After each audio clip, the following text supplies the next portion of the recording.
Ladies and gentlemen, it is time once again. We are back on this lovely Wednesday evening to return back into the frontiers of Monster Hunter. Tonight, my friends, we got a bit of a plan. It is about time we leave low rank behind. Start trekking ourselves into the game proper. Now, to do that, we have a bulk of key quests that need clearing. A number of targets stand in our way. We've seen all of the new monsters that low rank has to offer, so now it is time to push forwards. Off stream, there's been a little bit of grinding done. I have conquered Ruko many a time, and at this point, I have his full set of armor, his lance, and a few other weapons. I've been doing a little bit of practicing for monsters that I don't feel like I really want to run lance against, so we are kitted out, ready to go, and ready to destroy what remains of low rank. And at the end of this journey, the climactic battle of the evening, and we'll see where we go from there, there is something that lies before us. Our gateway into high rank is the mascot, is the flagship, is the pole-bearer of Frontier himself, the slumbering dragon Espinas. I welcome you to join with me as we take this next step into Monster Hunter Frontier.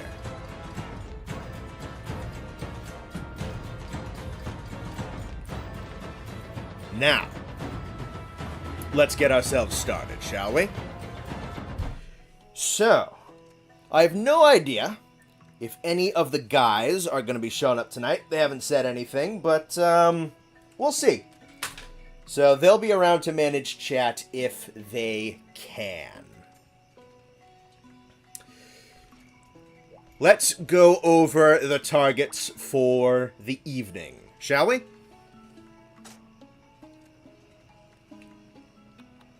So, Hunter Quests, Quest Star number 2. So we're almost out of low rank. We have on the agenda tonight Gypsaros, Kezu, Blangonga, Rathian, Rathalos, Monoblos. I've already beaten Lavasioth, but we can fight him again if somebody wants to see that.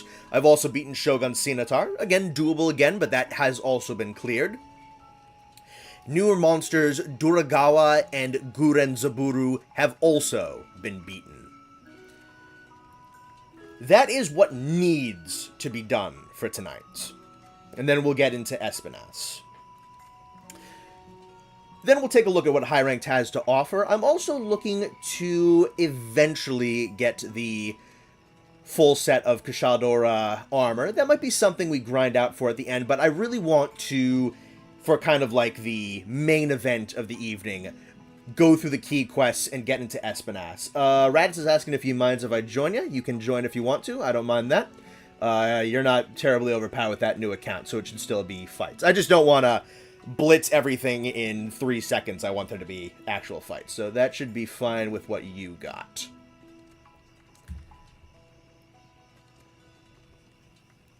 Alrighty, gentlemen. And ladies. And everything that is in between. I think we're going to have a good night tonight. I can tell you, I've been doing a lot of off-stream playing for this over the last couple of nights. And, you know, I gotta tell you right now, I'm in. Like, I'm locked.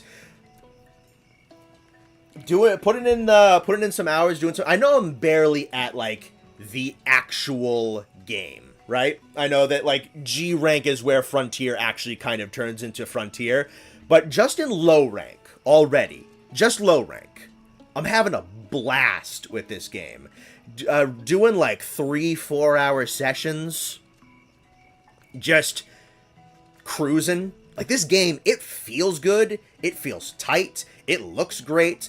Some of the new stuff that the weapons can do in this game that they can't even do in, like, their 5th gen incarnations is fun. Dog, I'm having fun. Like, I'm locked. I think, last night, or probably, like, the night before, was when I realized that, no, like, this is it. Like, we're in. Like, we're locked and loaded. HR5 is the beginning of Frontier, so you're not the... HR5 is this, like, ominous thing that has been looming in my comment section for a while. I'm very excited. I'll have to, like, get some builds going for that. Yes, the classic off-screen mining. Dog, I tried and go for Dragonite ore in low rank, and it took me forever. I'm not even done with it. I figured I'd just go to the high rank volcano. We could do a Court of Ashimu. Yeah, alright, so we're gonna see how long things are gonna take. I'm not 100% sold on, like, alright, Key Quest, Espinas, done. Like, if we get to Espinas and it's only been 2.5 hours, we're gonna keep going. But Espinas is like the, it's the title match of the night, right? It's the advertisement. Oh god, low rank Dragonite. Dog, I hunted Duragawa to extinction last night because I was trying to get Dragonite ore and I could only find it in the tower. I wasn't even trying to get Duragawa parts, I just wanted the rocks. So, alright, I think what we're gonna do, so like I said, Lavasioth, Shogun, Duragawa, and Guren are all beaten. If someone wants to see that tonight, we can do that, but those 4 key quests are already cleared on my end for my account. So we don't have to do all of those. So that's 4 we don't have to do. 1, 2, 3, 4, 5, 6. So we got 6 we gotta do before we gotta do Espinas. I think we're mostly just gonna go in order. I might do Rathalos as the penultimate one, because he's like the Monster Hunter flagship, just to kind of like keep things thematic, even though Monoblos is also kind of a big deal. But we're starting with Gypsaros tonight. I know nothing of Frontier. What console is it on? Well, it's officially defunct, but yeah, someone's answering it. If you're gonna play Frontier nowadays, it's on PC. Is Lavasioth at least a monster in Frontier? Yeah, so Lavasioth is actually its own thing. If you've never heard me talk about Lavasioth before, I have a conspiracy theory that he is, Lavasioth from World is a defunct Agnactor that was modded onto Giratodus. That is my conspiracy theory. I do not have Duragawa's armor. I could probably make most of it at this point. I have seen the asparagus head. Might make it. Why not? That'd be funny. He does have some additional subspecies in this game. Yeah, there's a red Lavasioth, and then there's Aruganosu and Goruganosu, which are his relatives. Let's see.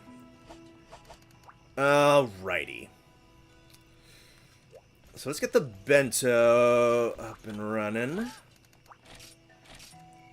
I don't think I'm even going to really bother with antidotes for Gypsaros, because I'm cracked out in Ruka Diora armor at this point, even if he poisons me. It ain't gonna do that much damage. Let's see. This Lance is probably... Now, is he... I don't even think this Lance is going to do so much damage. I don't even think the paralysis is going to be a factor. I just don't want to run Lance against Kezu. Yeah, no. I think we're just going to run up and dunk on Gypsaros.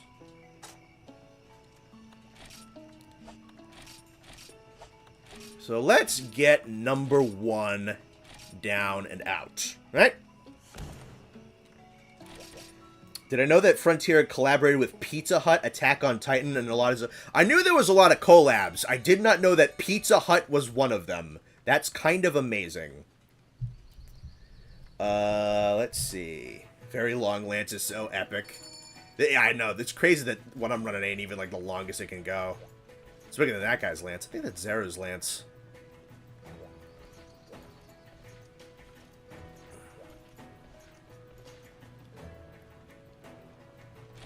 Alright. So I got a buddy with me tonight. Raditz, who you'll see in like the Discord and in this chat and a whole bunch of other stuff in comment sections. is gonna... He's more or less been my frontier right-hand guy, so he's gonna be doing this stuff with me. And I'm guessing that's his Rasta with him. I didn't see someone else join up for the quest. I assume that's who that is.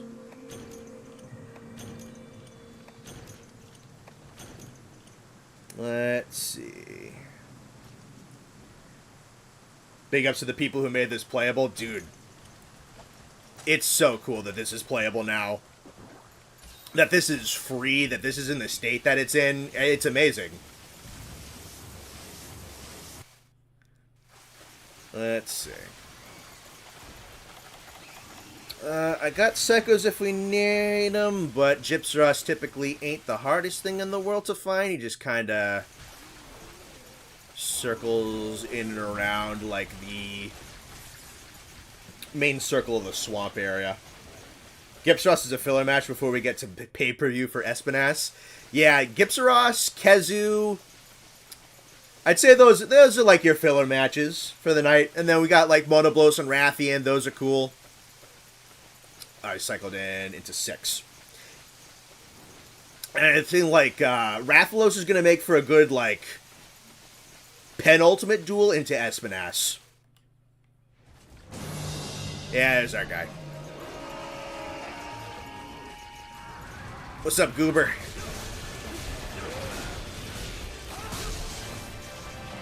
I think that's the horn already broken. Oh boy, he's dead. Oh, the horn's not broken. Oh man. That's nuts, dog. Let's see you get that head break.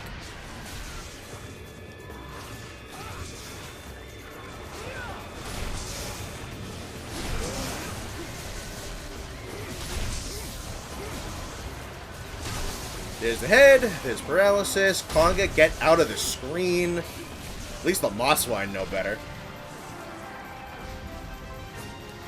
I think he's dead for real this time, guys.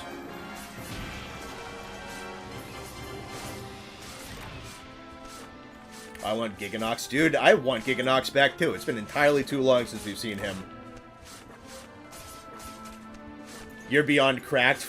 Yeah, no. I just, you know, that's the thing, is, I went straight for the Ruko stuff after going after Gogomoa for a while, because I just wanted to make sure that we weren't staying in low rank for too long. I just wanted to kind of guarantee that we could clear through things, that we could get into high rank and we could keep going. So, I'm definitely a little OP for where I am right now. Just because I wanted to make sure we got to high rank. That's how I rock sometimes, is I kind of just guarantee that things are going to go the way I want to go.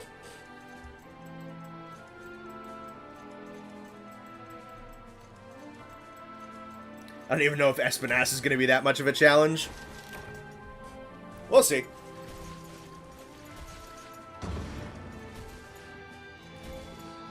The Ruko Diora DDoS trauma has made him stronger. Thankfully, we've been having very stable connection all week. And I was already on here about half an hour before the stream started, and we haven't had any crashes, so we might be cruising for something nice and stable tonight, thankfully. Radspy did a ton of my mission stuff. The fights might be much faster since they permanently increased the damage cap, so his weapons might be doing the same damage of G-rank weapons. My mission isn't unlocked till HR5. Okay, yeah, no, we're just cracked. I mean, to be fair, we threw Elder Dragon weapons at a Gypsaros.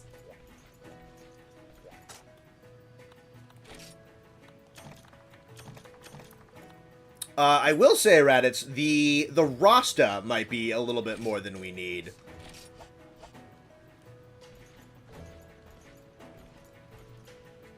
Yeah, this is definitely his second character.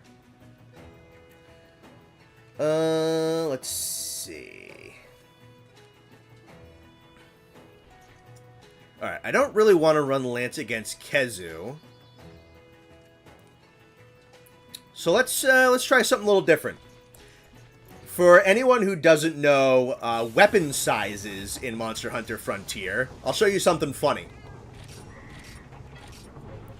This, ladies and gentlemen, is a longsword. This is a longsword.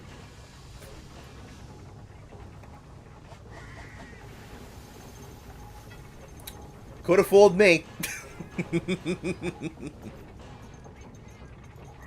Yeah, no, I just, I don't really feel like throwing Lance against Kezu. It sounds annoying with, like, all the blocking and the, all that garbage. And I think, you need, like, guard up to go through his, like, lightning projectiles. I think those you need guard up to go through. That piece of crap. What a long sword. Hell yeah, brother. I mean, I made it because the raw damage on this thing is nuts for low rank. It's almost 1,000 raw on a longsword, and this is low rank. I mean, I don't know quite how those numbers scale in this game. Or was it? No, the greatsword had almost 1,000 raw. But still, no, though, like, the raw in comparison to, like, everything else was nuts. And then there's a little tiny bit of fire. But it's this dinky little thing. I think there's sword and shields that are bigger than this. It's a knife. It does look like a baby greatsword. But yeah, we're gonna fling this at a Kezu. And I was running longsword last night just to kind of get in the swing of it. Just like the Earth style...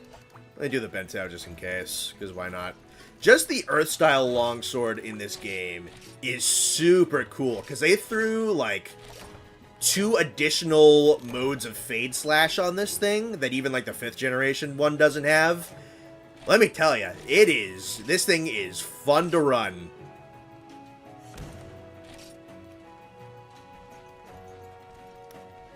That Abio Greatsword would be Master Rank damage in Iceborne. Yep. Yes, it would. Yes, it would. I'd have to double check it, but I think... What do we do? Equipment, quest gear. Yeah, I'm running 912 raw on a low-rank longsword. Again, I'm not entirely sure how the damage numbers stack and everything, but yeah, no. In world numbers, that's Master Rank damage. It's whack. It's cool, though. Do I want weapon size variants in mainline? It would be cool. I don't think it would get as drastic as it does in this game. Francis Jr. is your cat's name. I like that. Here we want hots for cave. Just take those for that. And for that.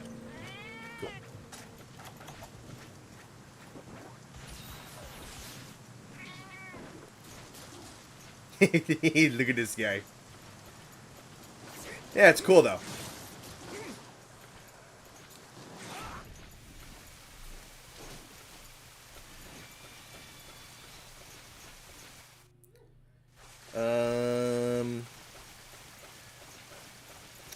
Probably already noticed, but even for the very hard quests and high rank, a quest won't be longer than 15 minutes pretty fast, even solo.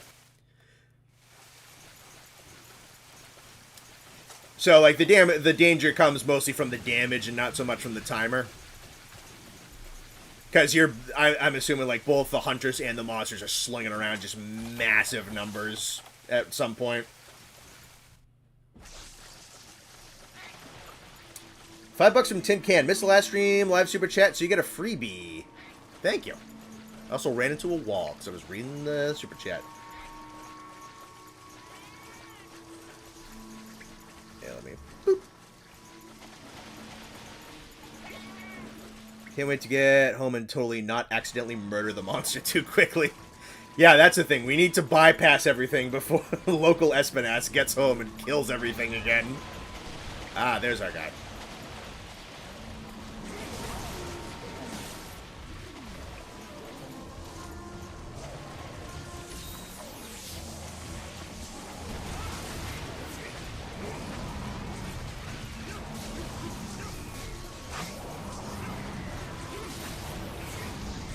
I love how silly this is. It's actually, honestly, it's kind of cool. Because if this was an actual real weapon, that'd be kind of sick, right? But, like, by Monster Hunter terms, it looks so dinky. But I actually kind of like how compact this thing is. Man, I hate that there's no music. It's never been cool.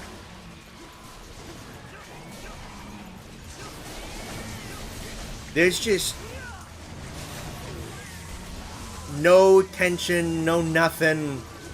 Stinks.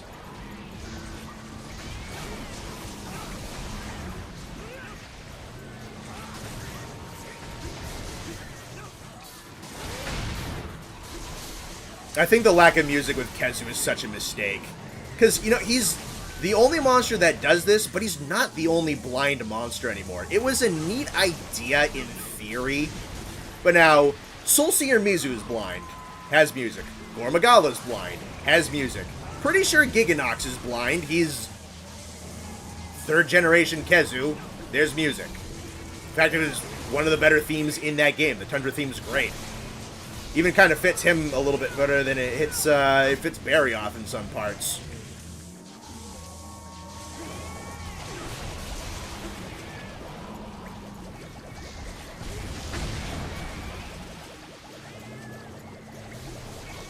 Yeah, no, the no...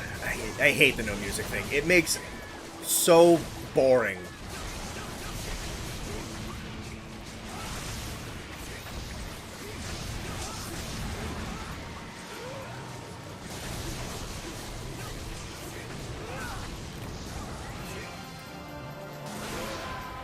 That's a cool attack, though.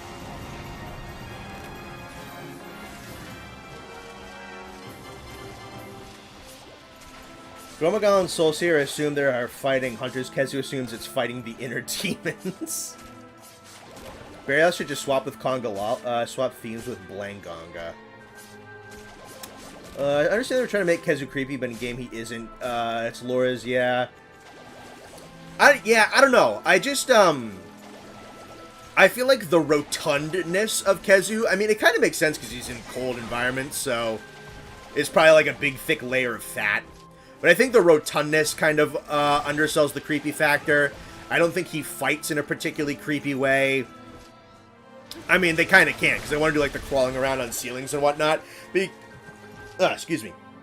You can't have him do that the entire time, because then the hunters would never be able to touch him. The lack of music just doesn't really work.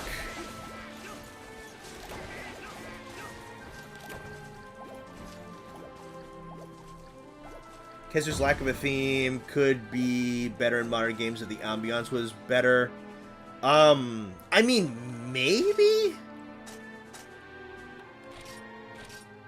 I don't know. I just feel like once you start slapping around Kezu and, like, nothing's happening, like, it really just feels like you're smacking a wall of meat.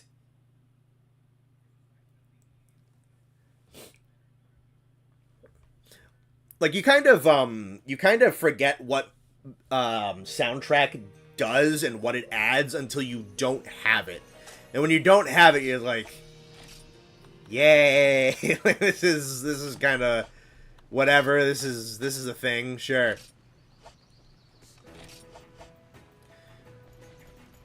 Alrighty. So we got our 2 filler fights down. Now we can get kind of into the main swing of things. So now we're going to go Rathian Monoblos. Alright, I want to slap the lance back on for Rathian. We're going to go Rathian, Monoblos, Rathalos, Espinas. That is going to be our fight order.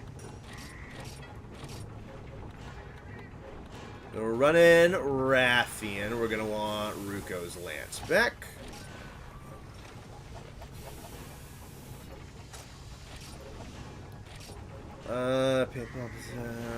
Probably fighting here in the, like, the jungle or something. Again, I have enough armor on that antidotes are probably not super necessary.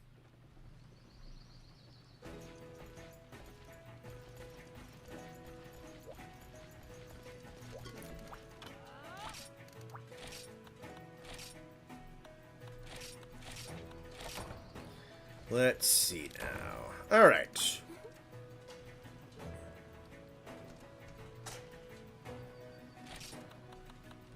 Oh, right. We also have Blangonga we gotta do. We should do Blangonga before Rathian, I think. Yeah.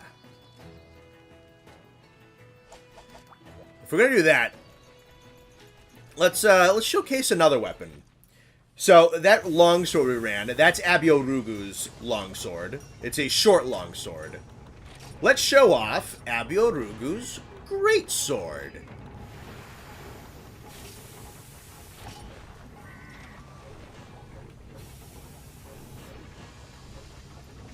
Yeah, a load of that.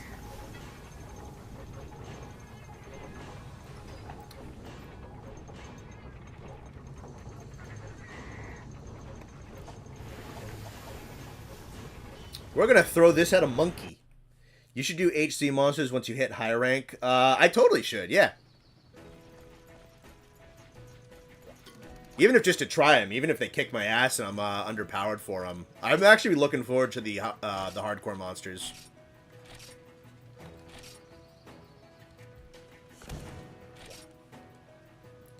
I mean, yeah, no, it looks like a switch axe. That's for damn sure. Hardcore Velocidrome. Doesn't Hardcore Velocidrome use fart? He can like barf farcasters at you. The box will give me hot drinks, so I'm not too worried about that. I could probably hit a Jaggy across the zone with this thing. Yeah, you could. I was doing it against Giaprey last night. This thing just kills things. Yes, do all of them, including Hardcore Kongalala. Okay. I mean, we'll get to them all eventually.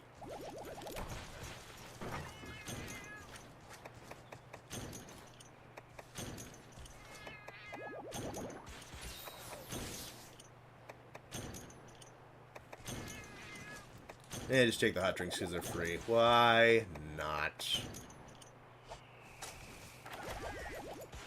Did I forget to eat? Yes, I think I forgot to eat. That shouldn't be too much of a problem. Lengo's probably going to be in like 6 or 8.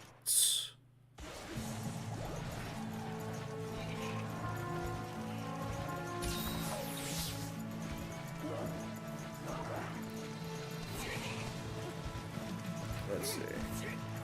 An HD Gendrome paralyzes itself with a giant paralysis spit. That's hilarious.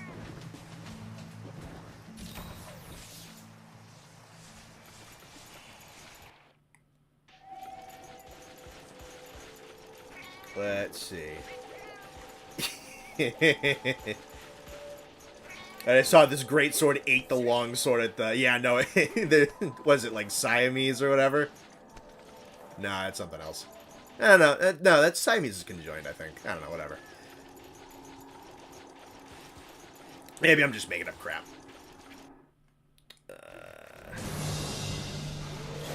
Monkey.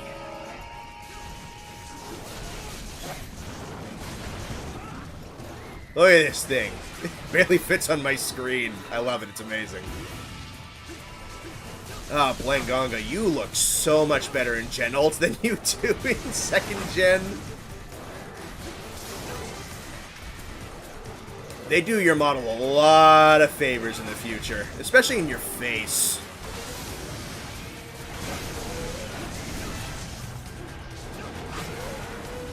Ah, nice hit from the cat.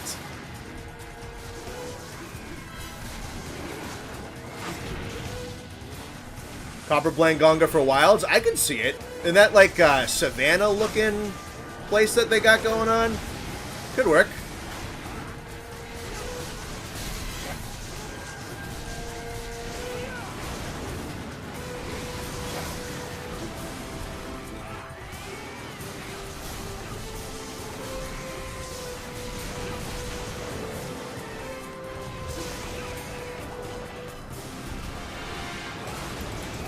This thing feels nice and just heavy, too. I don't know if it's any slower.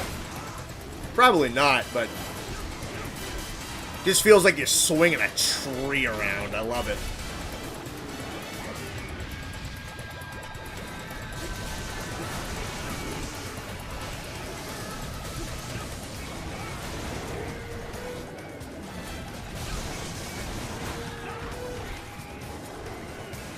Blangonga's one I definitely like to see come back at a little bit more. He's always kind of feels like a proto-Rajang.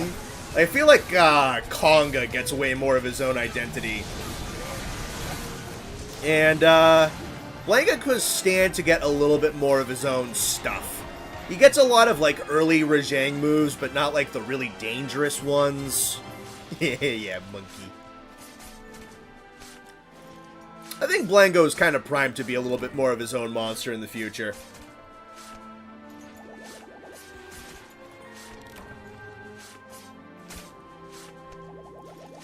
As he stands, he's definitely good. Oh yeah, no, out of like the original monkey trio, definitely has a little bit of a tough time standing out. He definitely looks, like I said, looks a lot better in 4th generation. They were a lot nicer to his face. Yeah, no, he's one I'd like to see again. He's just kind of one of those, like, perfectly good, like, 5, 6 out of 10 monsters. Just like a good roster stuffer that would definitely serve to be served by coming back and being given something new to do.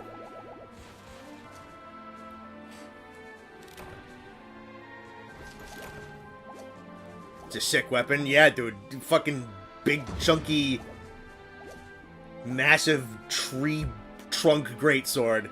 It's pretty dope. Let's see. I learned about the arena rewards, which are really cool. Pretty good haul out of that one.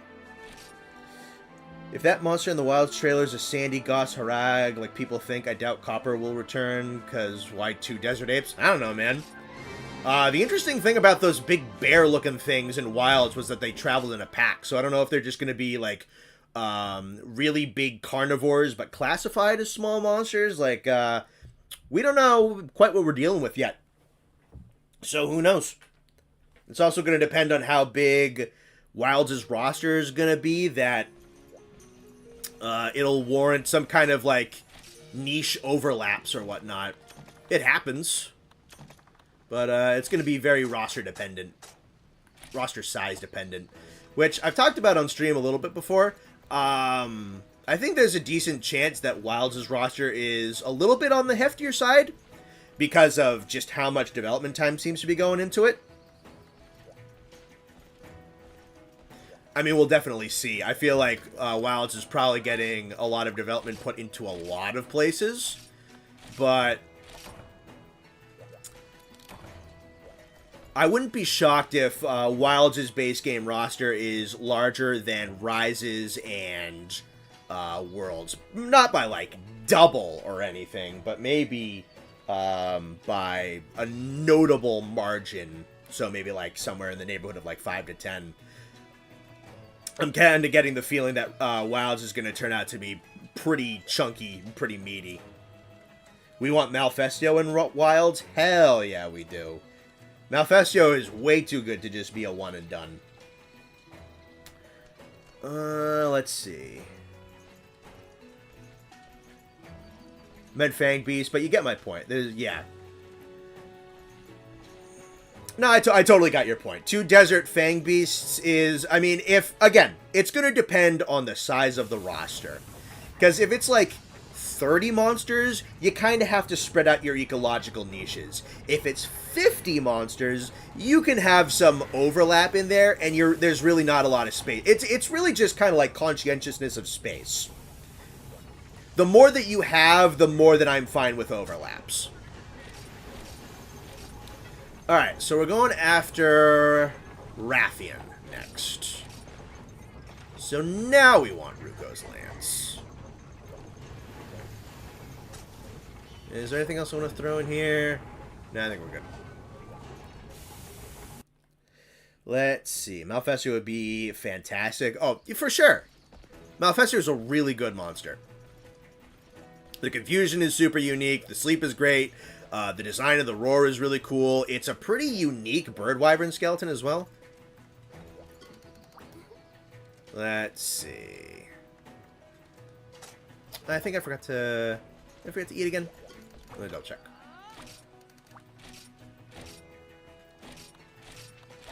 There we go.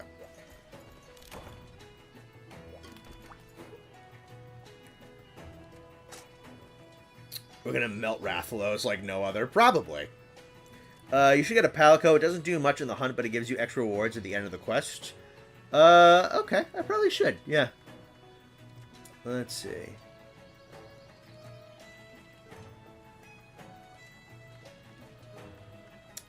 Me wanting a Kurovishimu in mainline just so I can see noobs get jump scared due to them thinking it's a tail crystal sticking out of the ground. That'd be funny. I wonder if they'll add some Night Cloak elements to it. Maybe for like a mainline Malfestio. I don't think they add like the invisibility or anything, but maybe a couple of the other moves. Let's see.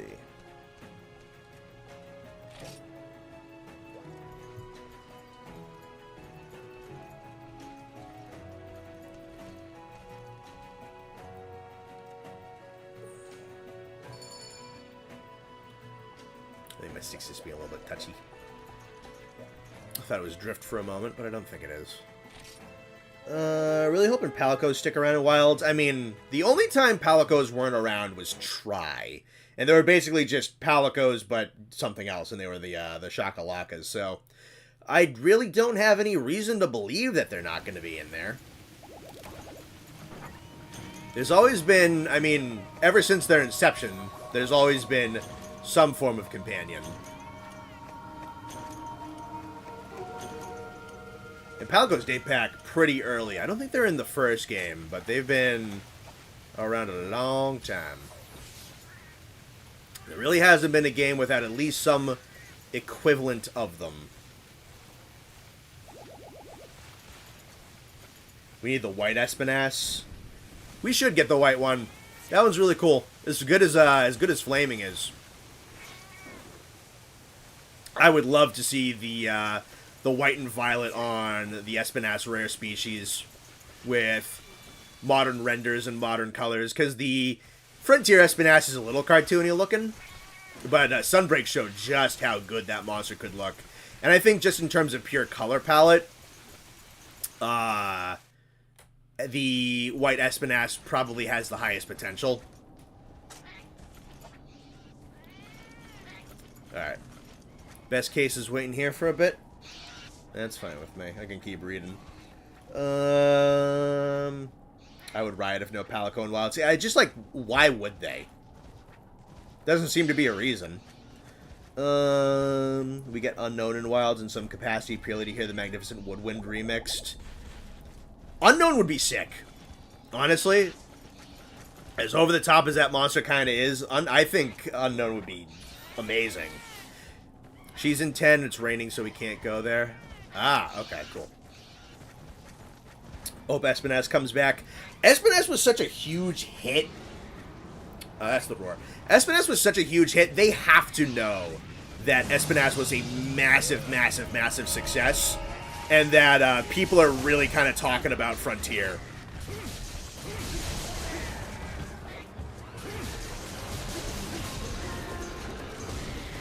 There's no way they don't know about how much people are talking about Frontier, how much people are excited about Espinas. You know, there's also no way that they don't know that this exists, right? That this rain server, that people are playing Frontier right now. You know, I don't want to be conceited or anything, but I do wonder if anyone has seen the Frontier stuff that I've made. Because I've made 2 videos on Frontier that have cleared 100,000 views, which, you know, not massive, but not nothing, especially for an American YouTuber who is, you know, in a country where Frontier was never released. And those videos got the views that they did.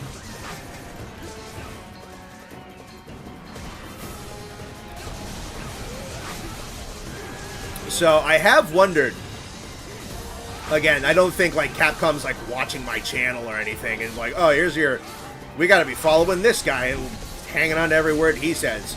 But I do wonder if they ever like saw that metric, if that ever factored into anything, that they know that Espinas was a success, that people talk about him, that people still talk about Frontier, that there is this kind of like, even with the game going defunct, that there is this kind of like growing notoriety of it, even now that it is officially gone, that it even seems to kind of be getting more traction here than it ever did. Because now it's publicly available to anyone who wants to get it. Like, you can just be on this game now, because you don't have to pay for it or anything. It's not region locked or anything. So I'd arguably, like, Frontier is probably getting, like, a little bit of a renaissance in at least the West. And I'd have to imagine that they know that. So the... Oh, you got a plate rat. It's very nice. So I'd have to imagine that the... that they're kind of looking at stuff. That this is at least in the conversation. Frontier on the 360 didn't do... didn't go that far in. So that both Espinas was in top 50... after only one appearance. Yeah, Espinas was top 50. Flaming Espinas was top 100. Most of the Frontier monsters are going to be top 50 monsters in the franchise. I mean, dog, with what I've played so far, right?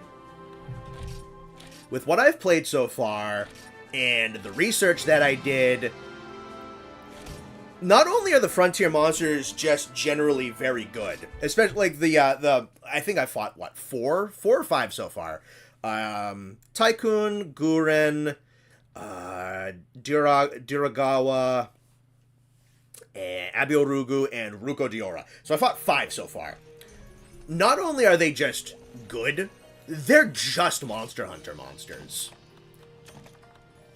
Oh, I got a plate as well. I didn't even notice. Sick.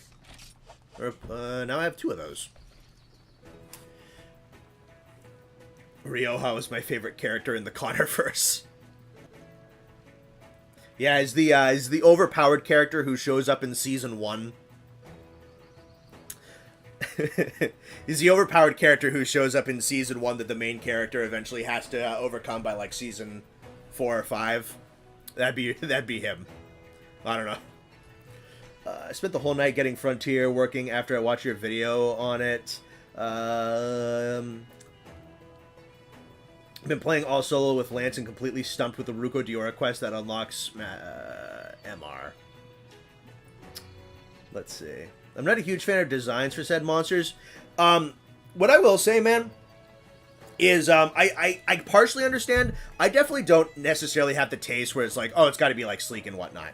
But I would say look at the difference between Espinas's Frontier render and Espinas's Sunbreak render, and how they kind of streamlined things, and they evened out the horns, and they allowed it so like the horns and the spikes really kind of blended in color-wise with the rest of the body, and they fixed up the proportions. A lot of the designs of the Frontier monsters that you look at, I'd say almost all of them are salvageable if they don't look particularly great already. I think color issues, texture issues, proportion issues, a little bit of like alignment issues and stuff like that, and just kind of like color blending issues, that is all fixable. Sunbreak render was a glow up, and Espinas was pretty good. Yeah, no. I think that is very possible for almost all of them. There's very, very, very few where I would say, like, no, you'd never get this to work. And the only cases there are probably, like, some of the Zeniths. Where it's like, I just don't know if you could get that to look good. And that'd be kind of it, because some of them are just, like, super proportioned extremely oddly with some of the Zeniths. And that's kind of it. And those are the Zeniths. Like, you don't even really have to worry about those. Let's see. What monster do I want the most for the mainline series? Let's see. Guanzorumu is still my most anticipated, just off of, like, personal preferences and whatnot. Like, big, regal, mega, uber powerful Elder Dragon, very kind of kingly, regal, royal, is, like, just right up my alley. I mean, like, my favorite monster is Teostra. So Guanzorumu is a big, big, big one for me. Out of the ones I've fought so far, I would love to see Modern Ruko. again, you touch up the proportions a little bit, you touch up the sound design a little bit, you clear up some of the fuzz with the classical hitbox issues, and you take away some like the insta chargers and insta leaps, and you take that modern technology that we have now, and you see what you can do with magnetism. Dog, you could make, he's already really good. He's just held back by a couple of like second generation design choices and design issues. The things you could do with Ruko Diora right now are amazing. And like that also goes for the other 4 that I fought. But yeah, no, I'd say like I want to see that bad. And you know, I've fought 6 Rukos already. I have the armor, I have the lance, so I have already kind of feeling like a little bit of an attachment to the guy. Like and you know, he was the villain of stream number 2. So I already very much have a fondness. Everyone leave a like on this stream. Thank you, Raditz. That's funny. Considering the only monsters in mainline that plays with magnetism is Narwa, I think there's plenty of... Oh, for sure. There's a lot of stuff you could do with Ruko that we've never seen. Especially, like, the hunter manipulation that you could do with Ruko. Especially in, like, multiplayer, because you'd want to try and find a way where, like, a single hunter can still, like, do stuff. You don't want to just, like, completely incapacitate them. There's a lot of room for a lot of ingenuity with magnetism. Ruko is the BBEG. Yeah, no, we still have a couple of his relatives down the line that we can, we'll be playing around with too. We can play up that storyline a lot. That'll be fun. Boga Badarumu would work too, but in a really specific niche. I could see Boga probably being like a portable level monster, probably. I could see him being something Ichinose directed. Or if they bring Frontier staff on. There's definitely a couple of Frontier monsters where it's like, if we're looking at like a numbered game, like a Wilds, like a World, like a 4, like a Try, there's definitely some that I think are like maybe a bit of a step up and beyond where those games would want to go. But that's where you get the portable games, which have a different air to them, a different style, a different personality, a different director. Again, Frontier monsters, I think just about all of them have a place in modern Monster Hunter. And, you know what, I don't want to promise myself or anybody anything, but if we're trending in that kind of direction, I wouldn't be shocked. The only thing that kind of goes against that is that Monster Hunter wants to be very forward-moving. And you shouldn't have the expectation that Wilds is going to be this, like, spiritual successor to Frontier, just because Frontier is kind of getting a lift. I think Frontier is probably going to get some respect going forwards, and is going to get some notoriety, and it's going to get some salvation, but Monster Hunter is going to want to keep going forwards. So, though I do think Frontier will continue to have its day, I think the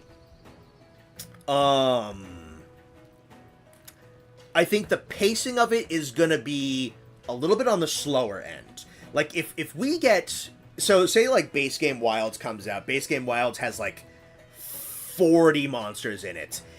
If 3 of them are Frontier, that's going to be kind of a lot. Because they're going to want to do their new monsters, and how their new monsters will interact with their new environments, and their new mechanics. There was a good video that came out earlier today. Is he just named Jacob? Is that just his name on YouTube? But he's the dude who does a lot of Monster Hunter Lego stuff, if you've seen his work. And he did a video that was a little bit of a contrast to one I did a couple of months ago, where he talked about why a lot of the classic Monster Hunter games are probably not going to get ported. You know, I talked about why they deserved to be, which was more of like talking a little bit more on like a subjective perspective. He attacked things on a little bit more of an objective perspective, and why a lot of those classic games may very well not be ported because of just kind of like the mentality that the devs seem to have about these games. And I do think a lot of what he said was correct. I still think what I said was correct, that those games deserve to be in circulation because they are very good, and a lot of people don't wouldn't even say a lot, but there is an audience of people who don't adore where Monster Hunter is going. I still don't think, like, what I said was wrong or anything, but I think from some of the objective arguments he made some good points. Which is why I want to say, like, I'm not banking on Wilds having 13 frontier monsters in it.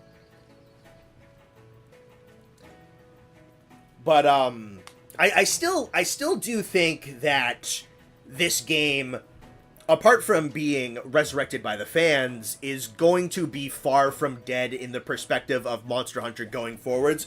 I think it's going to start to be just kind of brought into the fold very slowly and very kind of meticulously. That is my current approximation.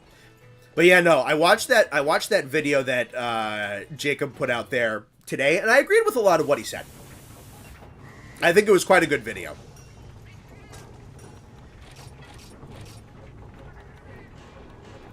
Alright, so we're going after Monoblos this time. So we're going to slap... let me check if Monoblos... Because I think Monoblos is actually more weak to Thunder than he is to Ice. I think Diablos is the one with the Ice weakness. Let me just look at his stats real quick. Oh no, Thunder's... Ice is a little bit more than Thunder. Okay, so we're going to run the white Monoblos Lance for the Ice damage. Classic Monoblos, though.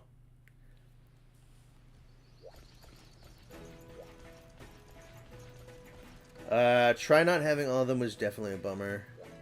2 to 3 is going to be the magic number. Yeah, no. I think, if any, 2 to 3. And one of them will probably be Espinas. And if one of them's Espinas, maybe you get 4. And like I've said a number of times on these streams, I really don't want to, like, promise myself or you guys anything that I don't know, right? We could get 0 monsters in Wilds. Or 0... We could get 0 monsters in Wilds. It's just going to be Hunter. Hunter Wilds. Sounds like someone who was... Hunter Wilds. It sounds like someone who was born in Kentucky. Yeah, we're just gonna get Hunter Wilds. No, we could get 0 Frontier monsters in Wilds. And Wilds might still be phenomenal. And if we get 0 Frontier monsters in Wilds, I have Frontier on my computer. We can just fight them here. Hey, Nate, how's it going? I see you in chat. If you want to hop in the call at some point, you are free to do that. There are no monsters in Wilds. Yes. Hunter Wilds.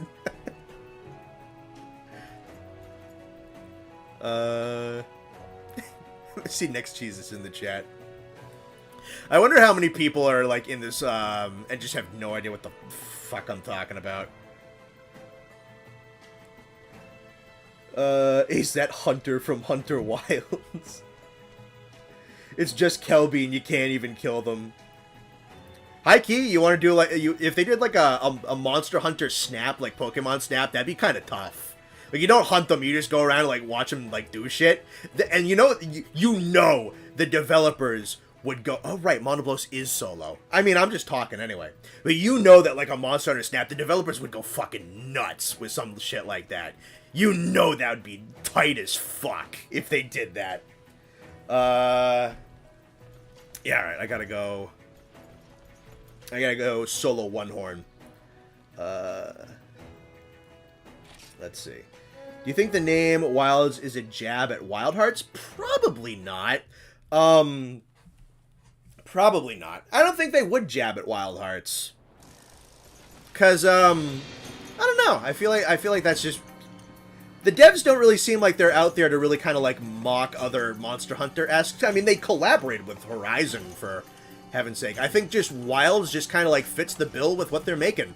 I mean, that's why they named World and Rise. He is probably going to spawn in 7. That's where the Blosses tend to set up shop. Plant Hunter Wilds.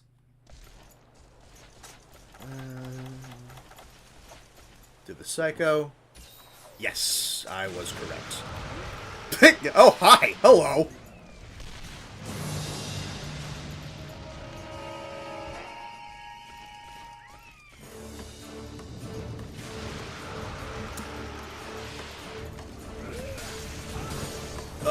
Monoblos, you're so cool.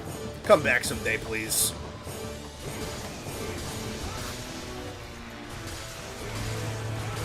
I'm definitely gonna, in the vein of that Uragon video I made, I'm definitely gonna make a Let's Make a Monoblos New type of video at some point. That one's on my list.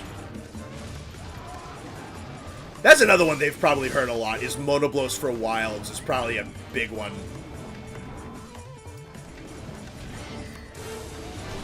Get out of here, doofus. Oh my god. Go away. I'm glad that I can one-tap these idiots. Come on.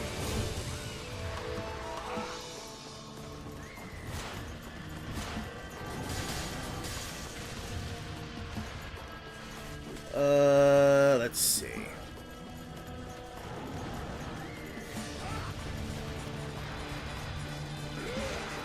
Yeah, give me your horn.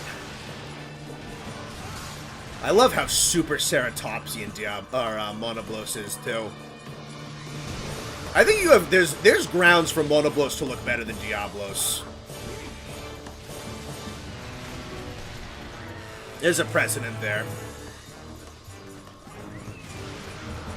Not where I thought you were going.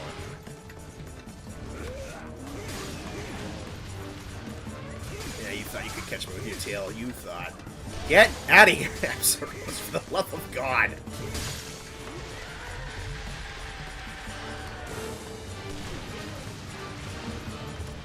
Make sure I'm shut. Diablos just looks cooler. Diablos looks really sick because Diablos is like put on a lot of mass. He's nice and chunky recently. I really like the head design of Monoblos. Diablos is the cooler tail though, like the battle axe over the club. That horn's got to be coming off sometime soon. I'm noticing in low rank, the part break threshold is a little generous.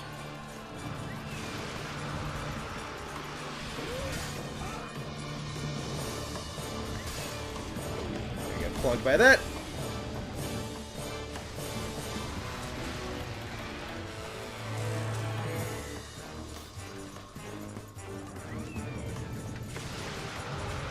Ow.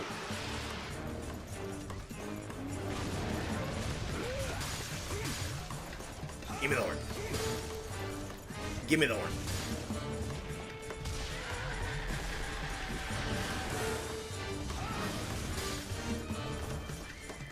I'm putting it so high. You're already limping? Good lord. I mean, this is like a triple upgraded Diablos Lance. I'm not shocked. Is that the horn? That looks like a horn. Yep, there we go. That's a horn breaking animation. I could try for the tail. Or I could stab him in the heart and kill him. You know, one or the other. Diablos does absolutely still need to be in the game when Monoblos comes back, otherwise the devs have no incentive to make him unique. I agree, Kerm. I think that is a fantastic point. That's very well said, actually. I like what you just said a lot. If, ooh, I carved a heart. Very nice. Yeah, no, if there's no Diablos, Monoblos is just going to be Diablos. And we want Monoblos to be his own thing. I mean, that's not like 100% chance, but like, I think that's a pretty good point. I think Monoblos actually used his wings. You know, that's kind of what I thought. You know what would be cool? So you have Diablos is kind of like putting on mass. He's getting like nice and big and chunky. They could keep Monoblos a little bit skinnier and have him be the one that like uses the wings a little bit more, is a little bit more agile, a little bit more like quick and nimble, whilst Diablos is massive and thundering. That could be an interesting contrast that you could play off the two of them.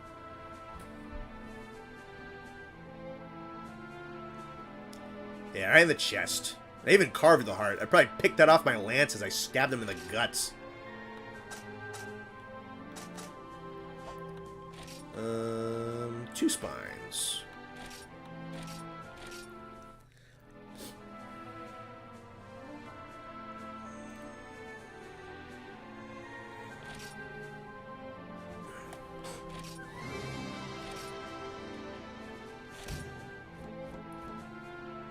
Imagine a bloodbath monoblos. A bloodbath equivalent of monoblos would be rad.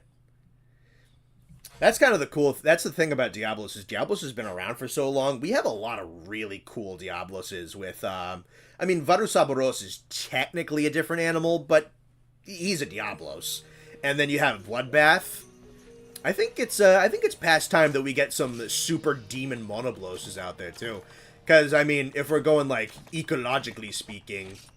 They're pretty much saying that, like, the Blos family has the capacity to be extremely dangerous.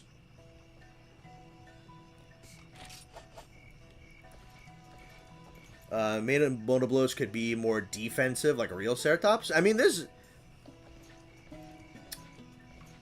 ways you could do it. Maybe Monoblos could be more defensive. That was also my initial idea, to make it Monoblos different. Make his fight style feel refined, almost dignified, versus the brutish Devil Diablos. Yeah, no, I mean, Monoblos has always kind of had, like, this honorable warrior archetype mythos around him.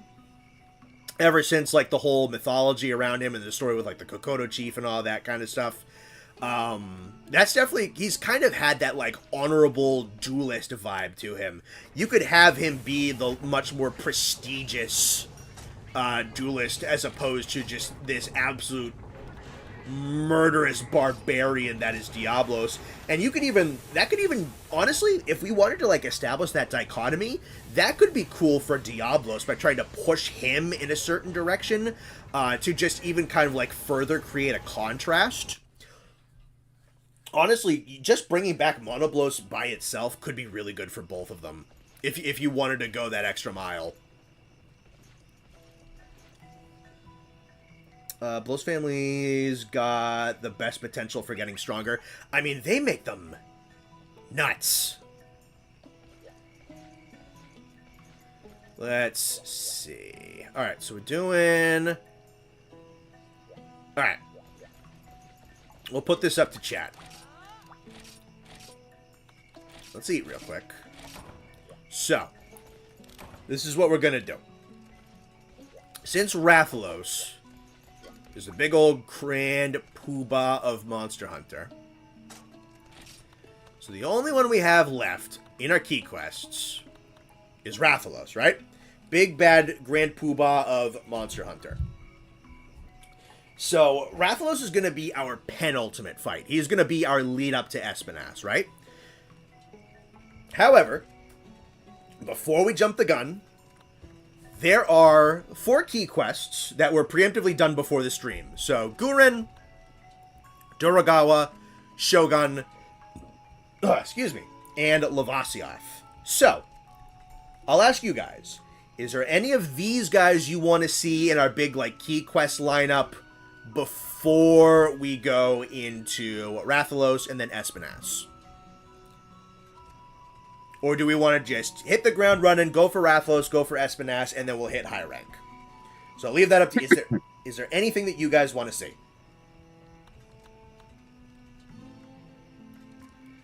Isaac saying Lavasioth.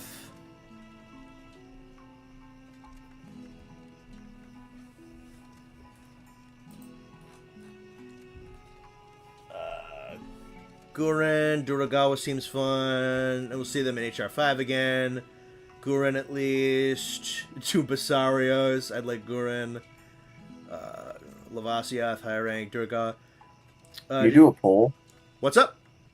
Can you do a poll? I definitely can, yeah.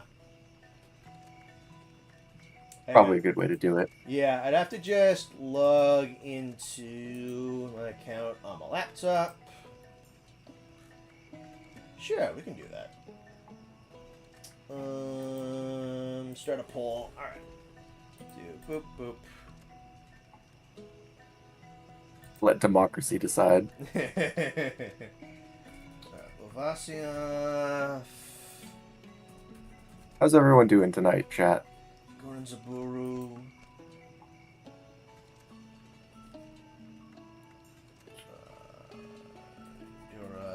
Duragawa. Shogun. Is that Nate? You bet your sweet Pippi. Start. Hit me. Alright, threw it up. Toa Tesukatora. I would love to do that, just we ain't there yet. Yeah, it should be up. Let me just see the whole thing.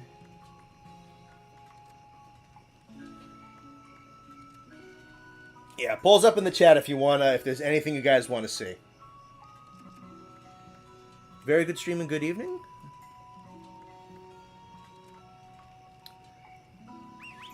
We got 83 people in here. We're doing great tonight. Nice, that's pretty good. All right. It's looking like Guren is definitely winning so far with 42% of the vote. Lavasi at the 33. No, the Frozen King Dragon is not Nate. You need to check your facts, Tin Can.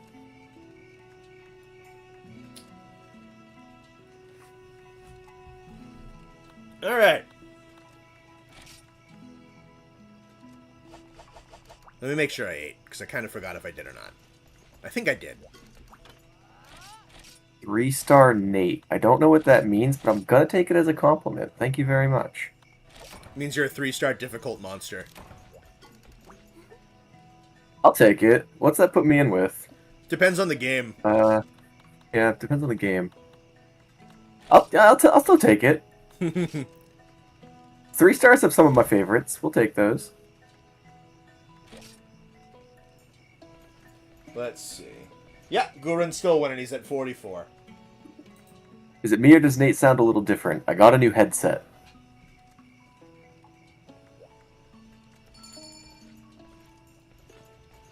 Nate, you ite. Thank Murdoch. I appreciate that. Nate is not in Japan yet. That's going to be... No, I am not in Japan. That is at another I time. will be visiting Japan within the next 2 months. I have a big work trip planned. Aerith tier based. Oh man, Tin Can made my name Pablo. Alright, Nate's now Pablo.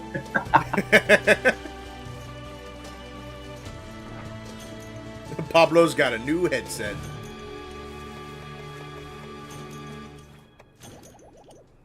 It puts me in with Kezu. I'm gonna go kill myself.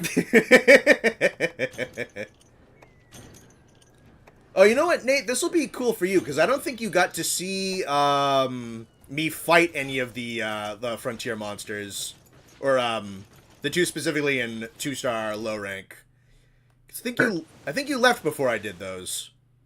I probably did.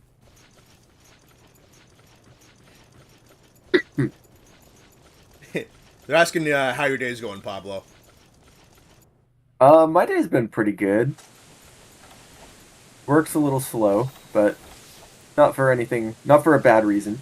Yeah. I really can't complain too much. Slow. I'm kind of getting ready for a work trip. Not the work trip where I'll be going to Japan, a separate one. Because I have 2 separate work trips within the next month. Which is just sad. That's a lot. Yeah. Let me do the math real quick. Pecco Plush with $10. I override your fact by also saying Nate is Pablo. That one should stick. Oh, we got double Pablo now. Alright, my name is Pablo. Pablo.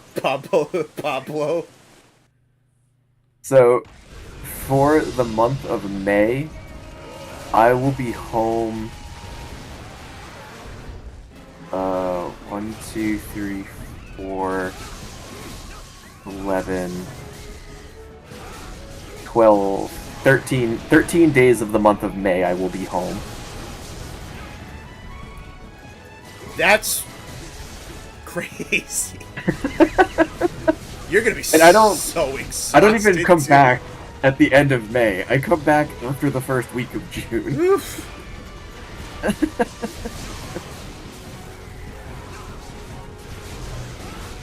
Someone said Nate equals Pablo. Since there's 91 people watching, maybe we should explain the bit that anyone who donates has the ability to change my name for the rest of stream. You're now Pablo 3 times. Thank you for the $20, Tin Can. Tin Can, I'd like to ask, is it okay if I refer to myself as Pablo Cubed? Yeah, I mean, that's kind of where we're at. I know, but I wanna make sure it's okay with him. he's the last one to name me Pablo. He gets the decision here on it.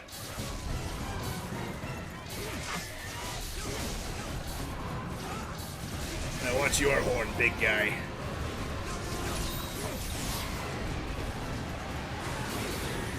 Oh. You did not do that the last time I fought you. Alright.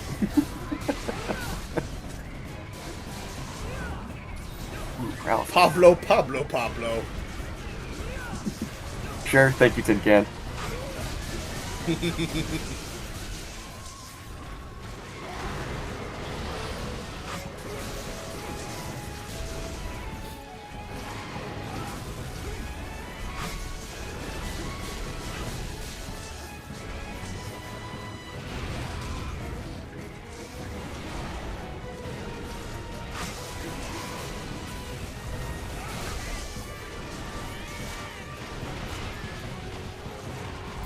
He's got a fart move? I mean, apparently, yeah. I fought him yesterday, and he did not do it once. This is very weird. Alright, chat, I see you guys making jokes about this now. Please spend your money responsibly. Yeah, no, we always encourage that. I cannot stress that enough. Please spend your money responsibly. Yeah, at the end of the day, I'm just a boy playing video games. If you got other things, if you got to feed yourselves, do that instead, please. Though everything is always appreciated.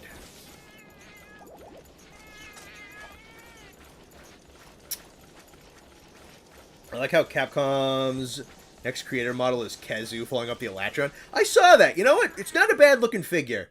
It's kind of cool looking. With enough detail, you can make Khezu look semi-respectable. They really like Khezu for some reason. I think the Japanese really like Khezu. I think it's just a cultural aesthetic thing.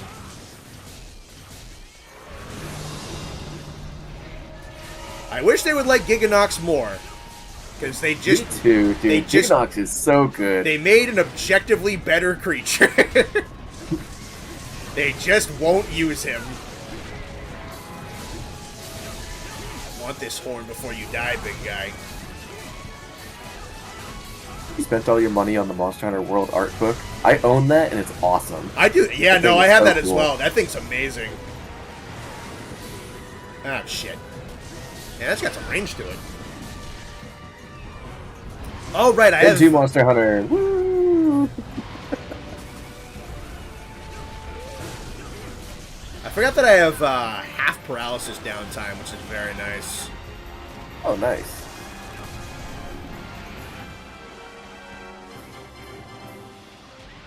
It's cool, but I feel like it's rooted in Gooner culture. You talking about Khezu? I hate his sausage fingers on his wings. Dude, Giganox and Korapeko, absolutely I want them to come back. Korapeko, I don't know if we had this conversation on stream or just when we were chatting the other day, Connor, but Korapeko is, like, criminally underused for how cool it is. Yeah, no, you said criminally? No, it's a crime. Yeah, I'm gonna bump your audio in my Discord a little bit. Okay. I can move my mic a little closer to my mouth, too, but... Yeah. You were just, you were competing in my ear a little bit with the game volume. Oh. But now you're pretty good. I like to hear. Yeah. Korapeko better be in Wilds. I'd love to see Korapeko in Wilds. Just the fact that it can call other monsters to fight you is so criminally underused. It's the coolest shit. It's so cool.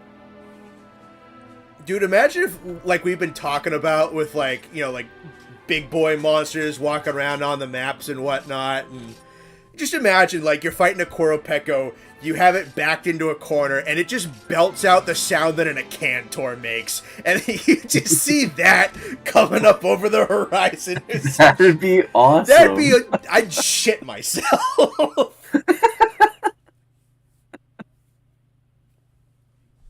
Make sure I pop back over.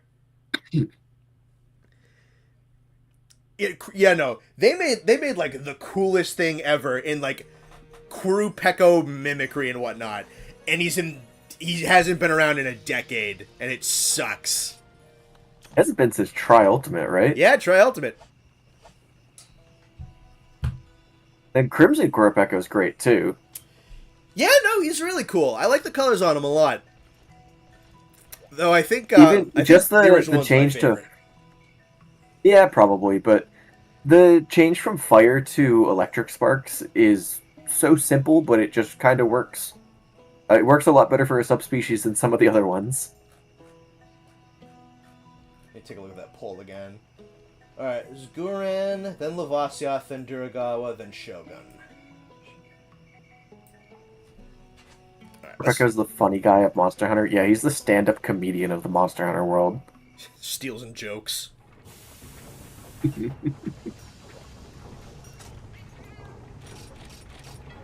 Alright, let's throw... Oh, that could be interesting, Isaac. It could mimic the sounds of a monster rival to lure it to a fight. Have it do something like, if another monster is attacking it, have it call for the third monster to start a turf war between the two of them so it can get away. Yeah, That'd be pretty dope. cool. That'd be really cool.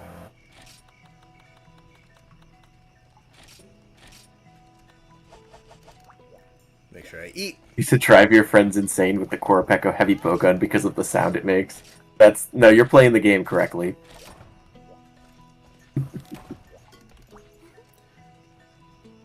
It's always great when they give the weapons funny noises. They don't do it for all of them, but they do it for a couple of them.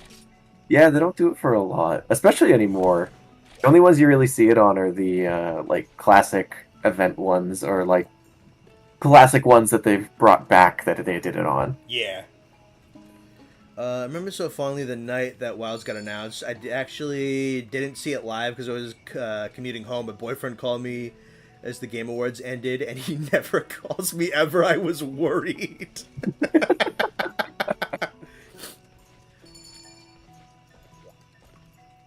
Oh god, it's him. Oh no. Ooh. Ryoha got back. Alright, well, we're not going to see Lavassioth for very long, guys. That or he's just going to stand by and watch. That'd be really funny. That would be funny.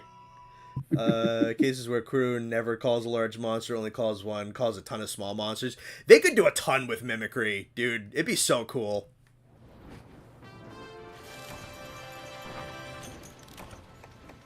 I don't think this is something we've talked about on stream, but I know it's a conversation you and I have had based on the Wilds trailer. But obviously the Wilds trailer starts with, like, the guy moving along away from, like, the horde of monsters. And I think it'd be really cool to have something like a horde fight against a group of small monsters trying to defend themselves. Mm. I think that can make for a really interesting mechanic in a game like that. Yeah. Especially with those, like, lightning ones that they showed that could, like, potentially chain lightning to each other to mess you up. I think that'd be really cool. There was an idea that I saw a couple of people have, where they were throwing out the idea of, you know, like those big, like, bear-looking ones? Like, they're huge-looking. But they're in a pack, and they never do, like, large animal... Because there was, like, 6 of them on the screen. They don't do large monsters that well, but they were also, like, big, chunky-looking predators. So there was a couple of guys who threw out the idea that they might be doing something along the lines of, like, medium-sized monsters. Where Yeah, I heard that too. they could do something that goes down in, like, not 200 hits, but, like, 50 hits. Something like that. And you could fight them in a group, and you could have monsters like that.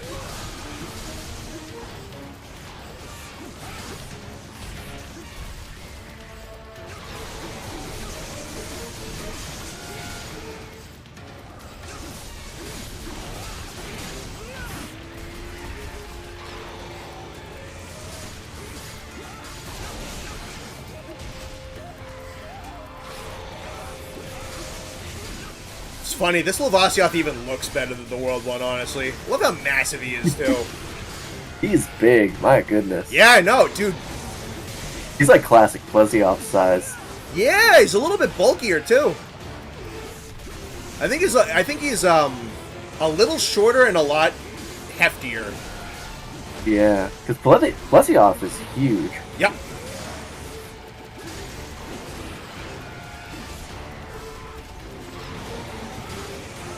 Like a pack of monsters jumping you. Yeah, exactly. Like a pack of monsters jumping you. I think that'd be a really cool way to do a fight in this game.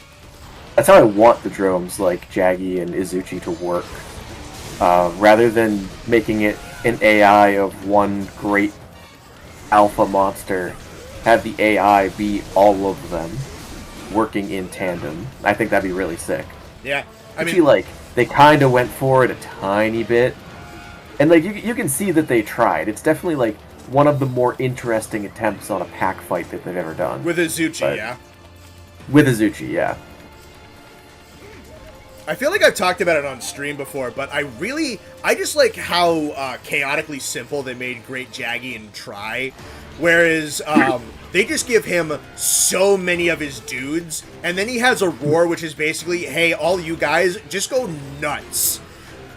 Because I feel like with Izuchi, he rocks up with like 2 guys. Those guys die in 3 hits, and they sync up. They have to like perfectly sync up with like 2 of his attacks.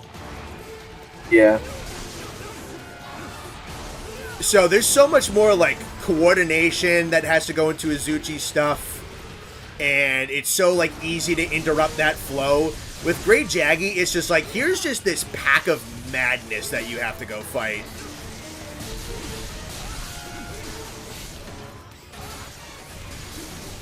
And I've always just thought that shooting was projectiles at you super fast. My goodness. Projectiles are cruising. He also doesn't stay in the lava too much, which is nice. Plesioth world looks like a melted plastic got put over a potato. That's a really good analogy. I like that.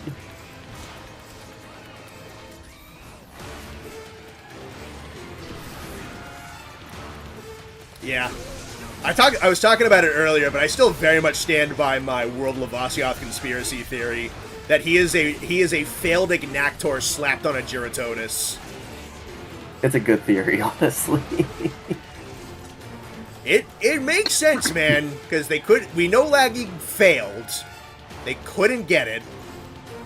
And the lava armor gimmick was never on Lavasioth beforehand. And it's just, they just slapped it on him, they made him way smaller, they took out all his unique moves, and they just put it on a Giratodus. I think Lavasioth, World Lavasioth ain't Lavasioth, he's a mod. Agnactor is another one that I desperately want to see back. Oh yeah. I love Agnactor so much. I mean, if they get Laggy working, they get Agnactor working. I really don't know if there's any Leviathans I don't like. Me neither, man. Honestly, there's some I like more than others, but I don't think there's any bad ones. Even like the goofy ones like Nibblesnarf and Gobel are still pretty legitimately good. They're great, yeah. I know not everybody loves Almudron. I think he comes down to weapon choice a lot. Like, I like fighting him with Lance. I think Almudron is conceptually really cool. I really like the mud monsters a lot. Yeah. I just think it's a really interesting mechanic. Just even in the sense of, like, a monster being able to actively change its elemental weaknesses mid-fight. I think that's really cool. Yeah, and Mud's really good for that. Exactly. And I think Almudron does that really well. It's just, I don't know why people don't like him. I'm gonna be honest, chat. I really like Almudron. I think it's often a weapon issue, or just like a weapon choice thing. Aurora Somnicanth? I don't even hate Aurora Somnicanth. Okay, that's the one I hate. Yeah, I know you don't like Aurora Somnicanth. That's mine. That's my Leviathan I don't like. I'm not gonna sit here and act like Aurora Somnicanth is a good monster. It's definitely an incredibly weak subspecies compared to regular Somnicanth, but I don't hate it. No. Yeah, no, I just with Aurora specifically, I don't know what happened with that one, because they Somnicanth I think is like actually pretty good, because like with like the sleep trap and the big telegraphs on the sleep attacks and like all the shenanigans with the shells and the swimming in the shallow water, that's all like pretty cool. Like look, Somnicanth has a lot of cool stuff, and Aurora has none of it. It just has more physical attacks and like the most banal looking ice attacks I've ever seen. I just like, what happened to that thing?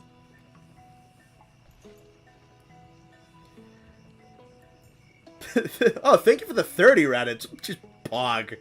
Indeed. Indeed. Indeed, Pog. Yeah, no, I kind of hate Aurora, because I like Somnicanth, and its personality is just gone. And I've said this before, it's a very petty thing, but Aurora Borealis, is one of like the single prettiest natural phenomena on the planet, and they stuck that nomenclature on the most boring ice monster I've ever seen. That is a personal issue I have with that monster. No, Tin Can, you don't need to outspend Raditz. No one has to outspend anybody. That's not what this is about. Aurora Borealis. At this time of year? In this centralized tundra? Yes. Can I see it? No. No. Alright. I think we're just gonna wind out just running all the key quests. Oh, do you want to see They're saying my name is Poglo. Poglo? This is it is not a spending war. Do not do a spending war in my chat. I don't want more money than you are able to spend. You'll see it in a second, Nate, but you want to see Short Longsword? Yes, absolutely I do. Alright, it should show up in the chat like a second. Or in the stream, rather. We're gonna do Duragawa next. Raditz, please don't drop your entire bank account. I know. Please do not do that. I like the short longsword. What's the stupid weapon in D&D that Kevin keeps talking about? The long sword. Long sword, yeah. It takes a full minute to unsheath it. It has the range of 120 feet. Something stupid like that. Yeah. Yes.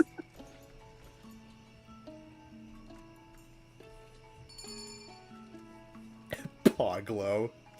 Fuck, that's good. Really good. I'm crazy, I'll do it. He's crazy, he's out of his mind. Do a flip.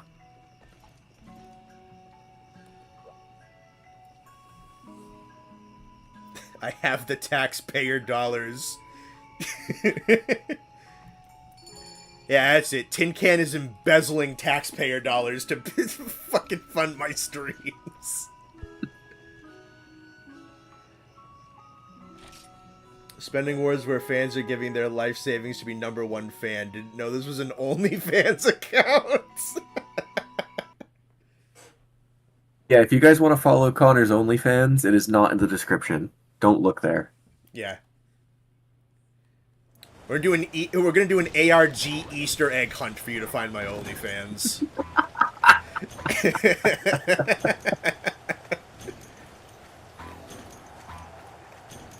Give me like a week or two. I'll be dropping subtle clues.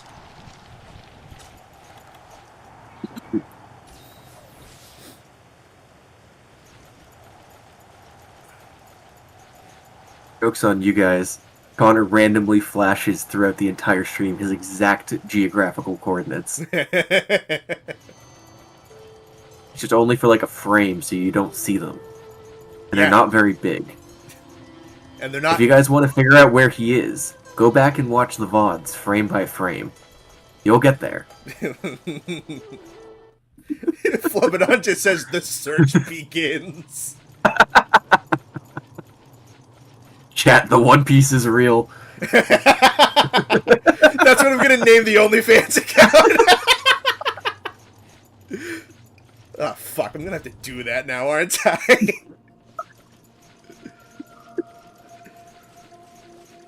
My OnlyFans is just Teostra Route 34.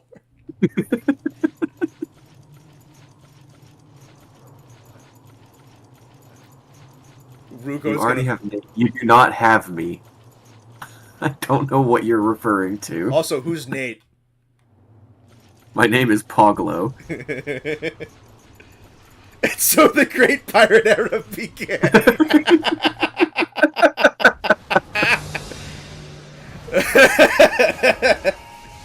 You want my treasure, you can find it. I left it all in that place.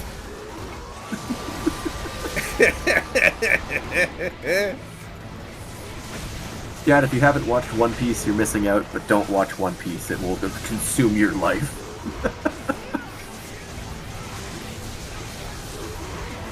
As someone who has watched all of One Piece and read all of One Piece, it will consume your life.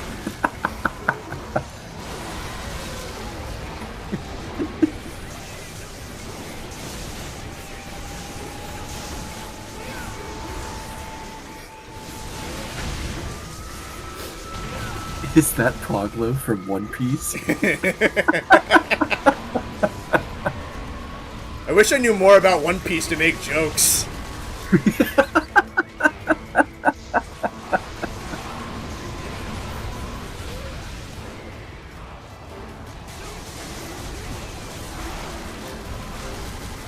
Whenever I think, man, I should watch One Piece, I find out shit like a single arc being 200 episodes and go, man, I shouldn't watch One Piece.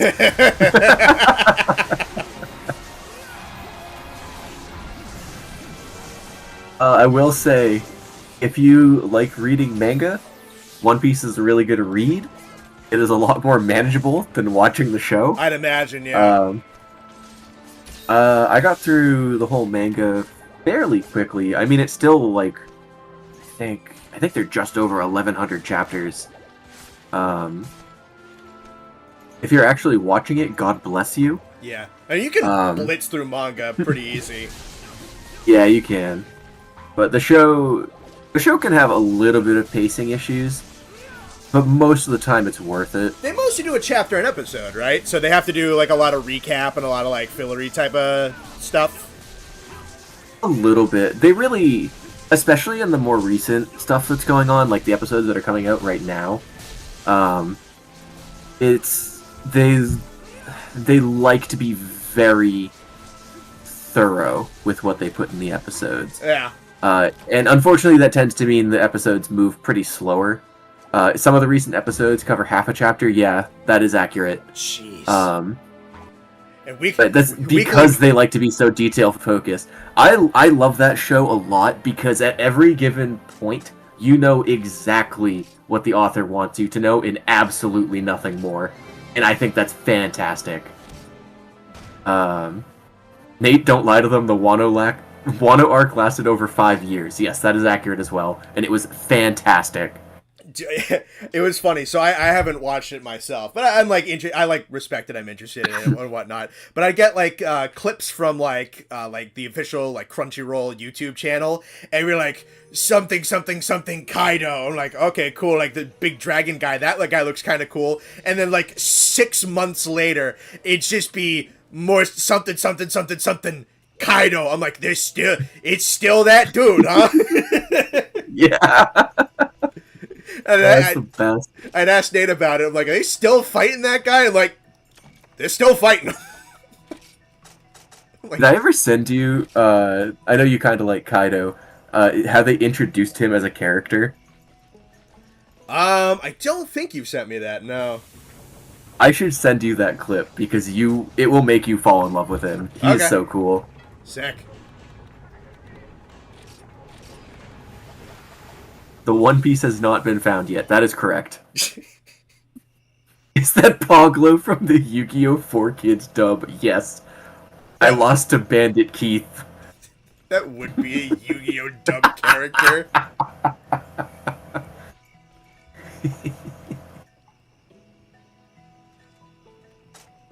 Chat, what Yu-Gi-Oh! Deck would each monster play? Oh, God.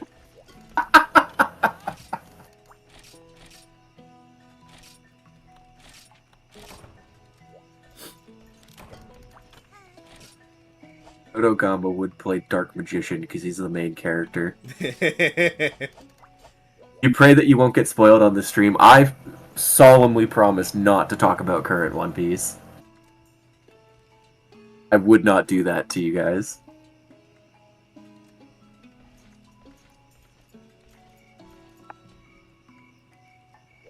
Kaido gets introduced in the simultaneously most badass and funniest way possible. Absolutely. He is introduced as one of the most terrifying things that can possibly exist on the planet, and it's incredible. That's pretty fucking rad, honestly. The design is sick. You like the dragon and the dude. Espinas would play a Baguska deck? Yeah, I can see that. Now you're gonna find people that know what you're talking about. Of course there's Yu-Gi-Oh! Fans in there. Everyone is just saying Pot of Greed. That's awesome. Rathalos would play Blue Eyes, yeah. I don't know why you think Kongolala would play Evil Twins, other than he smells like the people who play Evil Twins. That might be what he's going for.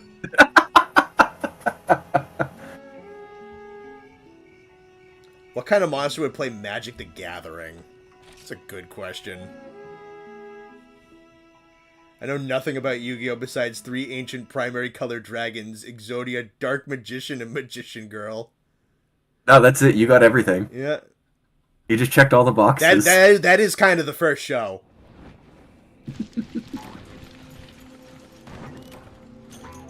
I know we got next cheeses. This Shogun's gonna fucking die. Xeno would play Galaxy Eyes? Based. I play Galaxy Eyes. It's the best deck in the game. That feels very fitting. That does feel really fitting. ZT, he looks like a nerd.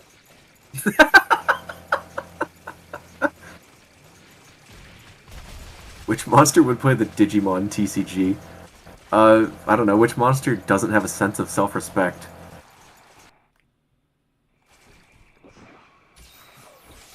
Gypsaros. Gypsaros would play the Digimon TCG. Which monster's boring enough to play the Pokemon TCG?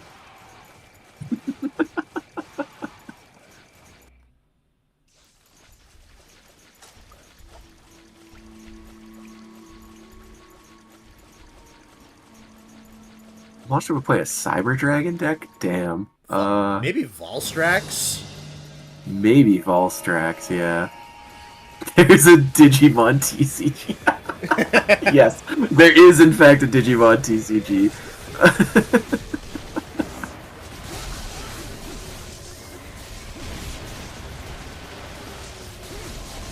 Old Fatalis would play Solitaire.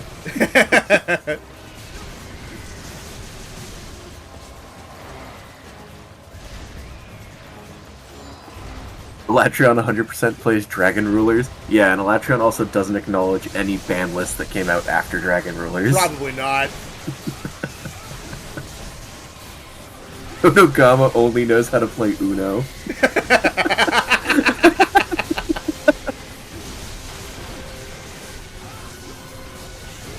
Who do you think plays the Penguin deck that I run?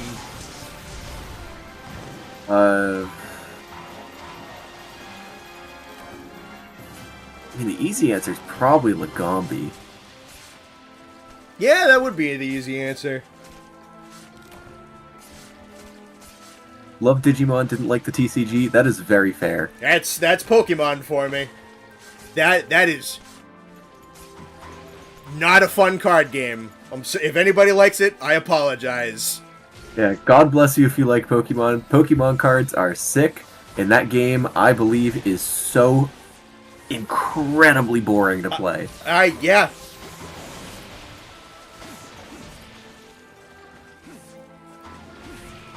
Pocaridon plays Penguins for sure.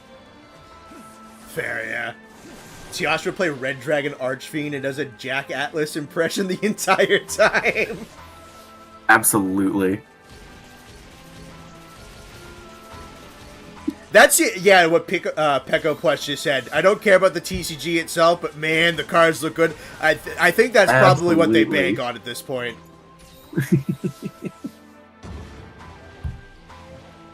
I will say, competitive VGC Pokemon, super interesting to watch. I'd imagine, yeah. There are so many mind games that go into that, and it's very interesting. But God bless anyone who actually plays the card games. Dodogama would play Club Penguin.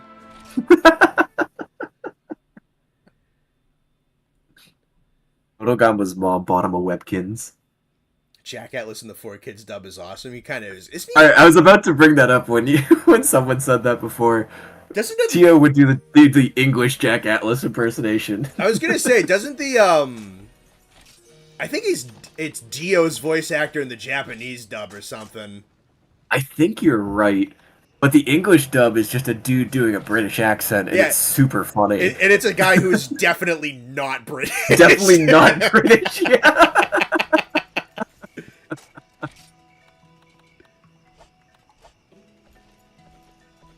Pico Plus, you're super into VGC and singles for Pokemon. I'm not as interested in singles personally, but I think doubles Pokemon is super interesting. There's so much potential in that. Just because they have so much in those games now. Ever since I played Pokemon XD Gale of Darkness, I'm like, doubles are better. This should be the default. Doubles are so good. They're so interesting.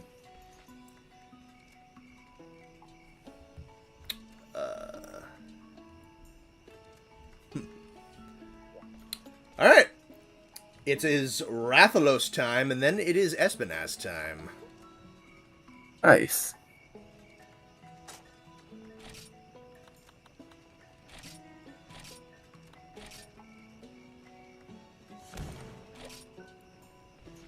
That'd be you that plays Pokemon TCG and thinks it's fun in certain formats. That's fair. I will say I am the opinion of one man who tried to learn the Pokemon TCG. I'm sure there are some people who really enjoy it. That said, when I learned it and one of my friends taught me how to play it, it was just so slow compared to other card games that I've already played. That, and I'm gonna complain for a second here, but we bought a starter pack with 2 decks in it, and it was an electric deck and a ground deck, and I was just at a severe disadvantage for the entire time he was trying to teach me. Like, I don't know why they would sell explicitly as 2 starter decks together, where one just completely negates the other one. Oh, so that was like the package deal they sold it for, right? Yeah, it was a package deal of 2 decks to learn the game. Stupid. Do like Thunder Fire.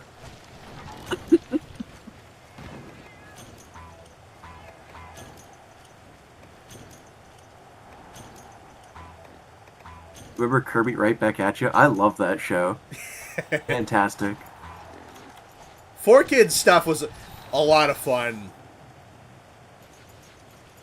You play Magic the Gathering Commander because you're incredibly tired of competitive TCGs. That's fair. I've heard really good things about Commander.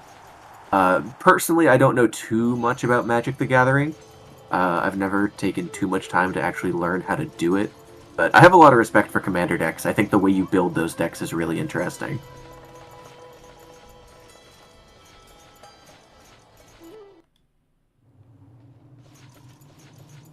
More of a Smogon guy than VGC. Also very fair.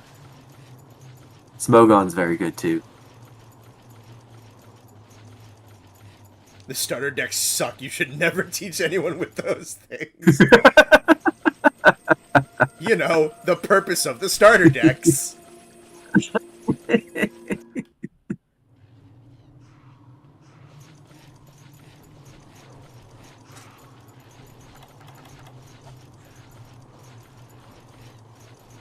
That's interesting that we're fighting Rathalos. I mean, I fought Azure at the tower, but Rathalos at the tower is not what I expected.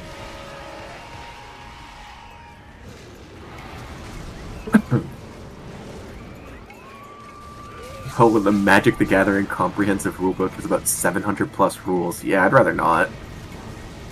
A buddy of mine taught me Magic. We don't get... I thought it was fun. I'm sure it's a great game. I'm sure there's... I get that a ton of people play it, so it must be good. I have just never taken the time to actually learn how to do it. Yeah. Yeah, no, I played... I have no idea, like, how actually good those decks were. But yeah, no, like, the one time I played, I'm like, oh, this is kind of cool. I wouldn't drop thousands of dollars on it. I would just play the cards that somebody else owned. A buddy of mine taught me Magic. Connor's a wizard. Confirmed.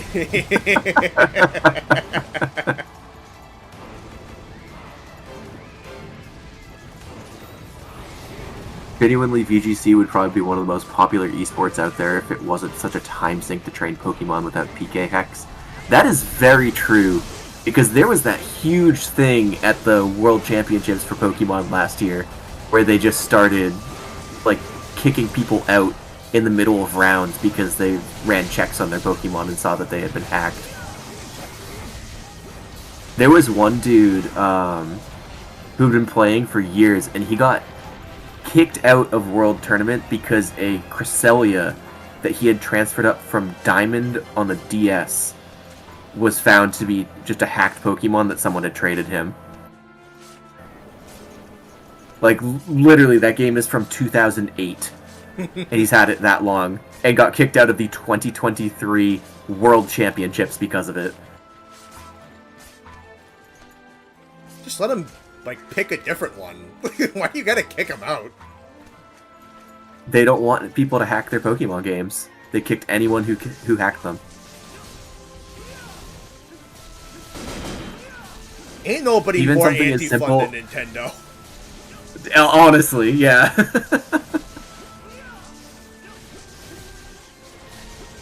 Connor being a wizard builds a lot more hype for the One Piece.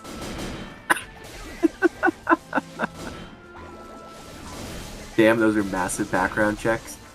They ran... So, what's weird is the only way to tell if a Pokemon is hacked is if you hack Pokemon to check it. So literally, like, you need to load people's games essentially into a version of PK Hex to see if it had already been through a version of PK Hex.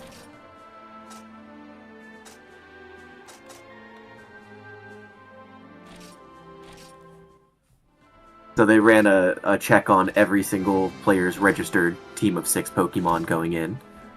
And I imagine it was something along the lines of, you put them in a certain spot in your box and just throw your cartridge into a check thing as you walk in. They scan it and then run the checks while everyone's playing. Because the guy was kicked out on, like, the middle of round 3. That's weird. Yeah.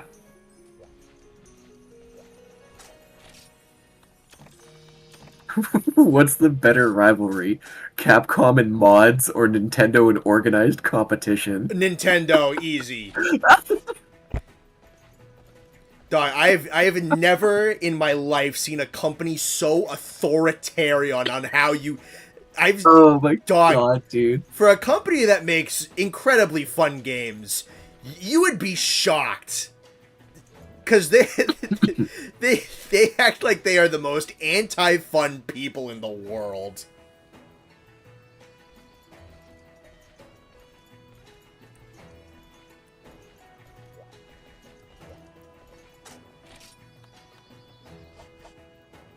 Nintendo hates it when you enjoy Nintendo products.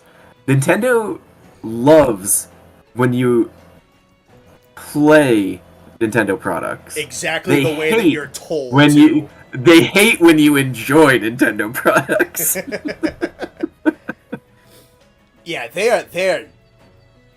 Those dudes are fucking fun Nazis, dog. It's like, you'll enjoy our stuff exactly the way you are told to enjoy our stuff. Alright, man. Whatever you say. Didn't they can Smash Trainers because they were being run on OG hardware? I don't even think it's that. It's so stupid. Like, they just had something against people playing their fighting game competitively. Like, Yeah. it was something as stupid as that. Like, they're like, oh, this is a fun party game to play with your friends, and you guys are taking it too seriously. So they were trying to put a ton of restrictions on them. Like, it's so dumb. I swear, by 2050, Nintendo are gonna have the authority to seal you in a pocket dimension if your name is Mario.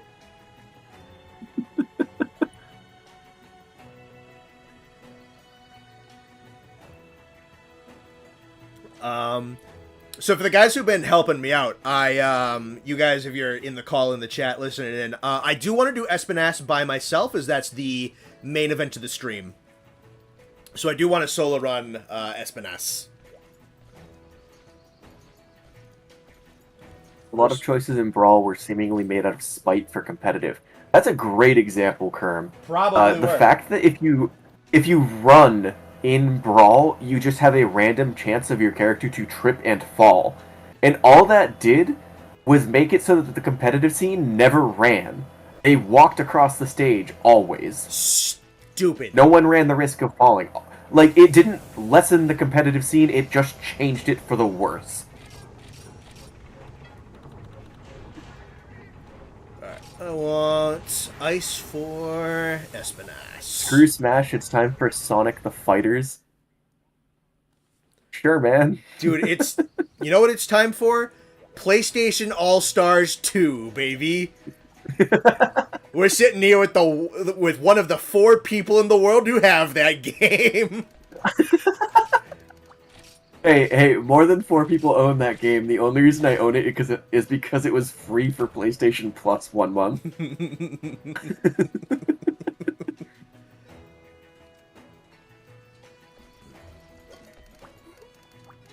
Bye, guys. Got a slapep.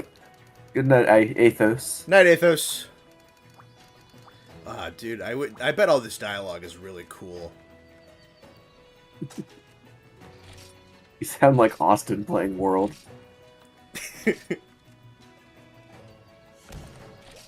It's time for Brawlhalla. High key, I have my eyes set on Rivals of Aether 2. I really think that has potential to be just a phenomenal platform fighter.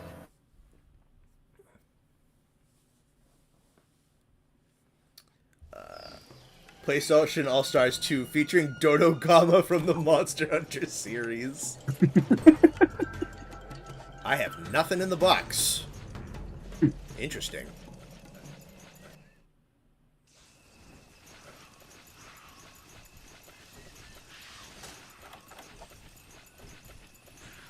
Oh, right, this is high... Dude, 5th Gen spoiled me. I forgot that supplies are delivered in high rank. No wonder there wasn't anything in the box. Yeah, they don't show up until partway through. Alright. I want to know when you're doing Miru. I don't know when Miru is. I pray you degenerate scallywag. Get out of here. Hey, get him out of here. Get him the hell out of here. Rivals 2 looks great. I'm excited because this weekend is a beta weekend for it, so I'm hoping I get my beta key soon. Yeah, we should be trying that on Friday, right? Yeah, I'm looking forward to it. The workshops from Rivals 1. The workshop from Rivals 1 is incredibly impressive. Alright, excuse me real quick, buddy. I just gotta... I'm getting rid of the IO Pray real quick.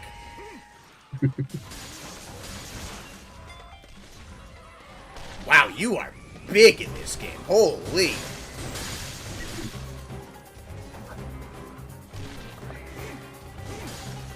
Oh yeah, I forgot in Frontier, when he wakes up, he just kind of like stumbles around.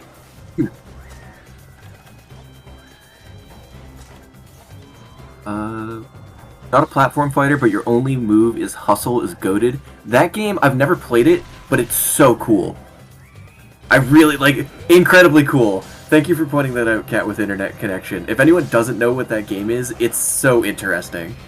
It's like a platform fighter, but you pick your moves turn-based, and you're locked into them for as many frames as the animation is. And you play out a 2D platformer game like that, and it's so interesting. I gotta find somewhere where I don't bounce on this guy. Since Sunbreak gets the legs. But I'm bouncing off of everything right now. Also, I want these stupid... there we go. We're angry.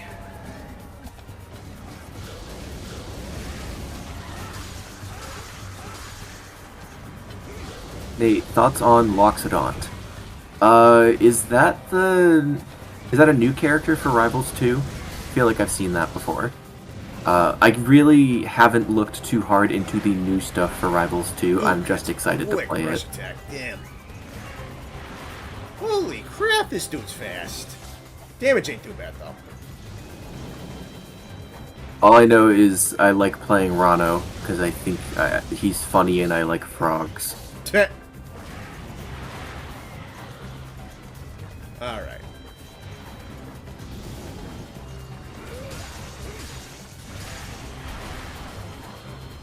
He is schmovin', my goodness. Yeah.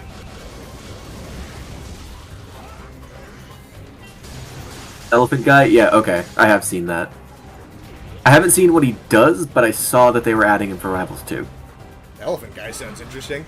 I don't think I played the original one, so I'm going into this like super blind on Friday. I'm looking forward to it, honestly. Yeah, the first one's really interesting. It's a little different from Smash, but not in a bad way. Sure.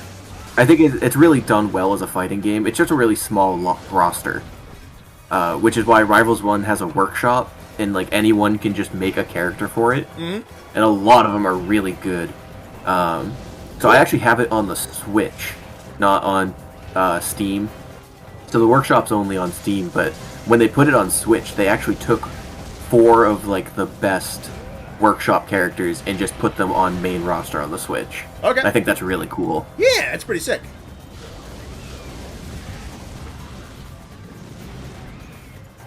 Speaking of Rivals, where is Orcane? I don't know. I know Orcane's gonna be kinda nuts in Rivals 2 with the new mechanics they're adding. You want an Evolve style game with MH? That would be crazy. That would be nuts. Get me out of this corner. Alright, I'll go back in the... Oh, this might be bad. I'm still alive. Fuck. What are your thoughts on the Mario Kart and Splatoon World Championships? Personally, I can't say I know anything about either of them. I like Mario Kart a lot, and I'm sure the people who play that on a World Championship level could wipe the floor with me. Oh, yeah. But Mario Kart's really fun. I think high-level Mario Kart is really impressive, but I'm much more of a Mario Kart night with the friends kind of person. For sure, yeah. When the servers Splatoon, though, personally, I'm not a huge fan of the competitive Splatoon game modes. I think Splatoon is a really interesting single-player game. I do like it a lot from that standpoint. I think they're cool. The idea of a shooter game where the point of the game isn't to shoot someone just never really clicked in my brain. And I'm not super good at shooters to begin with. I don't think you played too many shooters either, Connor, but... A little more than you, but it's not my main genre.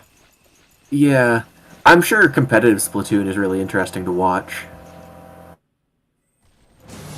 Connor, they want to know what your favorite flying wyvern in Frontier is. Favorite in... I'd have to look at the list of the originals. It might be, the sawfish one, Anoru Patisu, is probably my favorite. Again, from, like, ignorance, at least.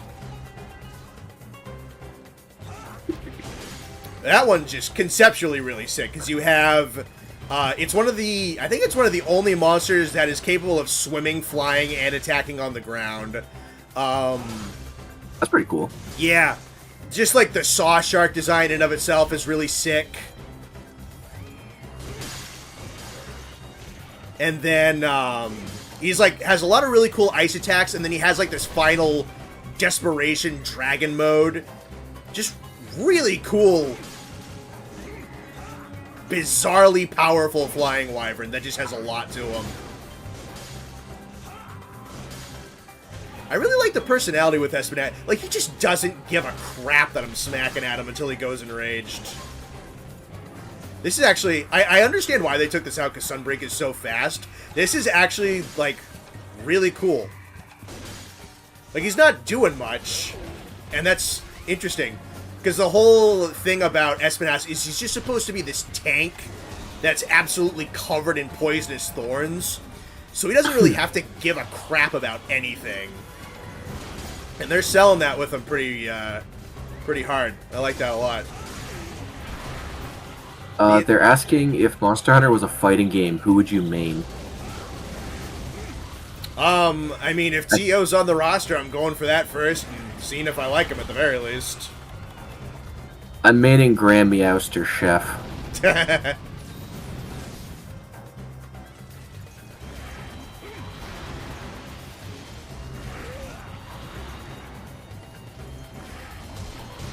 You're a goated player in Plants vs. Zombies Garden Warfare 2. That's pretty cool. I've never actually played that one, but I've seen it and I think it looks cool.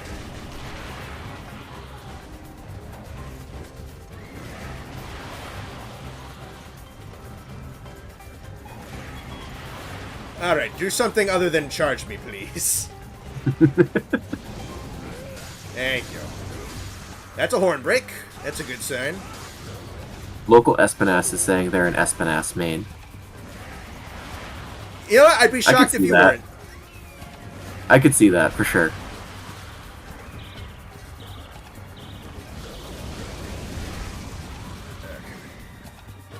Maybe I should have brought antidotes for this one. The poison lasts a long time.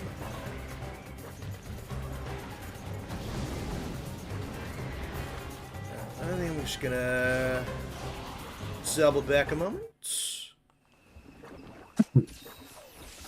Go for the sharpen, kind of let the poison wear down a little bit. Sparking Zero. Oh, dude, that new Dragon Ball Sparking Zero game, if that's good, I might. I'm not even like the biggest Dragon Ball head, but like if that game's good, I might get it. That game looks kind of rad. And I do like those old Budokai games. Budokai ones are fun. Yeah, I remember playing them at your house like forever ago. Because I used to rent them from the library. Yeah, you did. Jesus Christ, this... I'm glad I'm not attacking. That running is ridiculous. Oh, thank God. Thank God he's using his triple element fireball so I can attack him.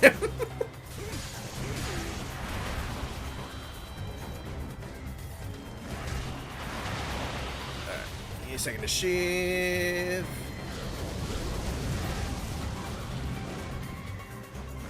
You'd main John Monster Hunter from the Monster Hunter series. It's a base pick, honestly.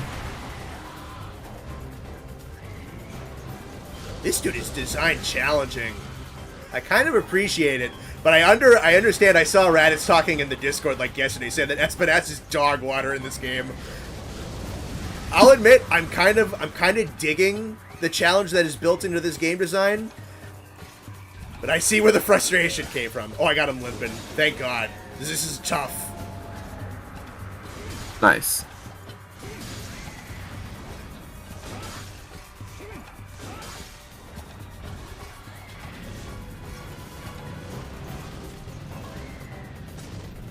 Alright, you fly off, big guy. Frontier Espinass is a creature. I see what they were going for with this dude. Whereas, like, he's stumbling around, he's, like, super sleepy, he's just kind of doing his own thing, and then you piss him off, and he starts just blitzing the fuck out of you. And that's... Oh, my Hulk did... What? What? Who killed him? It wasn't me. I was gonna paintball him again. They're saying Reflect +3 would have been free low in this fight. Oh, for sure. But I didn't have that tonight.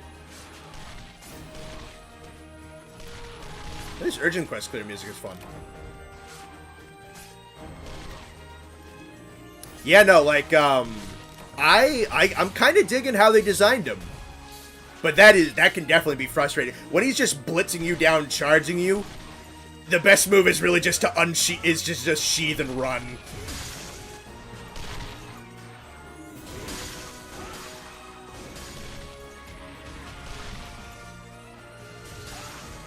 But I kind of like that. I kind of like that. He's definitely a little bit more balanced out in Sunbreak a little bit better. And just because Sunbreak is so nuts, they can't really do the drunkenly meandering around type of thing. It just wouldn't make sense, but... Connor the Wizard killed Espinas with invisible magic spell. Apparently, yeah. I think my Hulk got him. But he was just one tap from dying.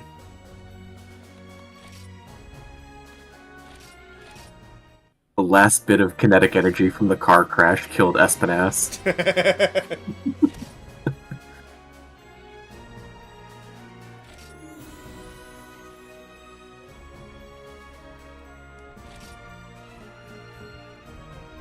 Power word kill. The idea of the Eye of Prey is more fun than the Hulk. I mean, that would be kind of funny, honestly. Welcome to High Rank. The nightmare begins here. I've heard that. Yeah, no. Everyone keeps saying that Hunter Rank 5 is the nightmare realm. So we're gonna start actually. So what's your first hunt in High Rank gonna be? Well, we're gonna see what there is to see, I suppose. And take those. I think I actually have to buy whetstones. I think I only had the 20. Oh, hi, Shady Feline, who's screaming at me. I can't read any of your dialogue. I appreciate that.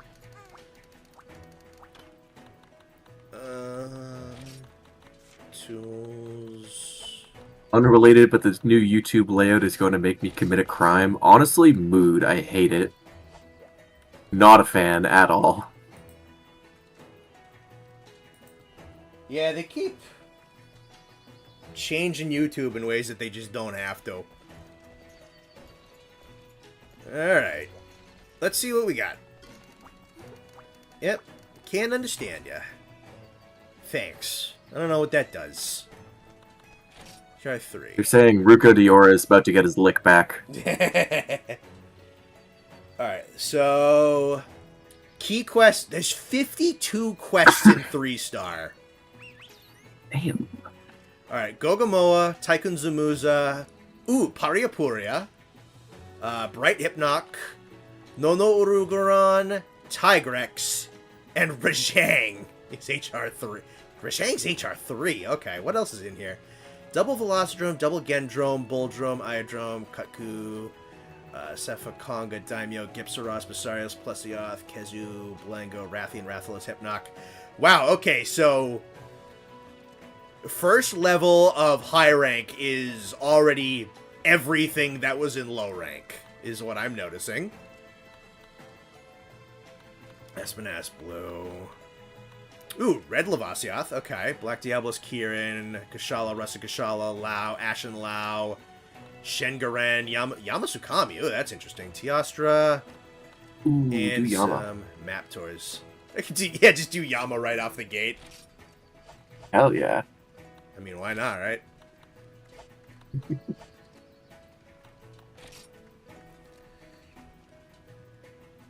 Slave Knight's yelling for Tycoon. I might do that one. That Kutku is super threatening. Do you main Lance in Frontier? I fell in love with Rise Lance, and, I mean, I guess so. That's what I'm learning the most right now.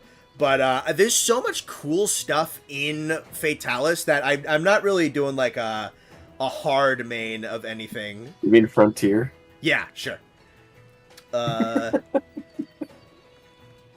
Fatalis is in Hunter Rank 4. Good lord. Yeah, they ain't slowing. You can fight a Dose style Yama. Okay, Dose style Yama is cooler than Freedom Unite style.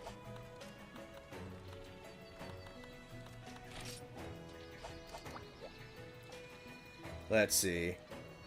There's so many cool weapons in Fatalis. Yeah, I saw Fatalis in the chat and I got my words mixed up. I love Hunting Horn from Fatalis. Guildmaster, I don't know what you're saying.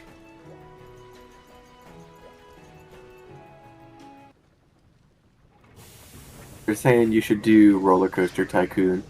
Alright, we're gonna swap games? Alright. So does this open up and... Not yet, I guess. No, it unlocks some new stuff.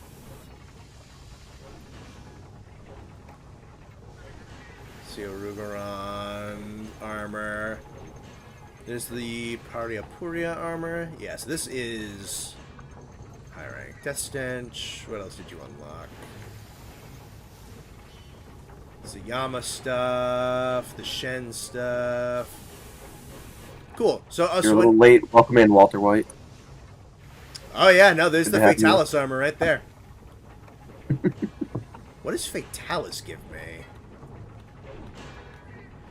Stun, poison, paralysis. Oh, that's the gunner. Stun, artisan, poison, paralysis. Make them go on Mr. Bones' wild ride.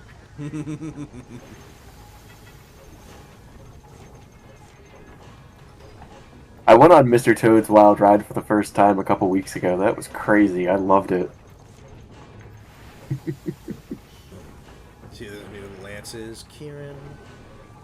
Ooh, Pariapuria's lance. That's kind of cool looking. Dragon lance is the Fatalis lance. Roller Coaster Tycoon is now your favorite carapaciate subspecies. You're welcome.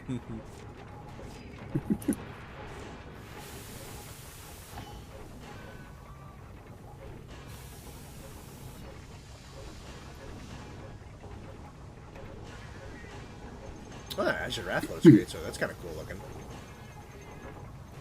Ooh, nice. A lot of cool great swords.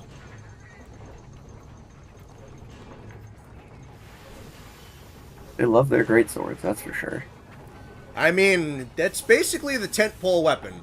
Not shocked.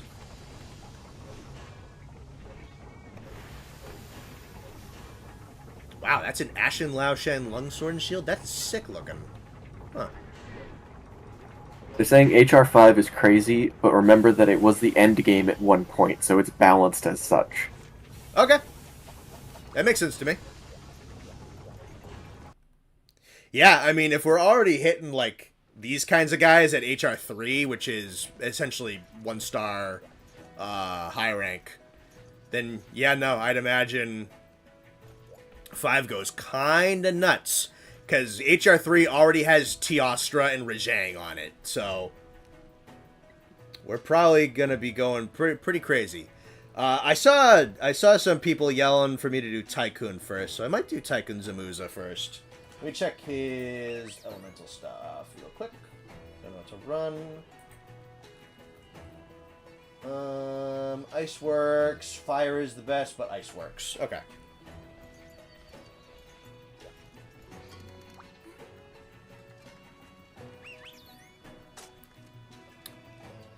Shyla Dawn, I'm watching the stream. Big fan of your content. Oh, that's super nice, yeah.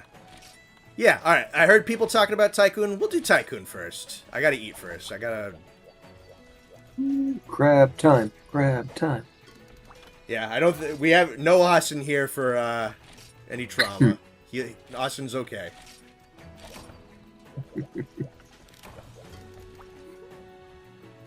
What's he gonna do?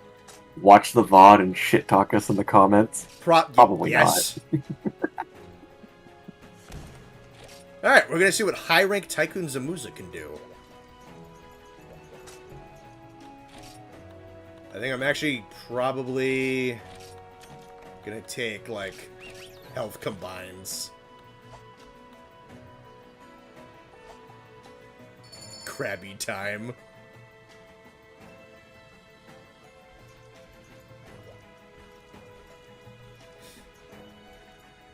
Hope you'll do short videos on breaking down the fights on personal level. I think, once I'm through high rank, I'm definitely going to do something. It might be one big video. It might be a whole bunch of short videos. I'm typically kind of like a one and done type of guy. I will very likely go back through the Frontier videos and talk about them again. Or Frontier Monsters, rather, and talk about them again. Try this and get his extra phase. Does he have his extra phase already in high rank? That'd be fun. Remember to break all of his parts. Sure, alright. Oh, okay, so breaking everything is probably going to get the Phase 3 Tycoon. And we'll go for it.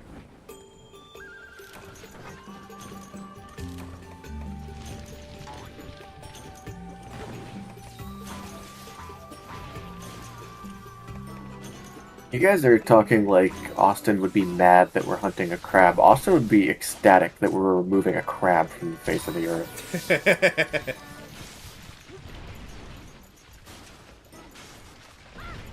Let the hunting horn do the hunting horning.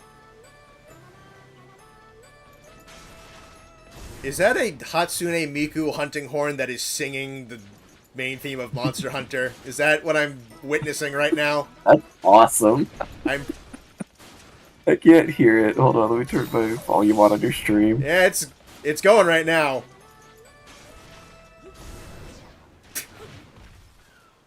This is a silly game. That's awesome. Is Tycoon friend-shaped, yes or no? Yes, Tycoon is friend-shaped. He is big and round. I'd say he's friend-shaped. The easiest way to tell if something is friend-shaped or not is if it's shaped like a friend. Yeah, I mean... Like, you don't need to ask us this. It's pretty easy to tell. It's a pretty simple test, honestly. Crabs are so cool when you ain't got Austin in your ear yelling that they suck. I'm legitimately curious because I think he will give them a fair shake when we get to Rise, because we'll have Daimyo and Shogun in there. I'm very interested to see what he'll think.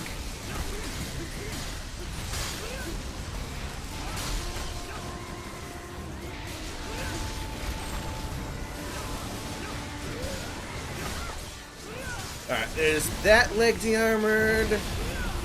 Damage isn't too bad, although I'm not shocked about that. Are you still wearing the Ruko armor? Yeah, I'm still wearing the Ruko armor.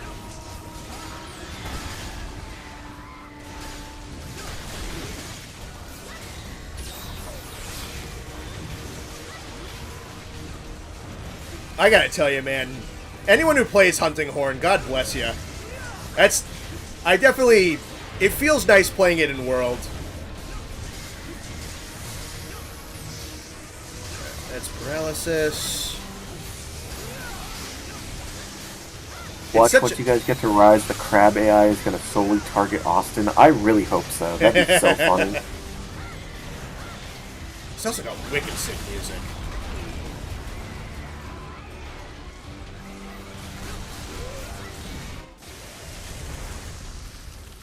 Alright, phase 2. Prepare to grind Kushala armor because you will need the evasion. So I've heard. I mean, I've already started grinding the Kushala armor out, so don't worry about that.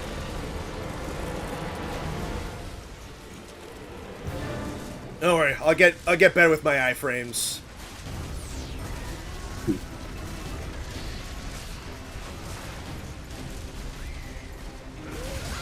Yeah, why do you need evade window when you can just roll through the damage? Like, get better at the game.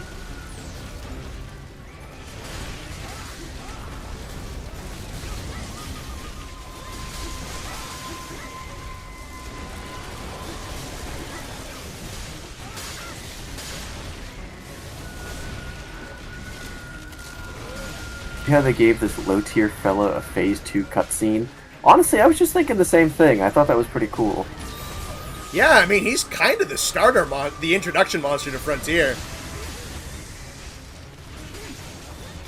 Yeah, see, Pico Push gets it. Why do you even need evade window? Just don't get hit.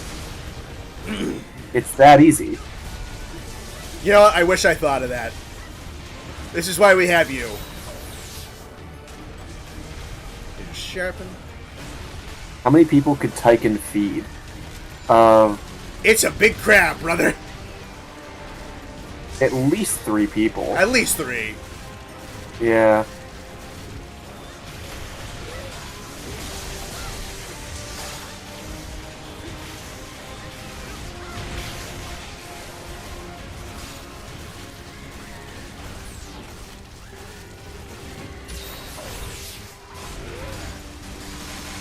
Just It's a krill issue.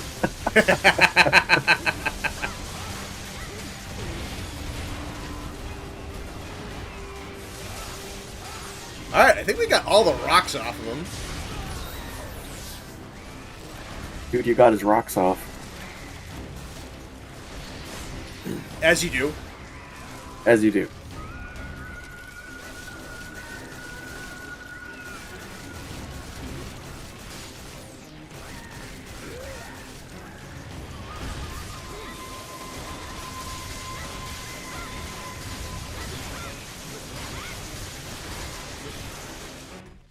It's crab meat. It'll go bad in a week at most. You're expecting we will let it last a week. I'm eating it on the cart ride back. Dog, this is nuts that this is a starting monster. We're having a crab bake with the boys as soon as we get back to camp. Dog, wait for like 15 seconds for the stream. Holy shit. Like, I knew this. Oh my. Oh, the cutscene just started. This is so. This is a fucking. This is the starting monster of the game. This is so cool that this is a thing. This is sick.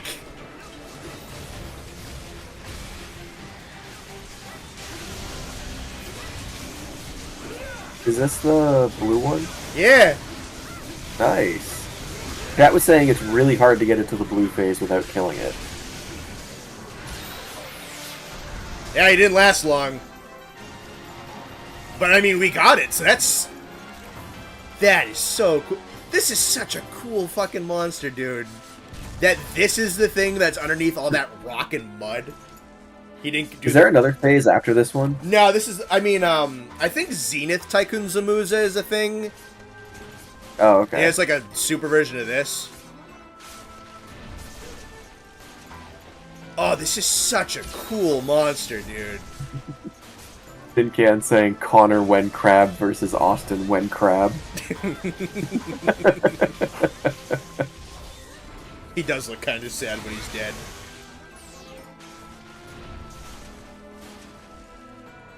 He's still pretty big like this, though these claws are massive compared to the rest of his body. That hunting horn is so fucking funny.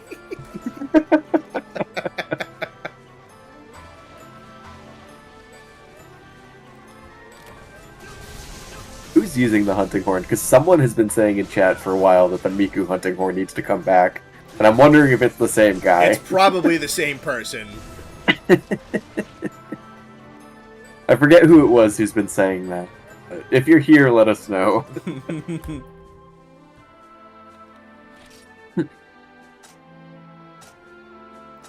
Holy crap, that's a lot of brake parts.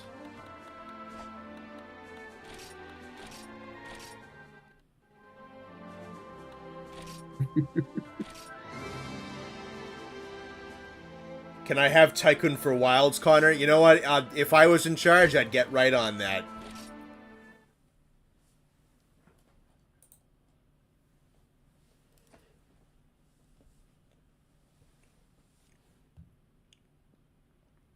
In HR5, I'd recommend you get a piece of Nargacuga and Gormagala armor. Those two passive give you evasion +2 and focus +2, respectively. That's nice. Alright. Someone was just saying the HR5 Narga armor can be really hard to make.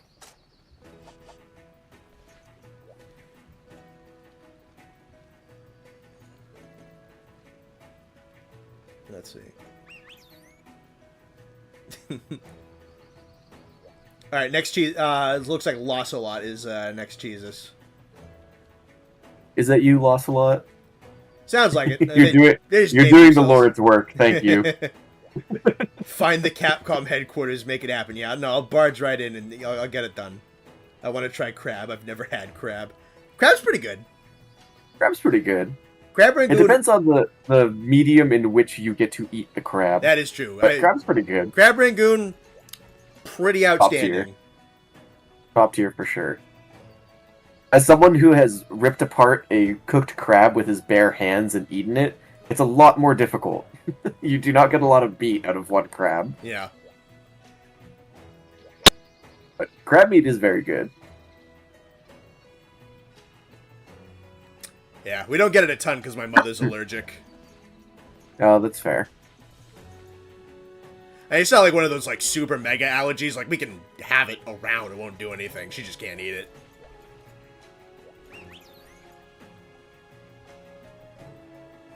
Let's see. He said, I'm gonna blend the next monster you fight with my great sword. Extreme style GS is so fun. Let's see. I love greatsword in these games. Oh, Next Jesus is Nexus. Got it. It's so simple and it's so good. Oh, is it? Yeah, that makes sense. Then that makes so much sense. Nexus, you're doing the Lord's work. Thank you. I mean, anybody who plays Hunting Horn does the Lord's work. Also true.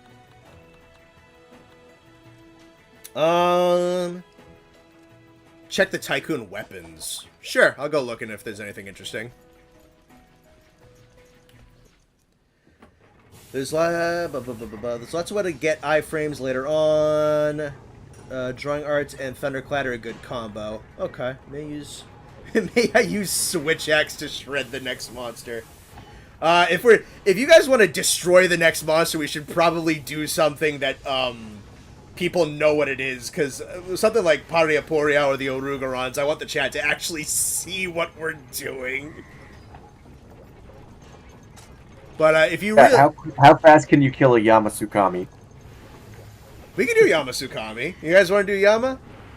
Tycoon Hunting Horn, pretty cool. Okay, let's check the Hunting Horn.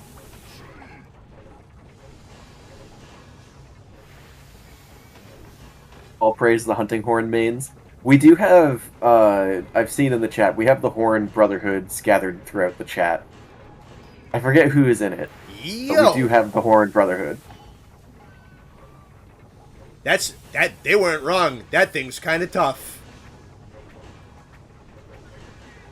HR5 is a huge step up. Double Velocidrome with Extreme Hunting Horn. I shall continue doing the job I was sent to do. Use the Hatsune Miku Hunting Horn.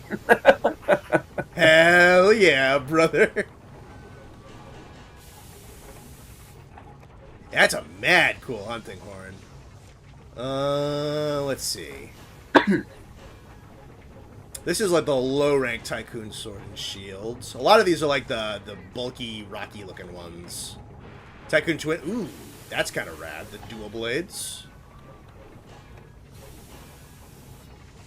I think he has a lot of weapons, I'm noticing.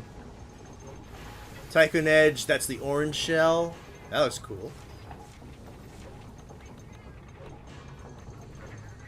Tycoon Slicer. The sword and shield are good for this one. A lot of his weapons look really good, man. You'll see him as they go. Look good. Rocky Hammer. Did that. We got a lance. We do got a lance. That's a nice lance.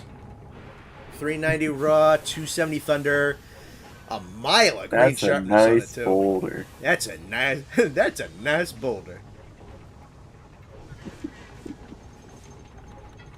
He's got a weapon in just about every category, and like, what I'm liking about these is that he's got a weapon in just about every category, and he's got a bunch of weapons per his 3 phases. Like, that's really cool.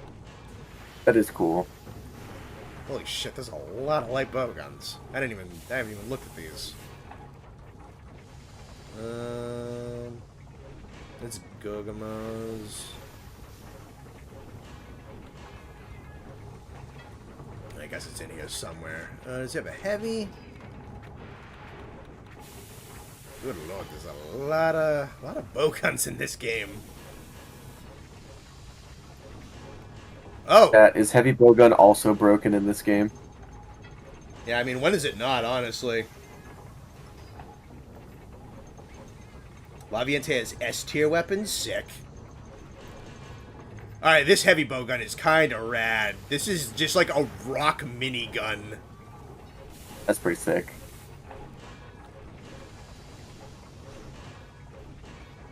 And then bow. Second bow. It's like two slabs of rock with a string in between them. That's funny.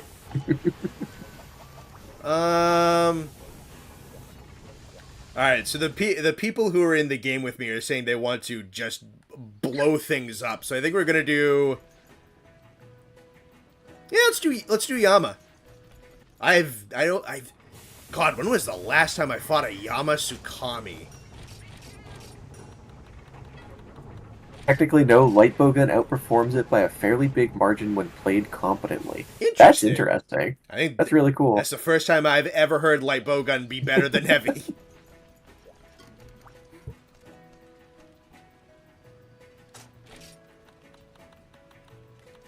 Go down here. The quest is literally called The Oldest Dragon. That's kind of rad. I should eat real quick.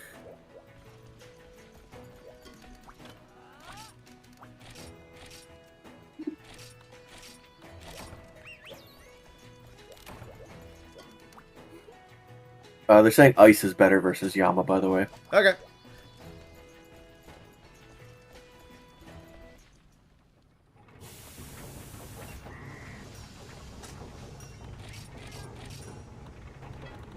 I'll just scoot it on back to the blow ceramic.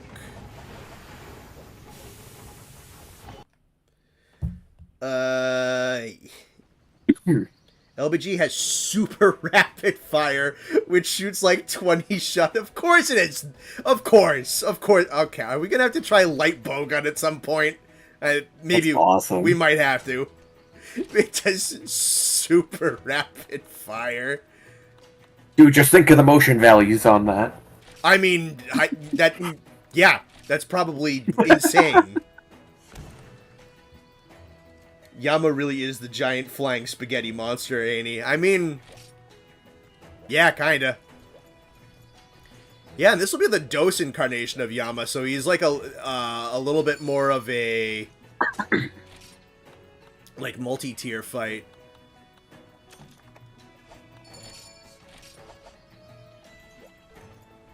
Hey Connor, can people change Nate's name here too? Yes, my name is currently Poglo. Yeah, it's currently Poglo, or Pablo Cubed, or Pablo the Third.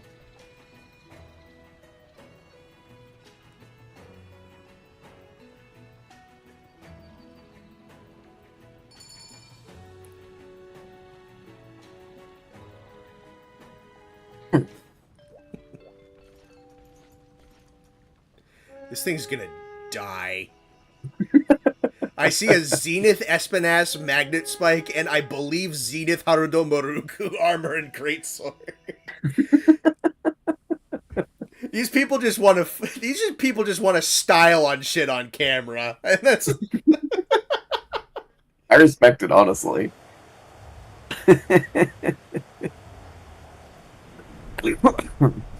I actually don't think Yama Tsukami's in G rank at all. I think that it's probably just replaced with its origin species, Yama Kurai. I would love to see them do something with Yama again. Again, man. I said it before, I'll say it again. Yama is such a missed opportunity in Rise. He really should have been, yeah. It was perfect for Rise. I'll say it again, man. Big open looking maps and wilds.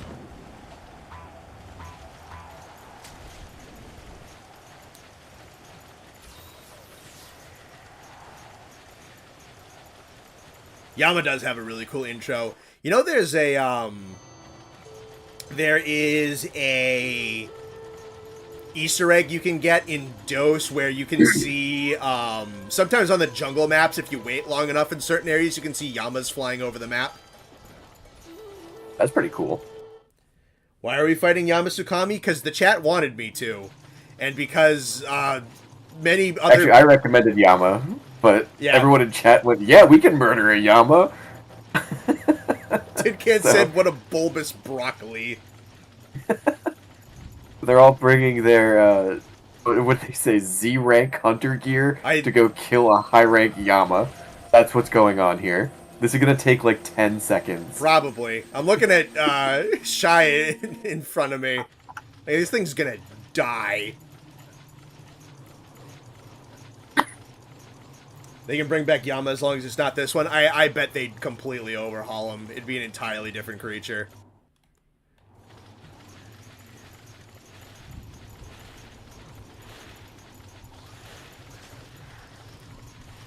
Dude, those lightning bugs suck. Yeah, they're annoying.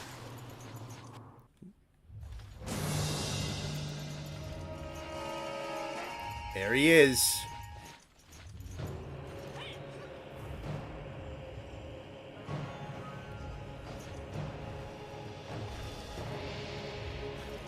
Ka was a missed opportunity in Rise, because the wire bugs would have been perfect for traveling the Nesto. That's fair, but for whatever reason, they kind of have an apprehension to put, like, final boss monsters in newer games. It takes them a little while to bring them back. I don't know why, but they just do. Probably because they love leaving their monsters. It probably is, yeah, honestly. That's probably the reason, but, like, I was gonna say Sadeas, but we also don't have Sadeas because we haven't had Underwater back. Same with Dire Morales. We haven't had Gogmazios. We haven't had Atoka.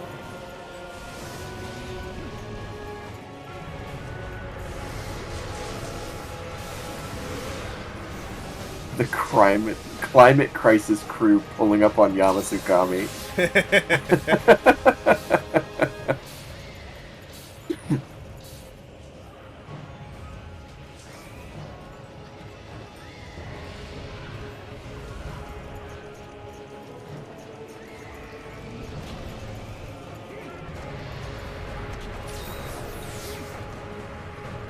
Some of the Fatalis family and Latreon have returned, yeah. Yeah, they just have a thing for leaving boss monsters in their own games. It's weird. Yeah, it definitely just takes time. Because some of the first and second and third gen ones have slowly, like, they brought Amatsu back, they brought Latreon back. Fatalis has been in a number of games. Lao came back in Gen Ult. That's true. Amatsu did come back too. I forgot about Amatsu. I think it takes some time and a lot of resources. You say that, but it's going to take them the same amount of resources to put a new monster in the game. I know, but they're going to do an original final boss. Yeah. But I think with the newer games, doing the title updates, it's a really good way to put old boss monsters in games. For sure. So I think there's promise of seeing new ones, or new iterations of them in the future. Especially if Wild has Underwater.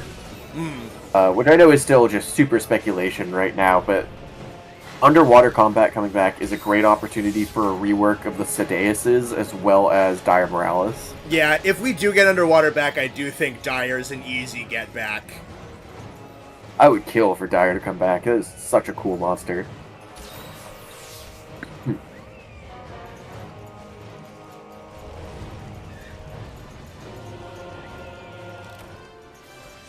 The speedrunning community is going to be in shambles when Sadeas comes back, but Siege Mode Heavy Bowgun doesn't.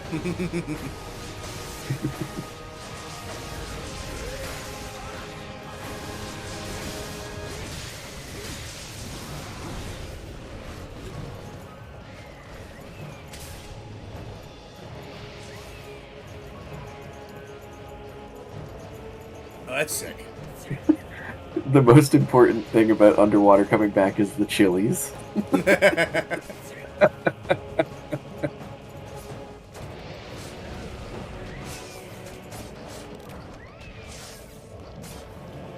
You don't really want Underwater back, but if it is, Dire is a must. That's fair. I can see not necessarily looking forward to Underwater combat, but... It's like a... tongue-tied. They're not gonna do it again if they can't make it fun. Yeah. That's for sure. If it does come back, that means that they're satisfied with the way they've got it pulled off.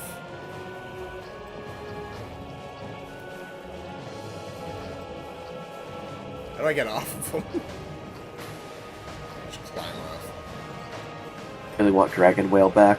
Honestly, I want Genmaron back. I love Genmaron so much. Yeah, I'd love to see the Morons again.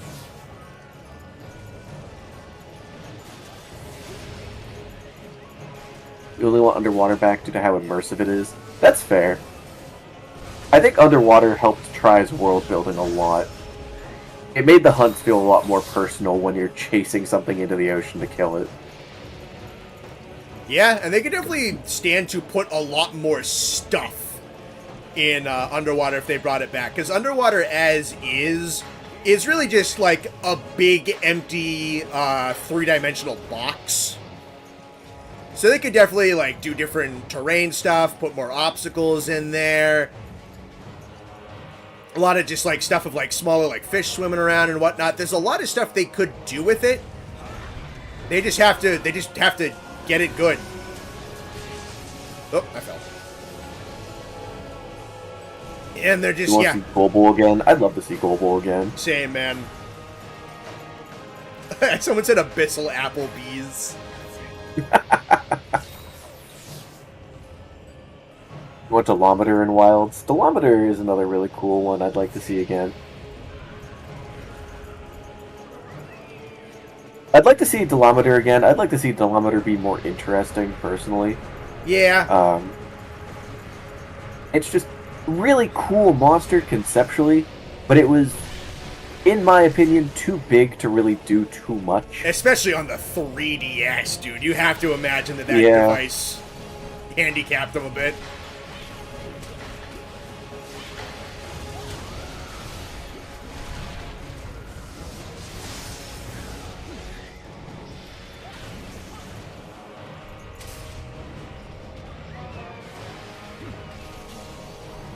I love the way he turns. It looks like he's on an axis. It looks like I'm rotating a model in SolidWorks.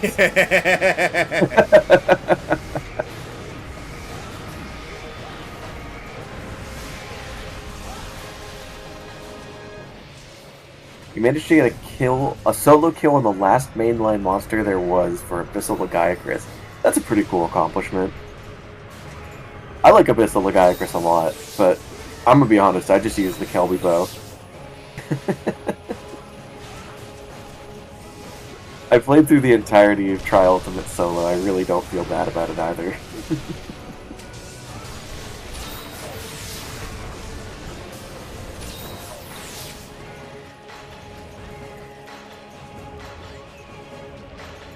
Would you give out Chili's coupon to the chat once you open the underwater Chili's? Oh, for sure.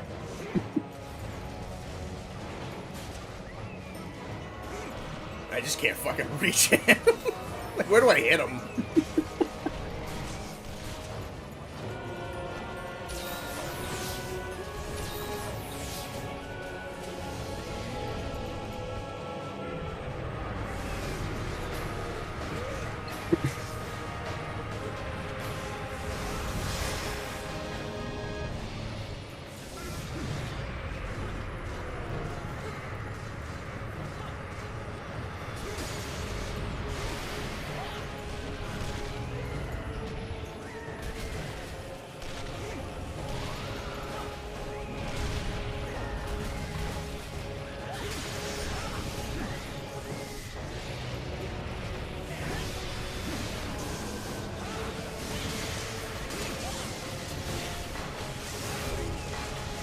Oh, I think I just got switch X'd.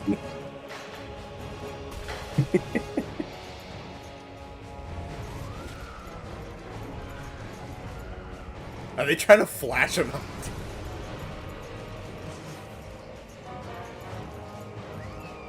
What'd they say? I appreciate the fact that Yama can play the harmonica. They're saying use your wizard powers. Oh. Alright, man.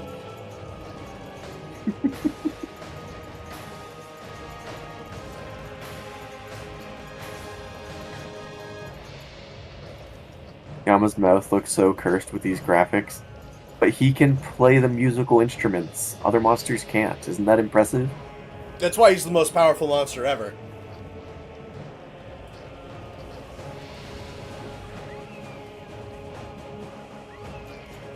I just don't even, like... Where do I hit him? Oh, I fell on his tentacle. Alright. This is kind of cool.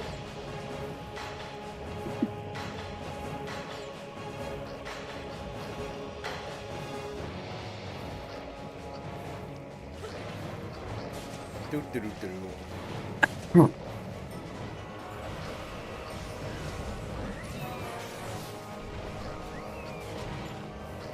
I'm just gonna try and fall off again.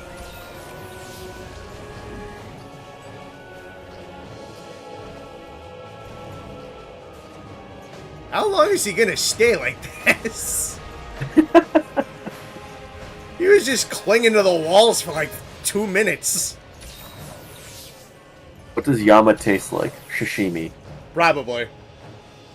I no-clipped. I kind of If it did. I was- just kind of fell. They're saying Yama won't die until it arrives at the top of the tower. I mean, I get that. He's not going up. If there was one monster that wasn't in 5th generation that you could guarantee in Wilds, what would it be? Wasn't in 5th gen, could guarantee Wilds. Laggy's so easy for that pick. Yeah, it might be him. Laggy's a pretty good pick. I still might say Shenmuran, honestly. That ain't bad either. There's also, high-key, there's a lot of, Yeah. like, Tier 1 monsters that I'd love to see come back. Yeah. Because they kind of took, like... if you look at, like, Tobi Kadachi in World versus Tobi Kadachi in Rise, like, you could tell they cranked them up a little bit moving into Rise. Oh, for sure. And I like that. And I'd like to see that happen with some of the older, like, early tier monsters, like I know we talked about Korapeko, but even something like regular Quetzalcoatl and Ash Quetzalcoatl, and something like those. Just like those early fight monsters that kind of become irrelevant as soon as you get deeper into the game. I'd like to see more uses for monsters like that. Yeah, especially with, like, the end games have been getting better and better about making the, like, the early level monsters relevant again. So it's actually kind of, like, worth more to invest in monsters like that now. Because they have the end games, have the lower level monsters be more relevant. Yeah. I know I've said that before on stream, but my hope for Wilds is relevancy for early game monsters late game. Yeah, no, I think that'd be great. Sunbreak Like, was really good with that. I was gonna say, I get Sunbreak had a system for you to hunt them again, but stronger. But I mean from a gear standpoint. Like, I want a way for, like, a Quetzalcoatl's armor to still be relevant in the end game. And I get that there's power scaling. Like, obviously, the Fatalis armor is gonna have better slots than the Great Jagras armor, and better skills on it, and stuff like that, but I really think the set bonuses in World and Iceborne was a really good step for something like that, but they didn't introduce it on every monster. And I'd love to see something like that. Like, just 2, 3, 4 pieces of this monster's armor, you get this unique skill that can only be on this monster's armor. Yeah. I like that a lot. I hope they bring that back and do more with it. Yeah, if they did something... And I also, I want, sorry, I cut you off, but I want the armor defense to essentially be equivalent as well. Like, I want to be able to upgrade my Jagras armor to be just as strong as my Fatalis armor defense-wise if I need it to be. Because it sucks running a master rank set of armor when one of the pieces can only get up to, like, rarity 9 and has 100 less defense than every other part on the armor.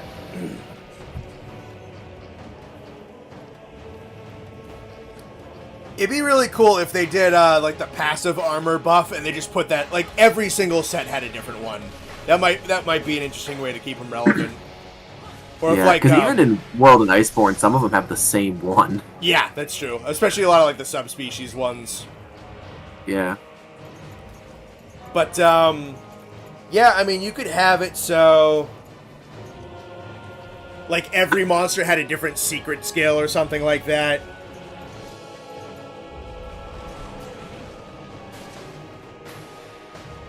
Oh, hey, Skrunkly's here. Hi, Skrunkly. Hello. Hope you're feeling better.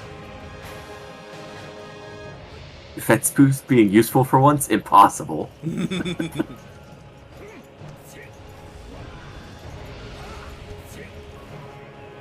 Connor, they're saying cast Dragonator on it.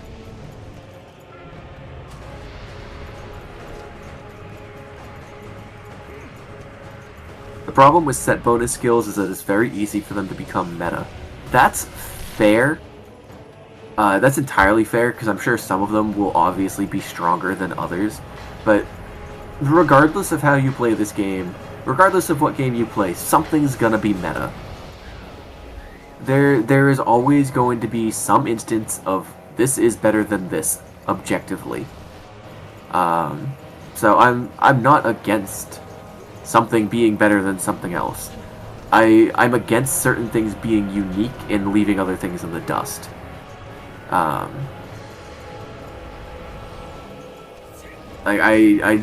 want, and I get like layered armor is a thing, so the look of the armor isn't as important as it used to be. But it's just the sense of I want more armor sets to be unique and have a reason to use them at any point in the game. That was another thing I did like about Sunbreak, is they had so many interesting, unique skills on so many armor sets that it wasn't like Iceborne, where it's like, there's a couple sets that are really, really good, and then there's Fatalis, and that was kind of it. Like, there was so much stuff you could do with sets in Sunbreak. Yeah, that's true. Let's see. You want the critical stuff to be nerfed? Do you like more skills that are more interesting than flat increases? That's fair. That's perfectly fair. Critical's pretty much always been strong.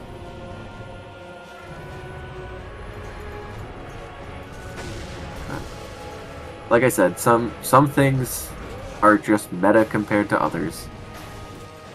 Like, there will always be skills that are better than other skills. Like, crit boost is always going to be better than fast crawl. Yeah. That's not, hey, let's figure out how to balance these. Like, that is objective. This is better than this. And that's totally fine. But I want more things to have a reason to use them. I don't know, I'm more just presenting you guys with an ask than a, here's my solution for this. I don't have a solution for this. I don't know if they'll come up with a solution to this, but that's personally what I want.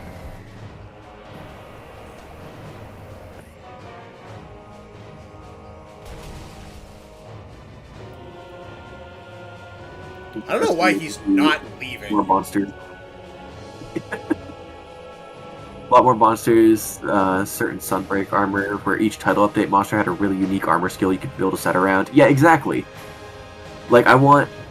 Obviously, like, there's gonna be decorations and charms for you to put things on armor, but I think it'd be interesting if there was unique skills locked to armor sets. Yeah, I think, well, then people are just gonna say, oh, why isn't this busted skill on armor with better defense? Yeah, exactly. And that's what I was saying. I want a way for the defense to be comparable late game. Yeah, I think Sunbreak is probably the best model we have so far. It absolutely is. Sunbreak is great for armor sets.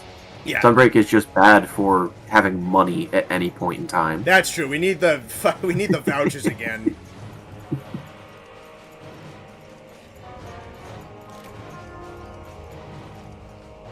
Oh, I love fast crawl and mire walking. Supplies are here.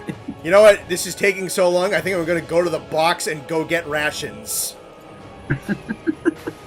You're running around with no stamina. Yeah, I've been running around with no stamina. You gotta cook some well-done steaks. He won't leave. I don't have meat with me. I don't know why he just refuses to leave. Fast crawl is the best thing ever. I don't know what you're on. How many of you actually knew that fast crawl was a skill in World prior to me just mentioning it? Because I believe it is on a single piece of armor. It's on, like, Jagras, and that's it. It's on the, I think, either high rank or master rank Jagras boots, and that's it. I swear to God. If he's still in that area when I get back from eating rations. But...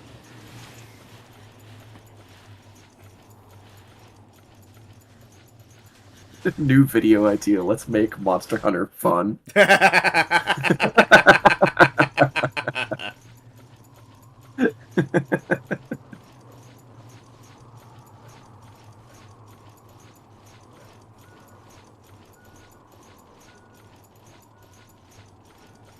It feels like a video a Valorant player would make after playing Monster Hunter once.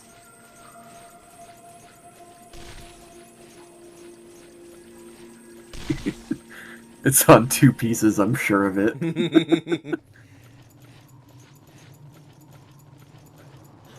Pretty much never. I'm guessing you saying engaged with the Curious Crafting armor augmentation until it was already nearly AR300. So when I did engage with it, I dead as had 9,999 of the max tier ones. That's awesome.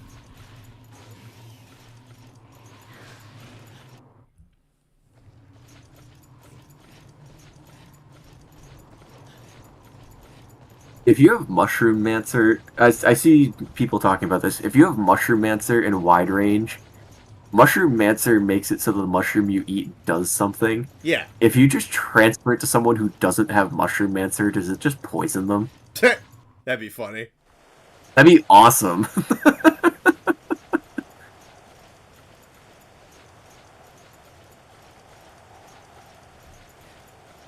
Worried that Wilds will suffer a similar fate as World, where it's such a big game until Fortnite took over, and the same will happen because with GTA 6, so Capcom should release Wilds ASAP. I mean, yeah, I really don't think Fortnite kind of swept over World. Fortnite just kind of everyone started playing Fortnite. For those of you who don't remember, Fortnite was a zombie survival game for like 2 years before they made it into a battle royale game mode.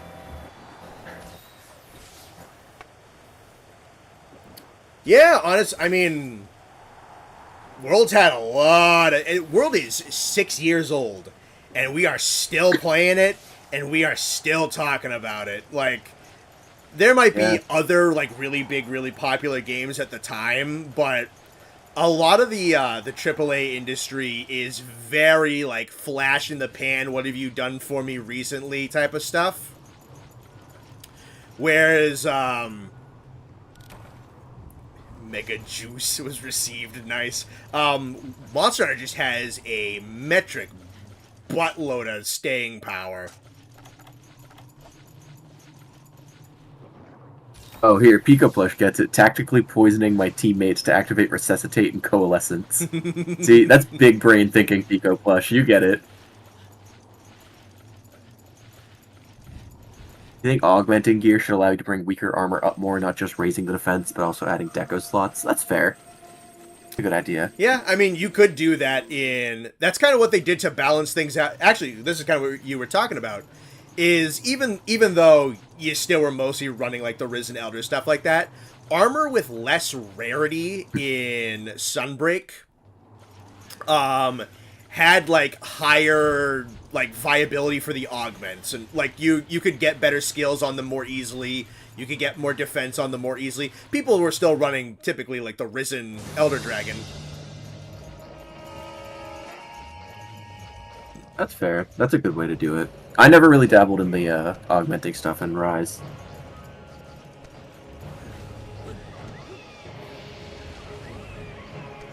I feel like Monster Hunter has built up a dedicated fan base that is kind of needed with how every game that comes out is more coin toss in terms of quality.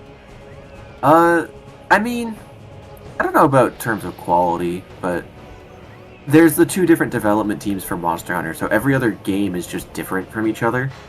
Um, in terms of a dedicated fan base, I think after World, the fan base has just increased so much.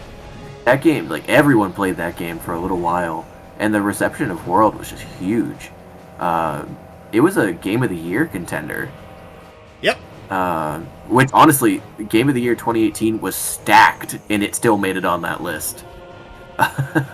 Yeah, that was a big one. That was PS4 Spider-Man, God of War, Horizon. Spider-Man, God of War. No, it wasn't Horizon. It was Spider-Man, God of War, Monster Hunter, Assassin's Creed, Odyssey, and Celeste. Oh, yeah.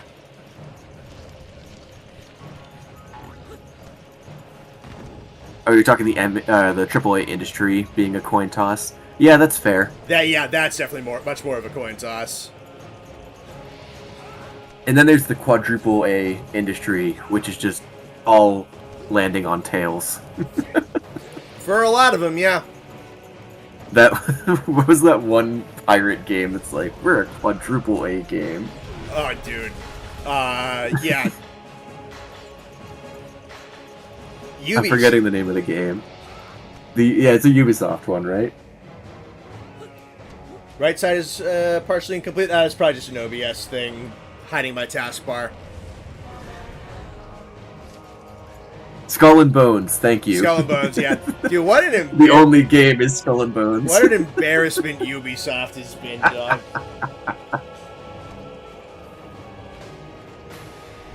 Classic Ubisoft, yeah.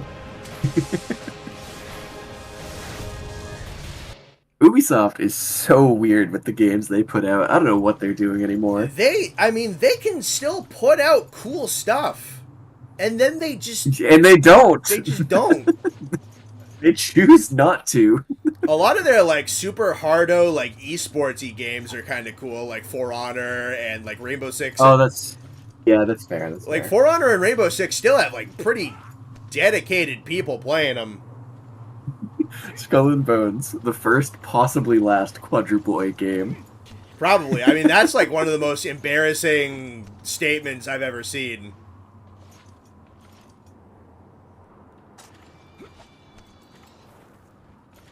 Reddit to saying you guys keep resetting the progress because you keep knocking him down. Yeah, you gotta let him climb the tower. That's why he can't die till he gets to the top.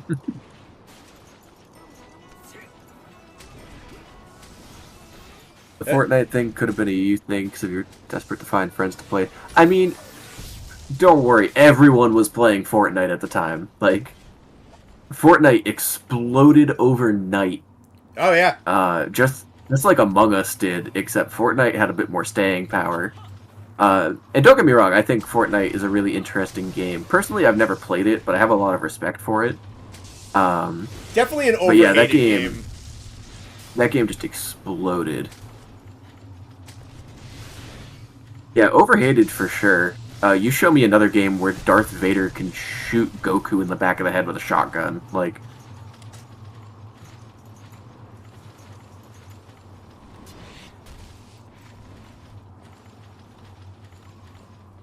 They recently deleted the crew from everybody's libraries because the servers got shut down. That sucks.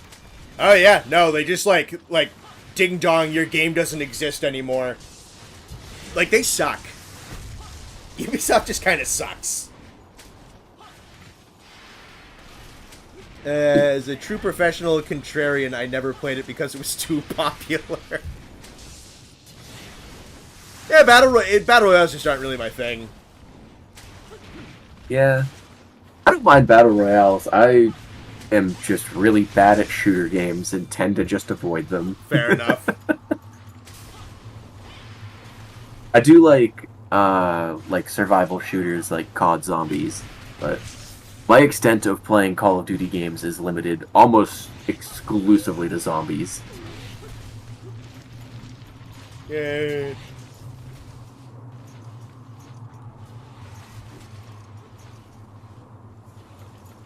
Really didn't like how people hated Fortnite kids doing Fortnite dances, like, bro, the kid's 9 years old and having fun. That is very true. We were all People cringe at really one point. hated people really hated on children for having fun. That's crazy. Yeah, man. We were all cringe at one point.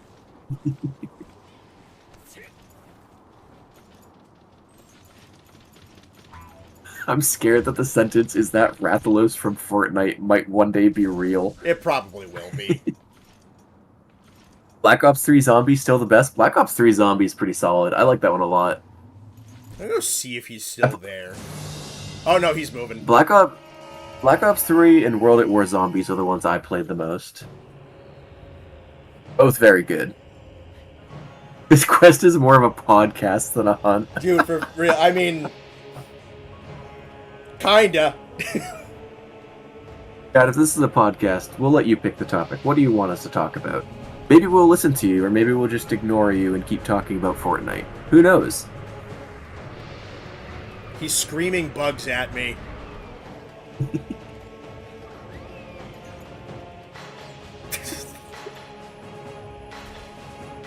It's that Rathalos from Raid Shadow Legends. I...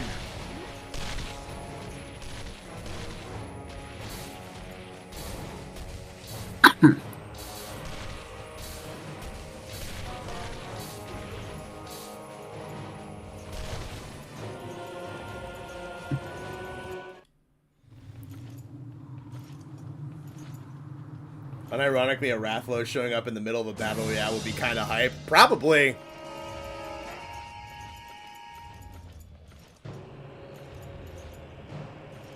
Lobodon wants to know our favorite games.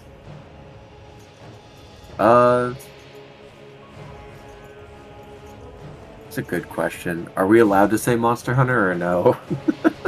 I mean, I'd assume that's pretty implied. Yeah, both of us obviously very big Monster Hunter players. Other than that, I really like 2D platformers. And puzzle games. Puzzle games are cool. God, I'm really thinking about it. I think the two games I play the most are Monster Hunter and Bloons Tower Defense.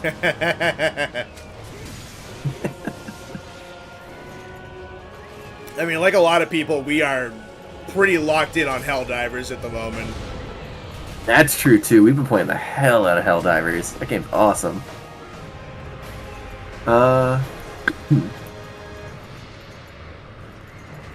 First anime. First one. I think... Yeah, I don't know what my first one was, because my brother and I kind of found anime and just binged a ton of them on Hulu. So I could probably name 3 or 4 that it was probably one of those. But I don't necessarily know which one. I'm going to say Bleach.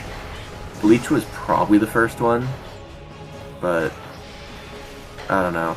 Yeah. By technicality, mine was like one of the promo like TCG animes. It would have been like Yu-Gi-Oh or Pokemon. Yeah. Because those are. I wasn't counting those. Yeah, I mean they are anime. They are absolutely anime, but I think I'm answering the question with the first one I watched subtitled. Yeah. As for like actual like non-promo anime, the first one I watched, it was either. I didn't watch it all the way through, but I watched a lot of Fairy Tail. Fairy Tail's really good. I haven't watched it all the way through, but everything I've seen I loved. Yeah, it's a fun one. Problems and all, I do like it. Yeah. And then Chat's saying you like Monster Hunter, that's crazy.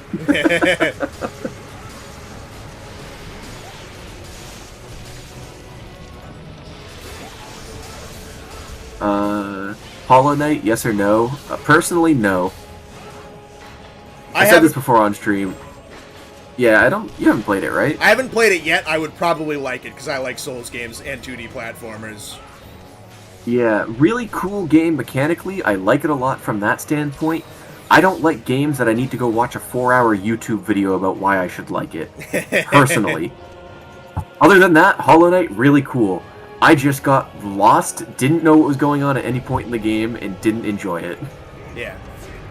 I definitely, like, kind of understand that like, thing, but, I feel like with, like, the Souls games specifically, there's definitely, you can, like, learn enough by paying attention to stuff like that. But then you want to go to YouTube to learn what the hardos learn, because they find the crazy shit. Like, I was paying attention when I played through Elden Ring. I was reading item descriptions, I was, like, paying attention to the dialogue and whatnot, and, like, I got the gist of it. Then you go and you look at the stuff that the people on YouTube find, and it's shit, like, you would never, ever in your life think to look for this kind of stuff, but it's all totally legitimate. Like, there was, probably still is, I don't know how active he is, because Elden Ring's been out for 2 years, but there was a YouTuber named Tarnished Archaeologist, and Tarnished being, like, the main character you play in Elden Ring. And you would think, like, oh, Tarnished Archaeologist, like, he's, like a normal, like, lore YouTuber. It kind of was, but he was quite literally doing, like, archaeological stuff. Like, he was going into the different regions in Monster Hunt, in Elden Ring, and, like, looking at differences and similarities in, like, architecture and whatnot, and seeing what he could, like, find and imply about certain cultures and civilizations in history in, like, the game Elden Ring, based on that kind of stuff, because the creators go into that much detail. Oh, did I clip onto his tentacle? I might have. No, let's see. I watched a 2.5-hour video about Elden Ring's color theory, and it was amazing. It was a great video. So, like, lore stuff like that, I do think is fun. Especially if you pay attention as much as you can on, like, a normie level. Because then the guys who go, like, super mega hard will be able to connect a lot of dots for you.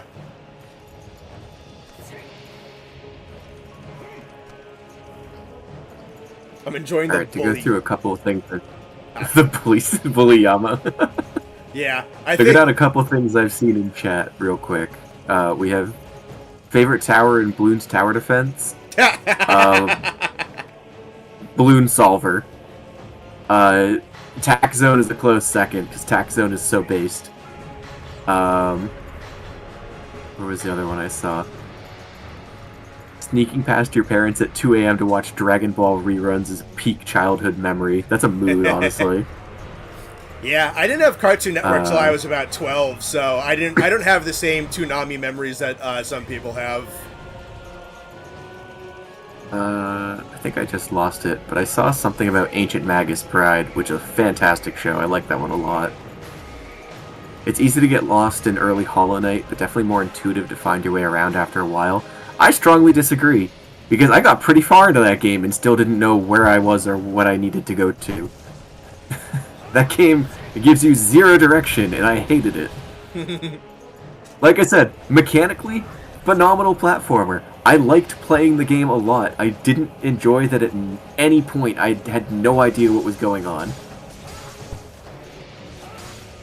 I think we're gonna do another quest after this so that the guys who wanted to blend shit can actually have a chance to do that.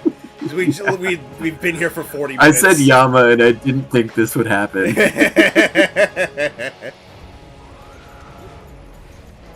Yeah, they're saying they have a feeling you're gonna time out against Yama. Thankfully, by the time we hit the top of the tower, he's probably gonna die in 6 seconds. You're praying that Wilds has actual monster lore tidbits in-game and not untranslated art books. That'd be cool. I don't know if they'll do it, but that'd be cool. Yeah, I mean, you can read, like, the parts and whatnot, and the dialogue will tell you shit sometimes.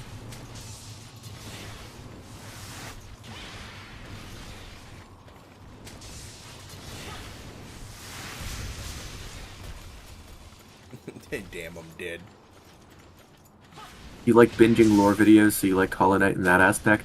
I'm not saying there's anything against lore videos. I think they can be really interesting, but I don't like that playing casually through the game, I didn't understand anything that was going on. Did not enjoy that. Like, there's a difference of casually playing through a game and, like, kind of getting it and wanting to dig deeper and learn things, like Connor was talking about with Elden Ring. And then there's Hollow Knight, which is just like, hey, here's nothing. Figure it out. And, like, you don't know what's going on. There's a difference of wanting to know more and understanding nothing unless you go find more. Imagine doing this with no one to talk to, solo. Yeah. Yamakarai will probably be a lot more interesting. I'll take, these guys wanted to blow stuff up, so I'll take them out on something a little bit more fun after this. What's a monster you thought you'd like but ended up not liking, or vice versa? I have a good vice versa one. I thought Gos Harag was probably going to be a little bit too uncanny when I saw him revealed in the trailer. I'm like, oh, I do not like humanoid enemies in Monster Hunter particularly well. So when I saw like a big bear fighting with ice swords, I'm like, I don't know how I feel about that. I feel like that's going to be a little too human. And then he comes out and he really isn't. Like, he's one of the best fights in Rise, and B, like, the whole, like, him being too human aspect wasn't, he did feel like an animal, but with massive blunt objects stuck to his hands. I have to really think. I know when I first played Try, I really didn't like Paris. Mostly just because I didn't know what the hell I was doing and it kicked my ass constantly. And now I absolutely adore Ball. I think it's so cool. So that's more an opinion that just kind of changed over time playing the game. But I don't know if I have any vice versa, like something I thought I'd like and ended up not liking.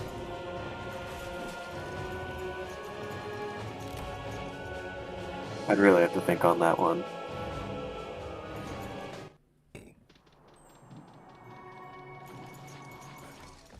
I have armor skills that I thought I'd like and ended up really not liking, but I don't know about specific monsters.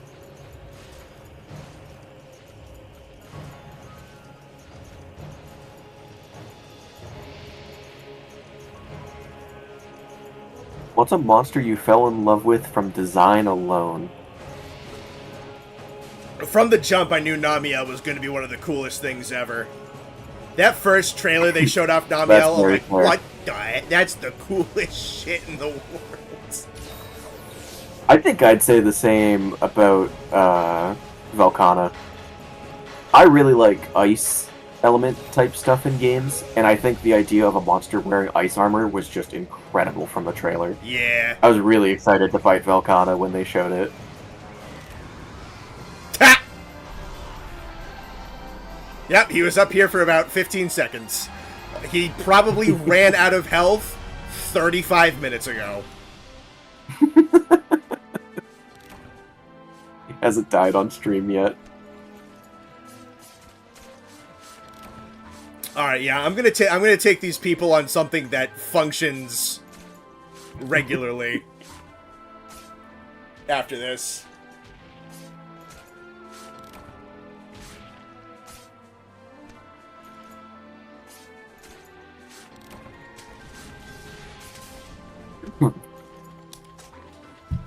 You love Malzeno from the moment you saw him hold a Rathalos in the neck? That's fair.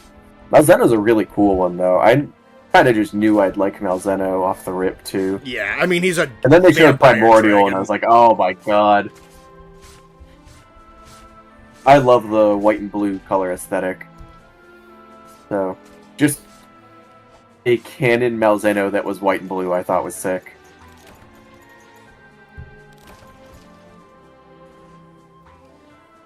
Alright, we're gonna find something normal to do now.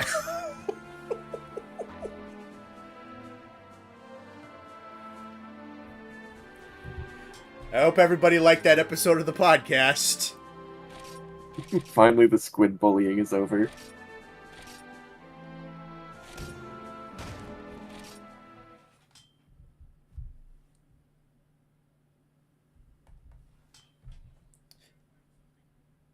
Yeah, I don't even know if I have a good story about anything that, like, I saw at first glance and then was disappointed by, because I've said this a couple times. It is so hard for me to, like, not like a monster.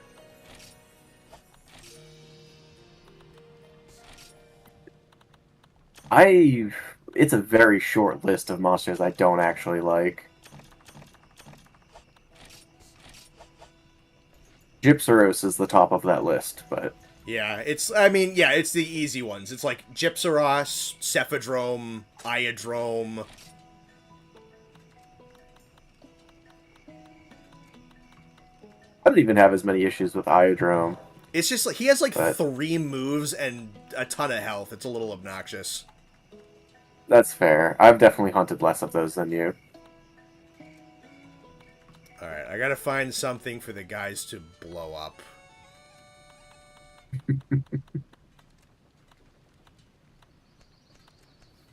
Zora Magdaros.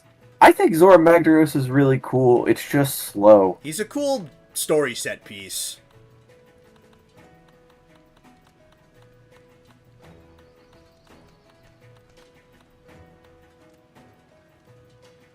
Who wore better, Zamtrios or Velkhana?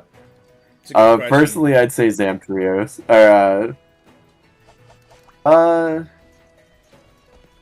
I like the spiky nose that Zamtrios gets with the ice, but I think I'd pick Velkhana.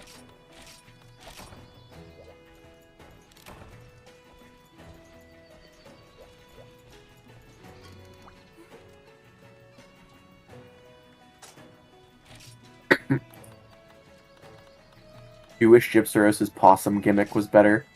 I wish literally anything about Gypsaros was better. I really don't like Gypsaros that much. Alright, since the Kashala armor is so good, we'll go for him. And the guys can blow up a Kashala Dora for me. What's your opinion on joke monsters like Zamtrios and Duramboros? I think they're awesome, personally. Change my lance. Zamtrios and Duramboros are both fantastic monsters. I love monsters that, like, you go into it looking like you know what's gonna happen, and then suddenly you don't know what's happening. I think that's cool. So even, like, especially when there's something a little outlandish, like the Zamtrios, like, blowing up for the first time and being huge, or the, Duramboros turning into a Beyblade, I think that's awesome. I love it when they just kind of take this really cool monster and then just hit you with something crazy that you're not going to know is coming.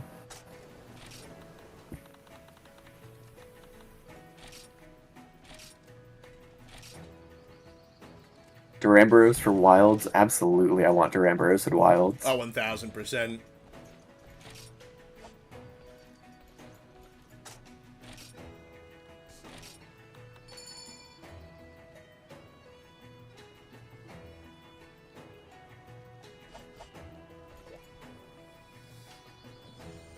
I'd say the closest to, like, a joke mod. Like, I like Congalala a lot, actually.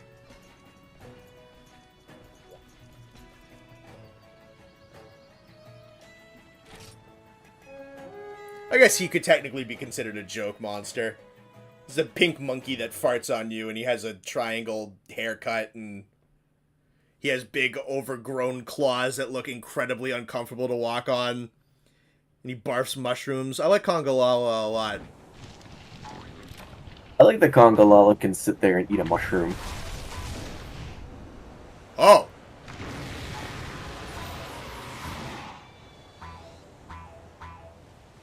Well, give the stream a sec. Something. Oh boy. Everything okay? Yeah. Yes, but also no. But like in a good way. Oh. Yeah, that Yeah. just showed up for me. Yeah, it's just catching up on the chat.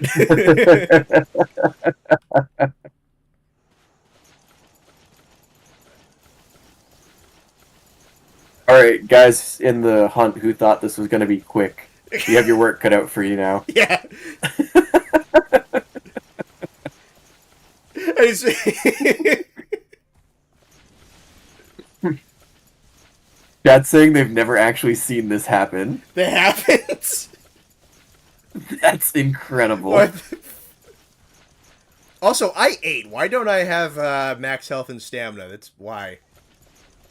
I'm really glad this is the hunt that you guys chose to bring your Z rank gear. Yeah. Me too.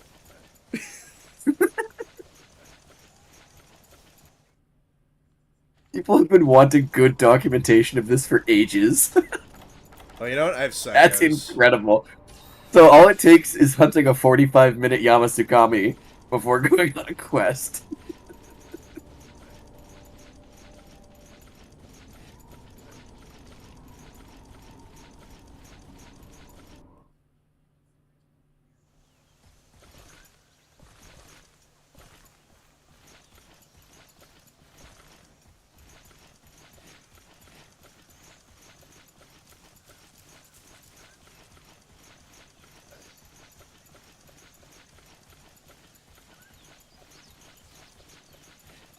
Sense that there might be some unknown creature. Tin Can, I think you're onto something. Yeah, I think. Yeah, no, I think you're getting it. Got some good intuition there.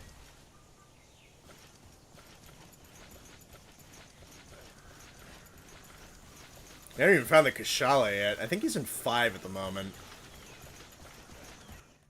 Welcome to high rank, by the way. Fuck yeah. Someone just said Zenith Bonboro. See, maybe it's in 6. It is unknown where it is.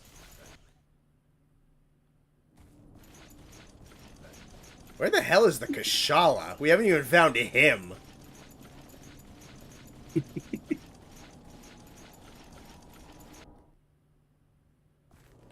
Oh.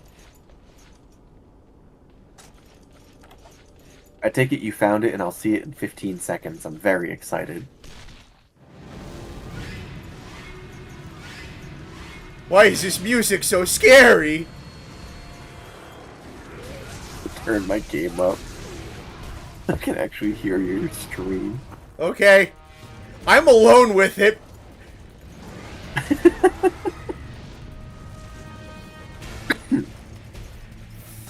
Fuck. Can you ping the map? I paintballed her. That's good. It said, what a friendly cat.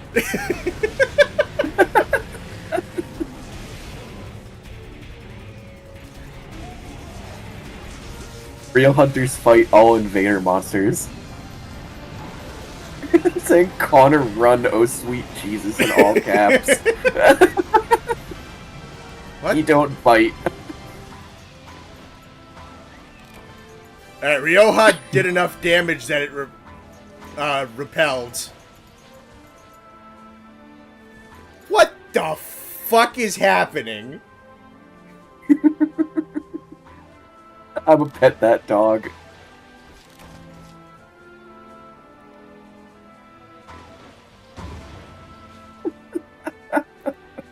What the shit was that? Full name Princess.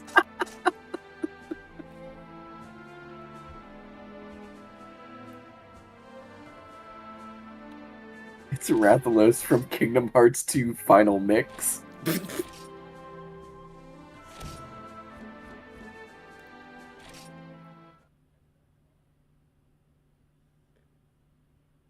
What the hell just happened? Reddit to say he's never had that or seen that happen before. What the fuck? Unknown replaces the target of the quest when she appears. Saying congrats on killing Kushala. Alright, Did you get any parts from it? I got 2 scales. I think. Yeah, I got 2 Black Rathian scales. Goofy ass looking Kushala. What the fuck was that? Alright, I guess we'll try that again.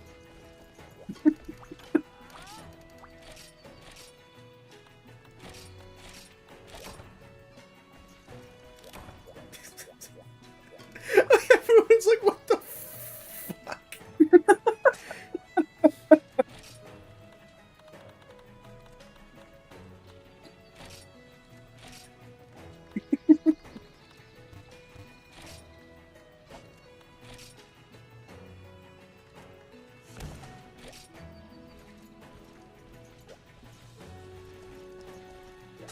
Awesome. I don't know what to make of that. Do you have enough parts to make a weapon? Probably not.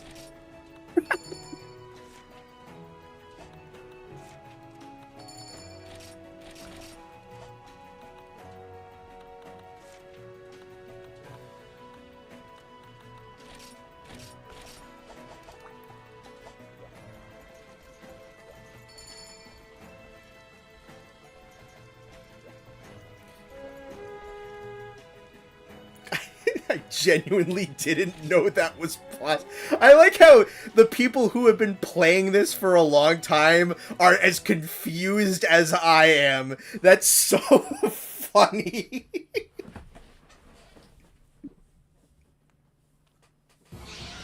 Wrath is heartless equals Zathar. If the name's Zathar, wouldn't that be a nobody and not a heartless?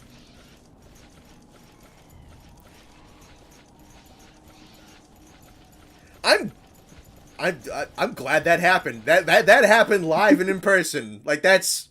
I'm glad you have that on video. Yeah. I'm. What a fantastic YouTube short you just got.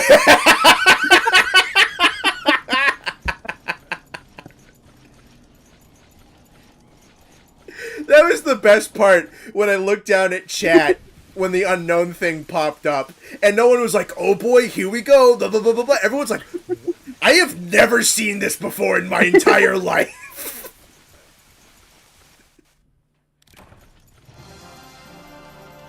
And the Kushala's dead. I didn't even see it. Is it dead already? Yes.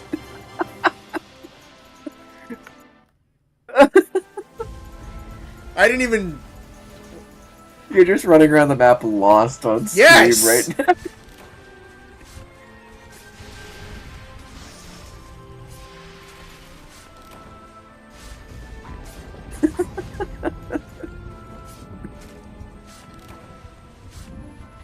What is happening? Now Rebediora is gonna DDoS you for having that footage.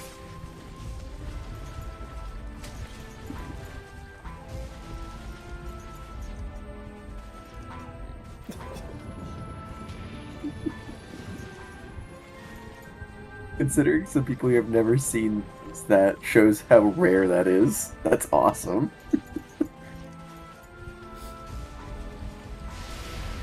This has been a weird day.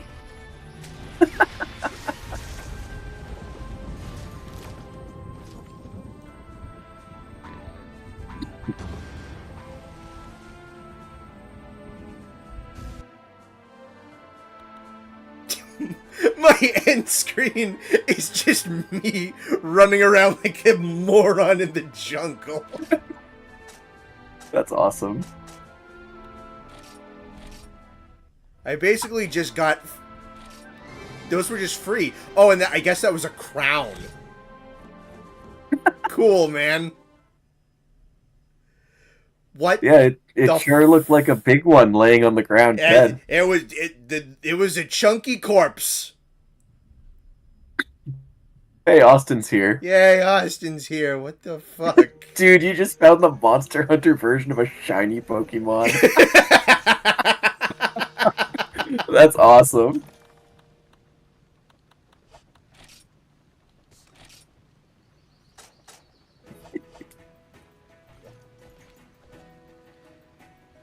What the fuck is today? Good job. Thanks, man. I really tried. Nexus says that's enough Frontier for today.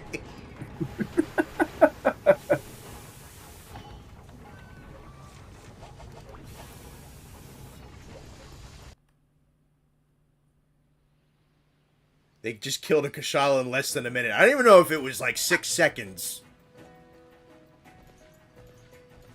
Austin, feel free to hop in the call if you want. I think he said he's at a concert. Is he actually? Yeah, he said, That's I'm at awesome. a concert, but I missed the squad. If he was free, I would have assumed he would have been in here by now. Anyway, I didn't know he was at a concert tonight. I didn't know he was at a concert either. Austin, what concert are you at?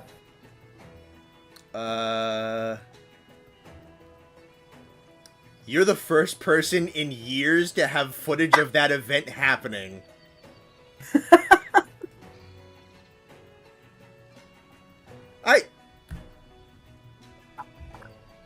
Man.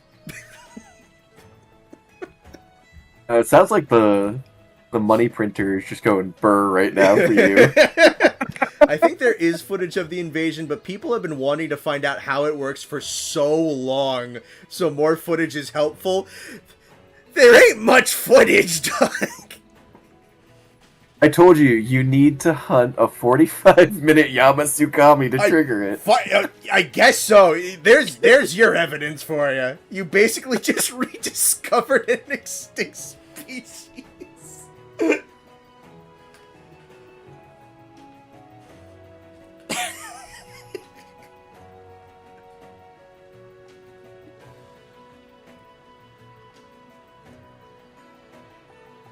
Man found the ivory-billed woodpecker.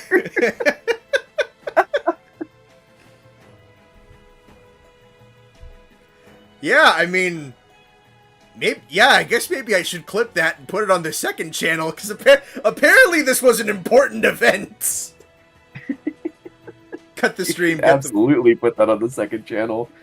That's awesome. Yeah. Bro found the Tasmanian tiger. Josiah Collins. Okay, that's you. Cool, sick.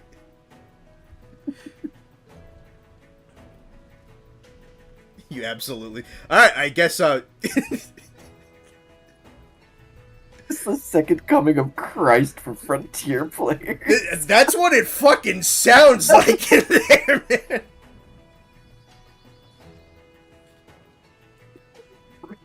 Bro unironically rediscovered the coelacanth just existing and floating off the coast of Africa.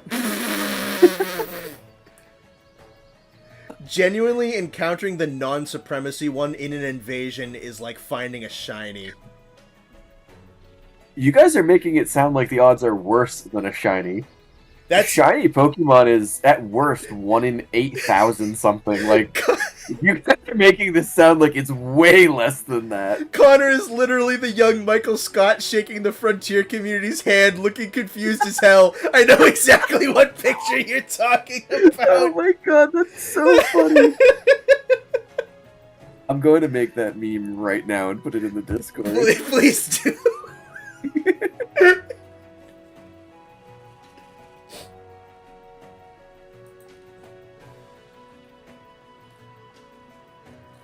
I'm just the more I'm just like, oh, this is cool, because I knew Unknown was an invasion monster just from like the wiki, and then just like seeing like Raditz and Pekko in the chat be like, what is happening? What the fuck is happening? I don't know. What did I do? I don't know what's going on.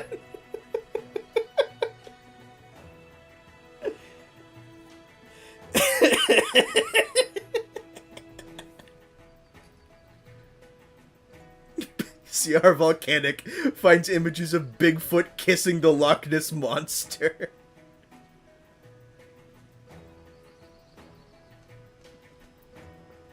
There you go. The meme's in the Discord, everyone.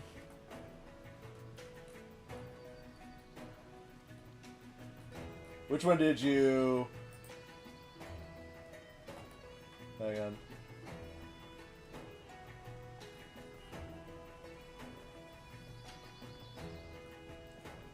I put it in the Monster Hunter memes channel. Hang on.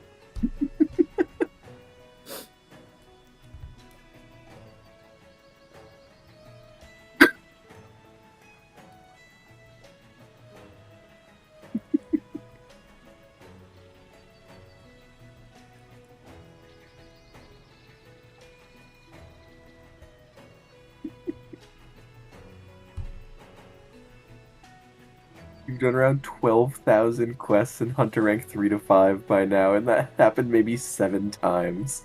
That's crazy.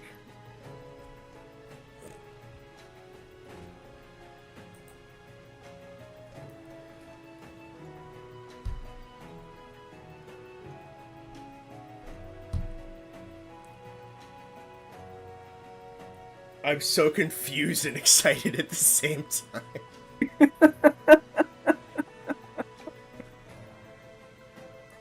A rare event in Frontier has occurred that was relatively unknown in live footage and...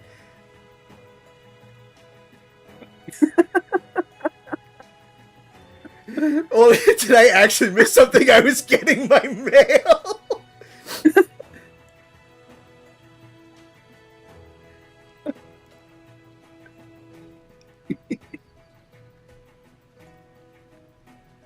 Yeah, I don't know what to say. I really don't know. I didn't know that was rare. I think it's funny that you got this on video, and funny that we're talking about, like, the dumbest shit over it. I know! What do I do now? I was like a controller drift. Let's see if that fixes it. Let's see if that fixes it.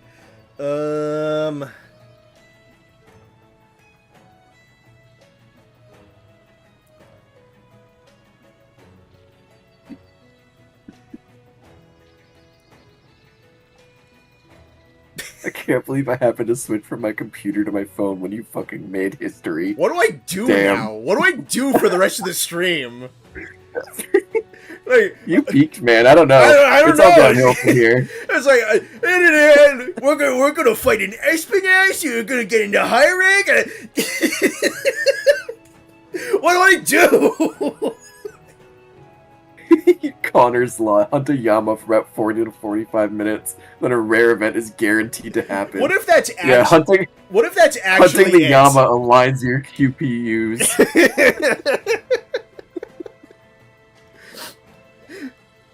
What if that's actually it? That would be insane.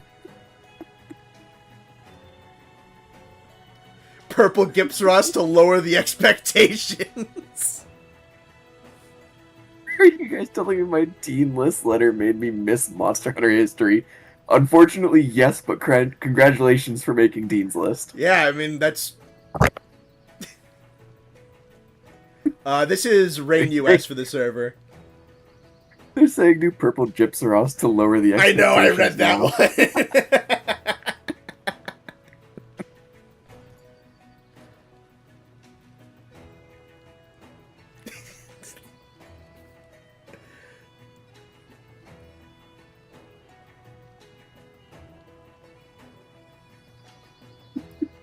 I'm legitimately lost.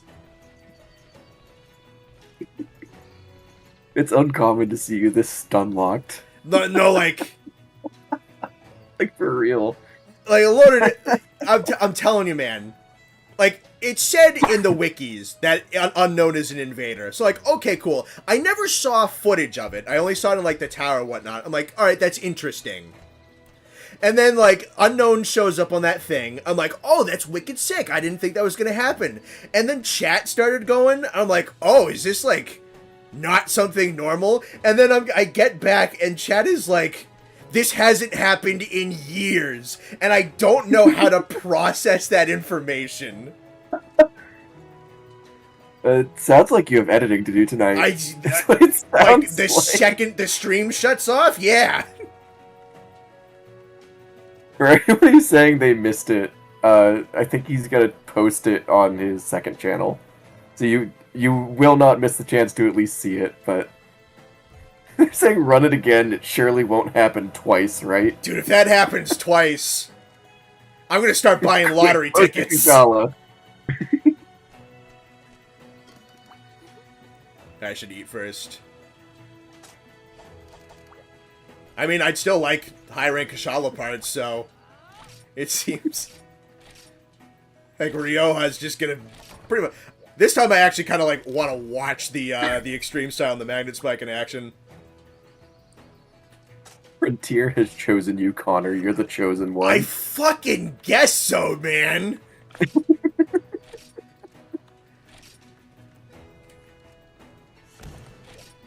That's awesome. That's so funny. All I wanted to do was just make a silly Frontier video a year ago, and now apparently this has happened. Now apparently you're Monster Hunter Frontier Jesus. Oh, man.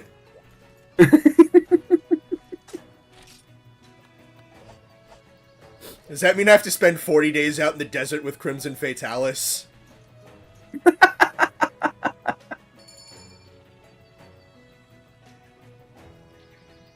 Alright, we're gonna It means your it means your 20,000 people sub goal might be coming a lot sooner.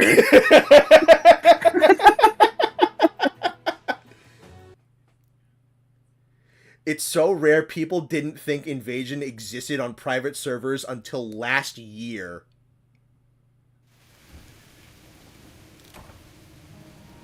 Connor, you are now John Frontier. How do you feel? I feel a lot.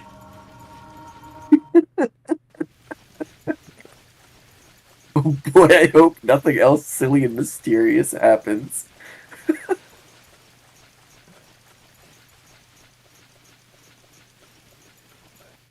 This is awesome.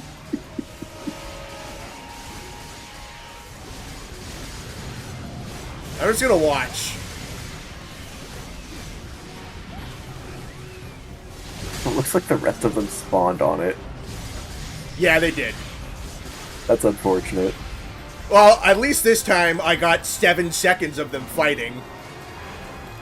I didn't even pull out my weapon. I knew there wasn't a point.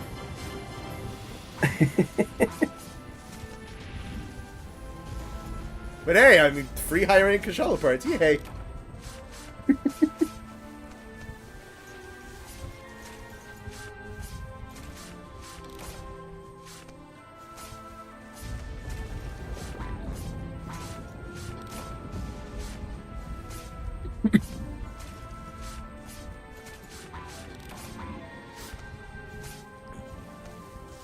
Dog, at this rate, there's monsters that aren't even in Frontier that are going to start showing up on the quests.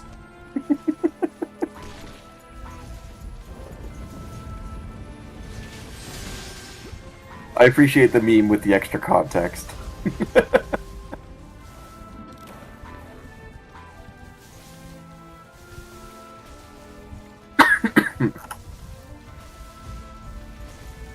I got the Big Bastion, thank you, Big Bastion.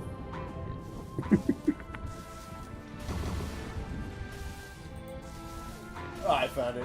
Monster community thanking him for finding the second coming of Christ, Connor finding an unknown on a random ass quest.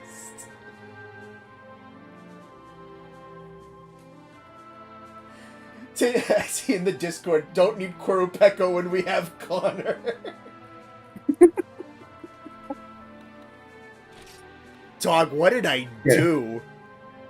I can't wait for Connor to be invaded by Australians' unreleased adult forms of online.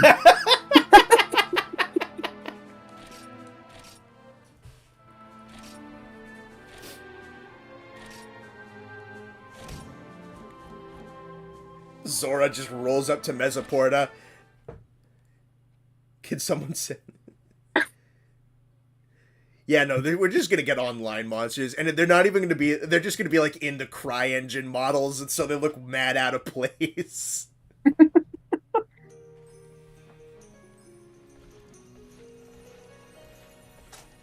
Gonna go throw a quick skin mod in your Frontier files for the next stream. Just to mess with the chat. Now find Devil Joe eating his tail.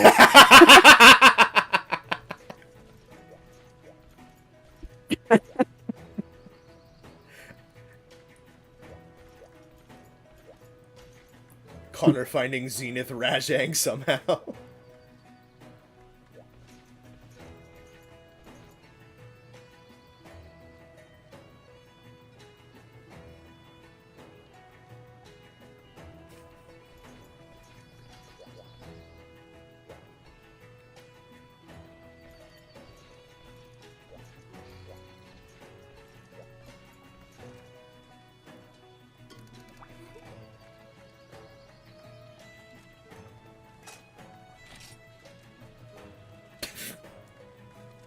Luck has peaked. It's all downhill from here. Hunter's gonna find the equal dragon weapon.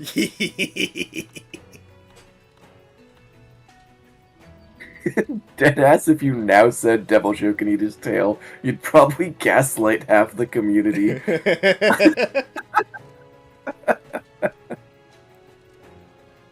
Connor finding an unreleased version of Wilds.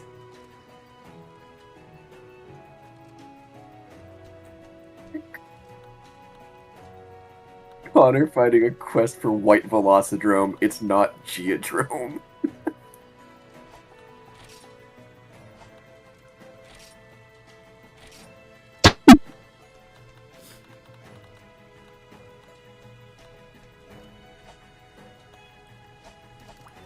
I legitimately don't know what to do.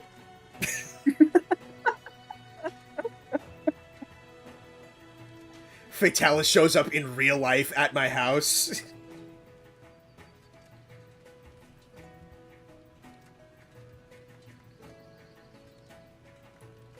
I feel like I can hear the gears turning in your head. Do I hunt something? Do I keep playing the game? Yeah, like, do I stop? Do I start editing this video? What do I need to do here?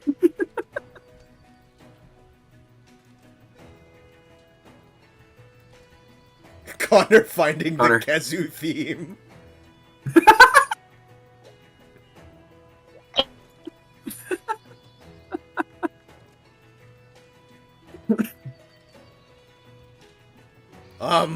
Connor, how do you feel that your footage is going to get posted on Reddit? Well, now I feel bad. That's it. Not editing it. Never mind. Delete the VOD. Shut down my channel.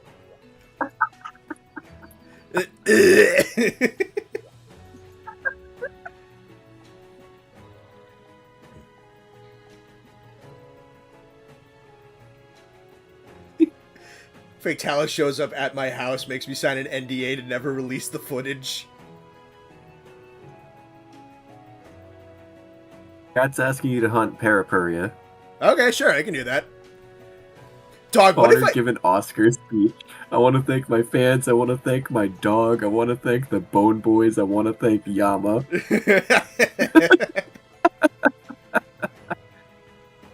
Connor found the secret boss and his overpowered companion slaughtered it in seconds. What if I went on that quest by myself? You'd be panicking and I'd be laughing my ass off.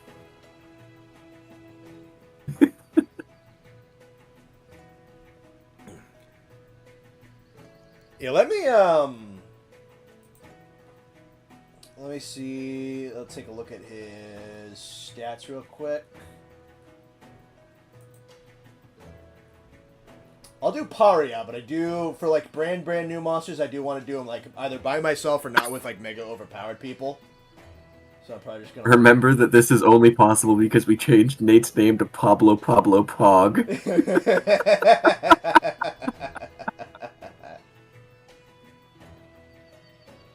I'll probably just stick with a Ruko Lance for paralysis. Frankly, the unknown Black Raytheon showed up randomly on the hunt, is what happened.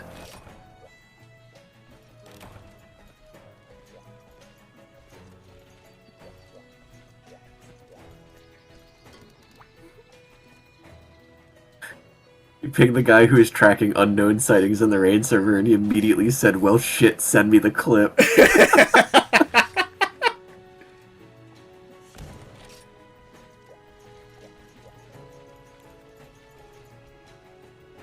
The Poglo effect.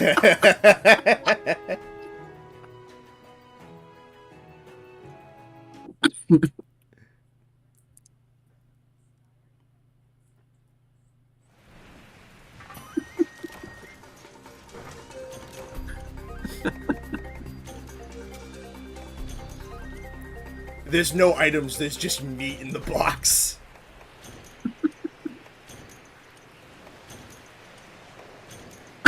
Alright, yeah, I mean, I guess this is the best thing. It's new map and new monster time. Planned new monster time this time.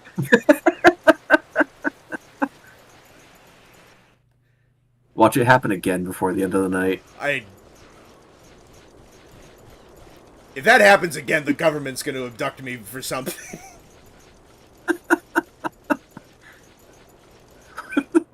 We got 2 messages back to back: box of meat and optimal schmeat.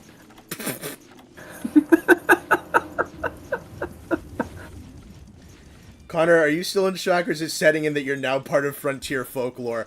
I'm probably gonna be staring at my ceiling with my eyes open tonight. Well, that's the answer to your question. You guys will have to ask him about it again after he has some time to process it. Wait for the next Bone Boy stream. Alright, in the meantime, it's funny fish time. Marginally less exciting, but this is still brand new for me.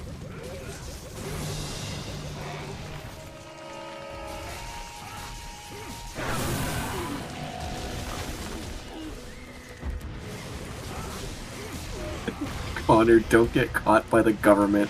I embezzled those funds to you.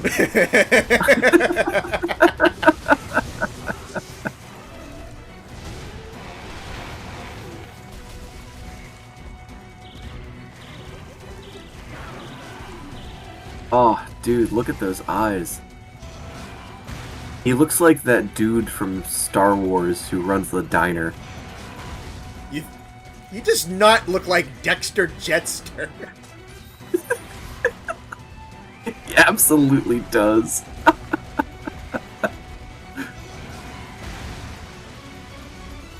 Big chunky fish. I like this dude a lot. Ow. That was a weird hitbox. Nexus saying, "You have no idea how happy I am to have been a part of Frontier history." Yeah, big shoutouts to the people who actually killed the unknown. Connor got it on video, but you guys are the real heroes. Thank you.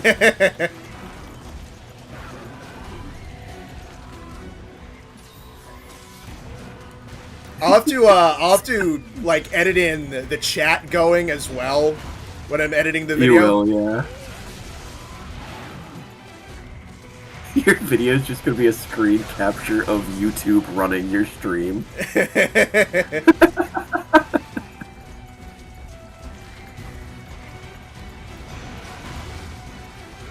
You got Obi-Wan Kenobi in all caps.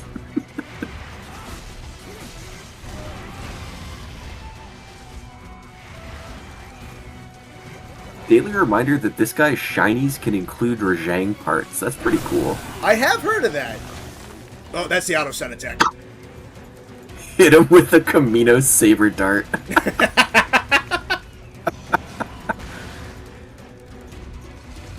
That's such a stupid part of that movie. He goes to his friend that runs a diner. I mean, maybe there's some background context there. It's never explained, but he just goes to a dude who runs a diner. Is like, yeah, no, I know about this very exclusive, documented planet's murder assassin weapons. Attack of the Clones is a silly movie. It really is. Alright, he's drooling purple, so I think that means...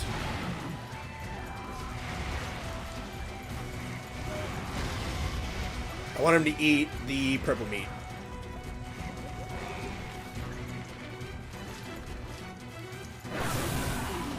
Kudos to Raditz, Rioja, and Next Jesus for killing the scary cat. Oh, he's fine. Shit.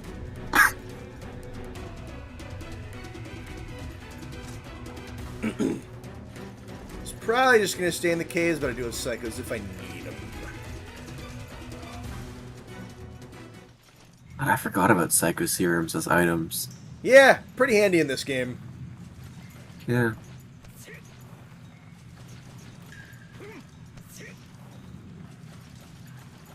Oh, Raditz wasn't there. No, Raditz wasn't one of them. It was, Lancelot, you're feeding us bad information. Don't do that. Oh, We need MLA citations with your next message.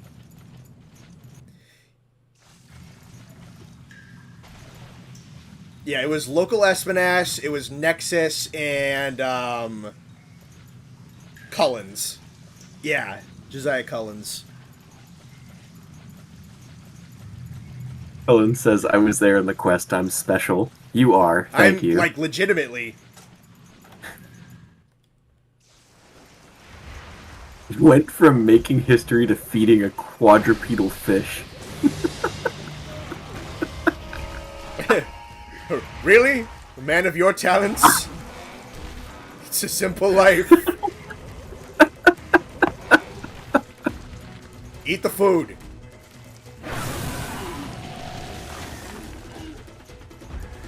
Me to a child when the meal isn't chicken nuggets. Oh, he switches. Fine, I got you other food. Eat this one instead. No, don't throw rocks at me. Went from Monster Hunter Jesus to washed up in 30 minutes.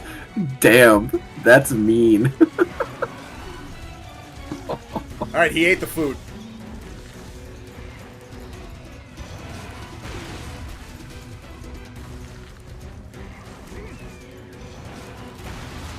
He's so fat.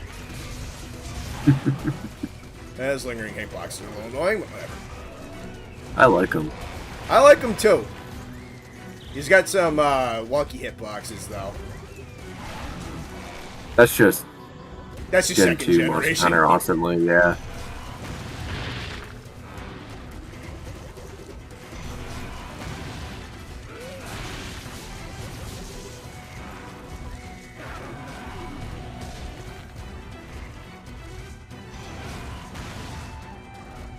Such a big silly feller. Yeah.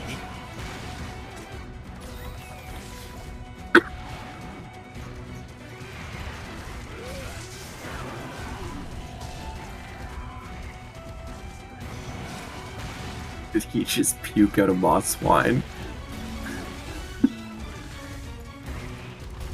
Oh, come on now.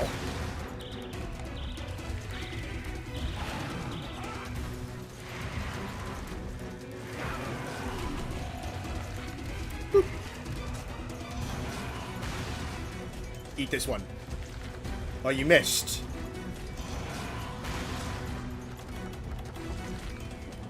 No, come here. Eat this one.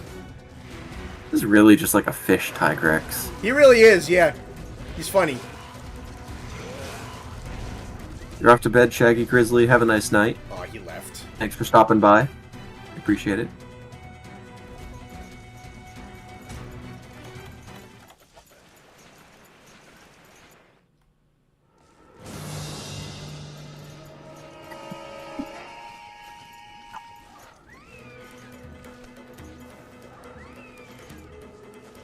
Oh, he's schmoovin'.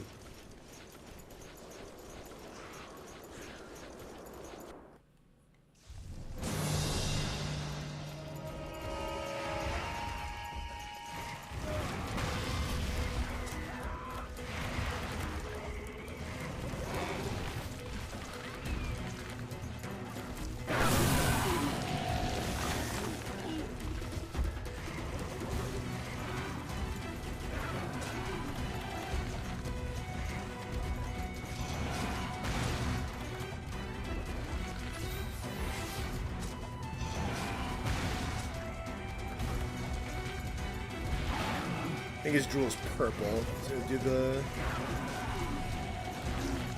Yep. There we go.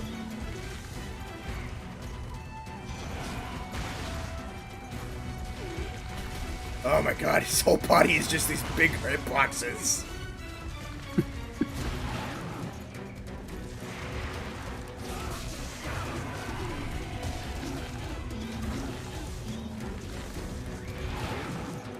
You're still giggling about the big preamble of Espinasse being the evening's big highlight and then that happening. Yep.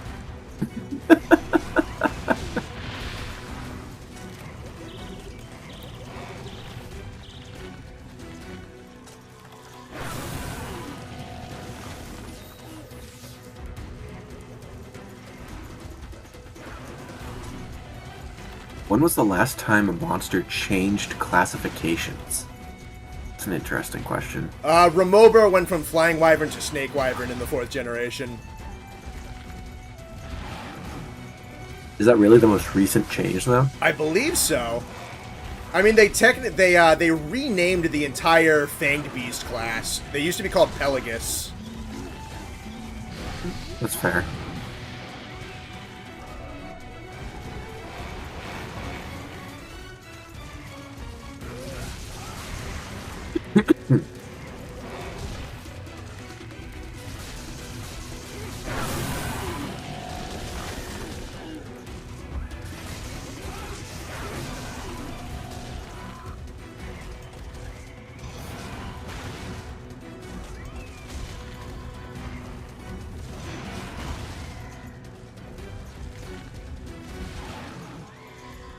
Was a piscine wyvern for a whole, week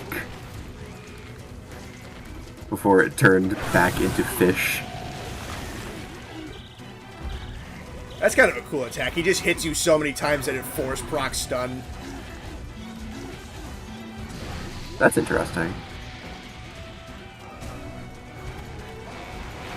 I like that he throws a temper tantrum when he eats the wrong color. This really is just a Monster Hunter 8-year-old.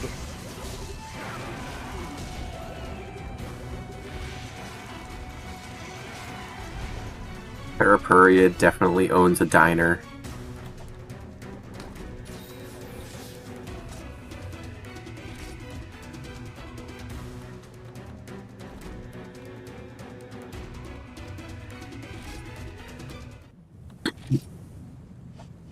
You love this fish, Grunkly? Honestly, same. He's pretty cool. Toddler wyvern.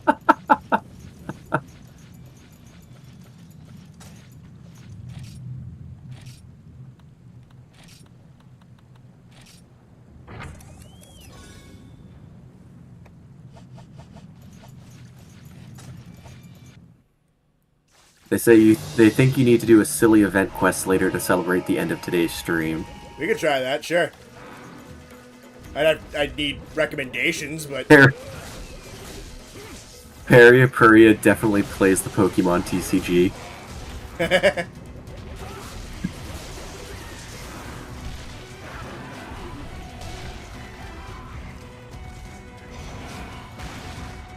I think they're reminding you to sharpen. That's true. I haven't sharpened in a while. I also feel like I haven't hit him that much. Parapuria is the customer you have to kick out of an all-you-can-eat buffet.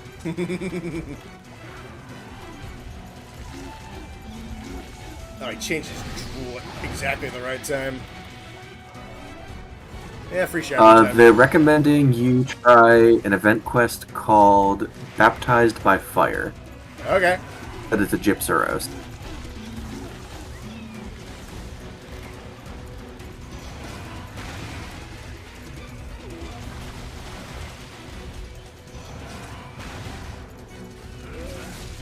Oh, come on now.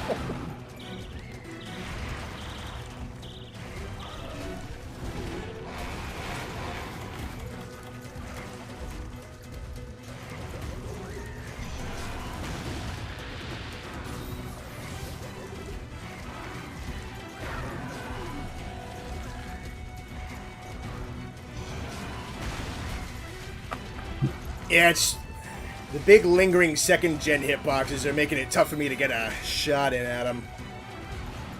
Because he just kind of doesn't... went away from the stream. Sorry, you go. You go. I was going to say, he just, like, doesn't stop charging, and his full body is a hitbox with every attack. So I'm just trying to get used to finding when to hit him.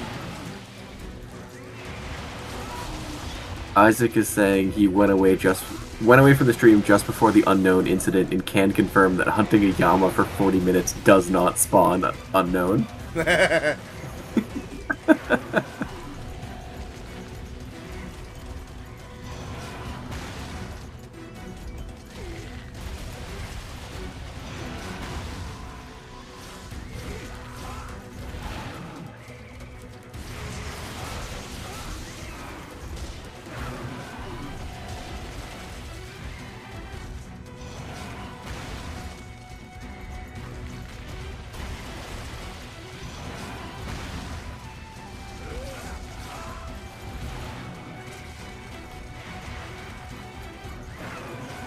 Oh my god, stop charging. That was so wide.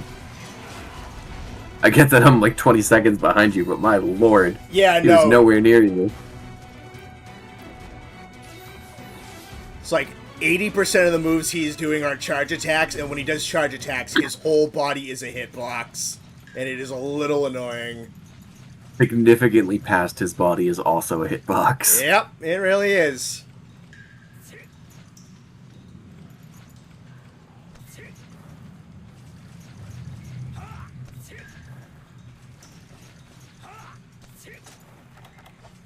Periapuria is the type of monster most people dismiss as stupid-looking, only to learn later on that they can and will eat Rajangs on a regular basis. I have heard about that. That's pretty cool. Yeah, because they just eat literally everything. What color do I got? Sleep, looks like?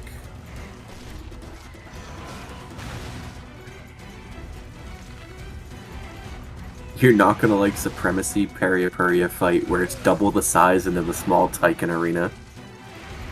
Yeah, that doesn't sound... That sounds awful.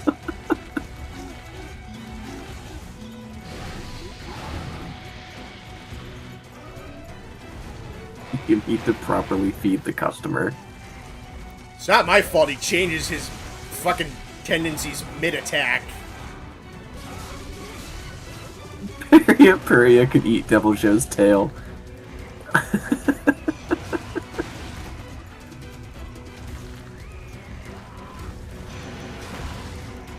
Hi, Bailey. Fuck.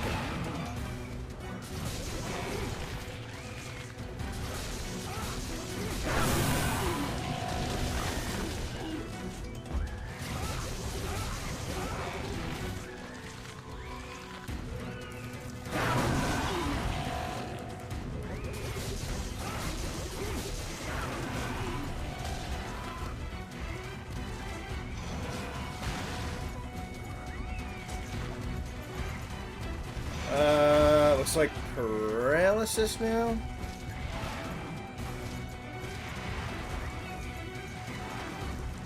Local tantrum-throwing fish doesn't like the food and proceeds to lash out against the chef.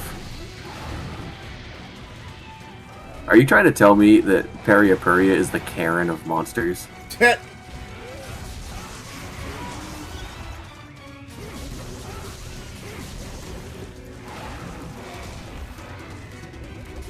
Well, supplies get here soon. I'm running out of stamina.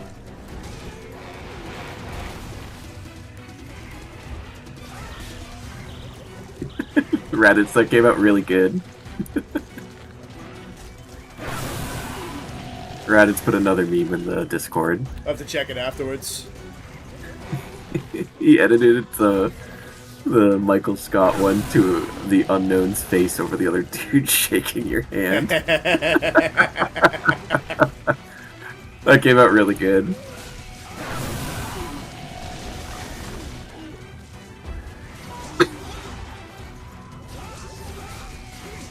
No, it's the 4-year-old son of a Karen.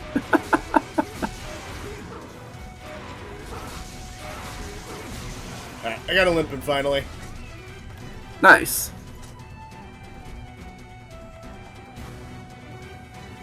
Where the hell is he? Oh, he's going over there.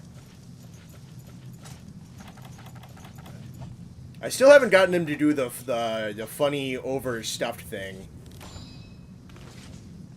Let's see if I can get him to do that. 'Cause that's just going to make believe in you. it significantly easier, because I'm almost out of healing. I'll just chuck a couple herbs, I think.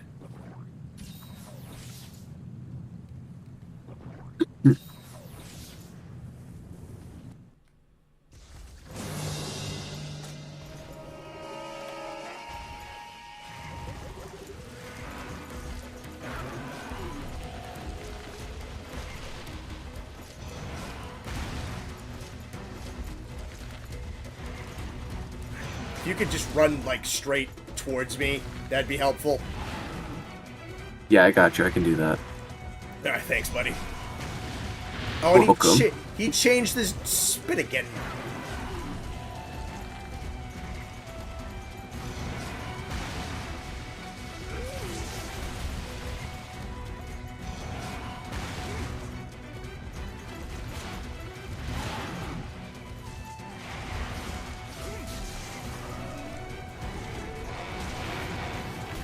Yeah, it's gonna hit.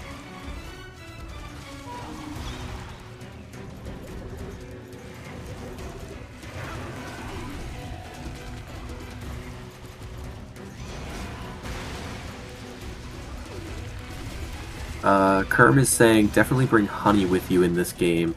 It's very easy to run out of healing, especially in HR 3 through 5.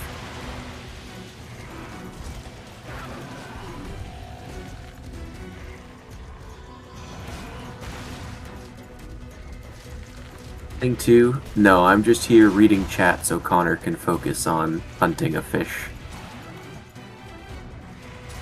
So I get to hang out with all the fun people in chat while he has to focus.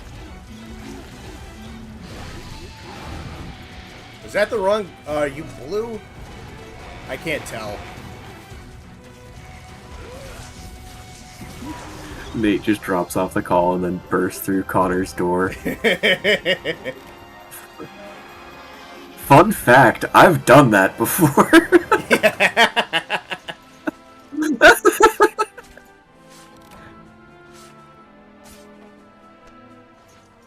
Yeah, true. He mentioned were we Poglo. playing Among Us? Yes, we were. Yeah, sorry, Poglo. My name is Poglo. And you showed up at my house.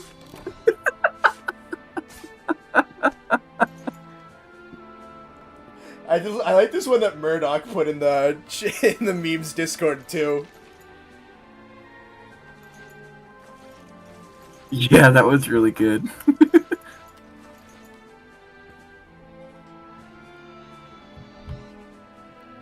Hi, Scrunkly. I'm doing good today. I know we're coming up on that point, and a lot of you are college students, but I hope your finals are going well.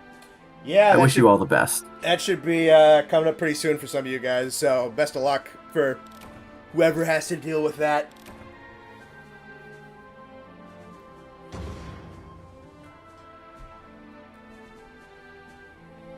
We'll throw a celebratory Bone Boys stream once everyone's done with finals. How about that? That'd be fun. We're probably doing one this Saturday, by the way. I didn't know if you had announced that yet. I didn't want to mention it. Not officially, but I mean, like, it's not like a spoiler. But yeah, no, we're probably going to stream on Saturday.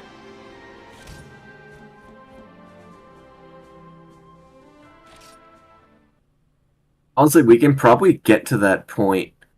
At the point where we'd be looking at doing Call of Taroth, we could probably do the fan stream then. If we want to look after when people are going to be done with finals. That could be a fun idea. Let's see.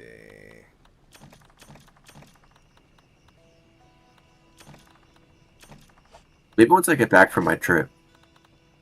Probably good. Don't spoil Bone Boys, not everyone is a manga reader.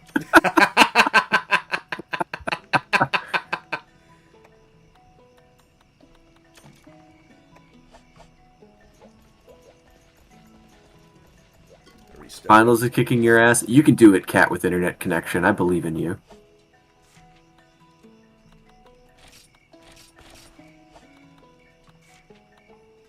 You appreciate it. You should be studying, but you're witnessing history right here instead. That's very fair. Yeah, like, you know what? Like, what's gonna be, you know, like, ultimately, what's more important? Let's look at his armor. You go to art school, so your finals is just your hobby. That's really cool. That's a fun thing to be able to say. Yeah. Not everyone can read. Some of us watch Dragon Ball. Hell yeah, brother. Hell yeah.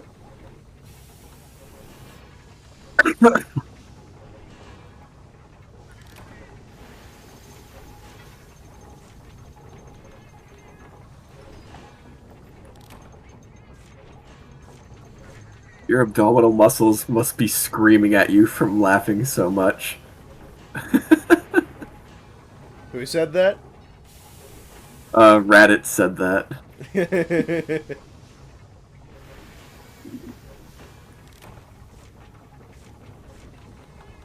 Let's see what full set Paria looks like in a second. Curious what age everyone here was when they started playing Monster Hunter. When did you start? Let's see. Connor? So, I got Try basically the second it came out in the States, which I think was 2010. So that was 14 years ago, so I would have been 11. Yeah, and then No, you got it from 12, me for 12. my... You got it from me for my 13th birthday, which would have been 2011? I think? Yeah. Probably. I think you got it for me for... I know you got it for me for my birthday, and we were like, yo, we should play this. Yeah. So yeah. About half my life, which is pretty cool to be able to say. Pretty much, yeah. This is neat looking armor. Little kind of like jestery, like the feather in the back, but like also platey. Colors are cool. It's kind of neat.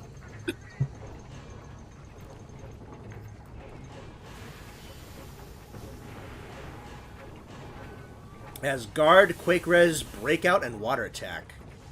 Breakout is a new one to me. I'm not sure what that does. You don't think you will, but you really hope you'll get home in time for the Bone Boys Cove stream. Well, we don't know when it's happening yet. Yeah, I think...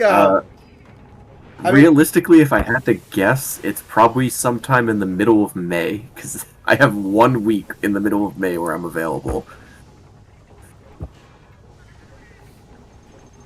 Yeah, I mean, worst comes to worst, we may also do stuff without Nate, but whatever. Oh, I'd encourage it. Yeah. Do not worry about playing without me.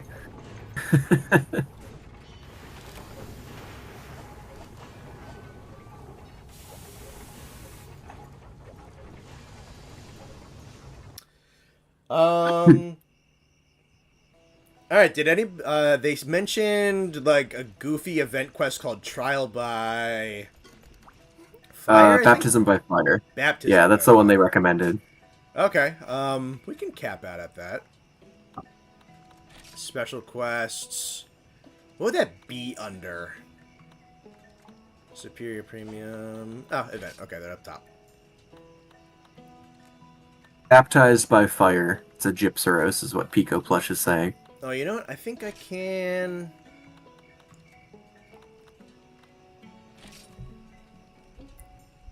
Or, this might be faster. I think I can do... Monster Hunter got you through bad times, so it's very special to you. That's, honestly, high-key, that's why I really like this community we have here, because Monster Hunter is just a special game to every single person here, and I like that a lot. No. Everyone in this community, shout out to you guys. You guys are so friendly and so nice. Except you. And we're so... Yeah, except me. I'm an ass. But we're so happy that you guys come in here and hang out and chat with us while we do this. Chat with the Bone Boys. A ton of you are super active in the Discord, and we love seeing that too. You guys are awesome. Thank you. Guys, this says G rank, but it also says 1 star. Austin says he was like 100 days younger than he is right now when he started Monster Hunter. Dude, I was mentioning it in an like our designated Bone Boys chat. I went and looked at I listened to the original tier list that Austin and I did like 8 months ago when I was out on a walk. So different. The G rank part doesn't matter. Okay, cool. Let me go eat.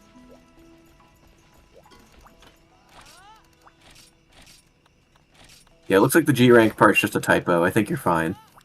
I mean, if they did send me out against a G rank Gypsaros, that would be kind of funny. Even funnier if you killed it.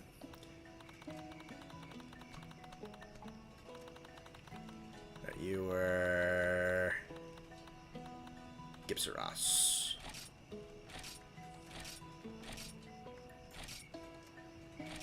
Yeah, Isaac says it's fine. Quest requirement not met. The G rank stands for Gypsaros rank. Says post HR2, join HR2. Oh, no items allowed. Oh, you're fine. Then it just can't steal any from you.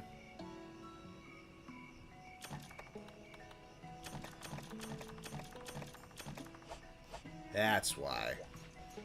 Surely this quest is not some sort of war crime.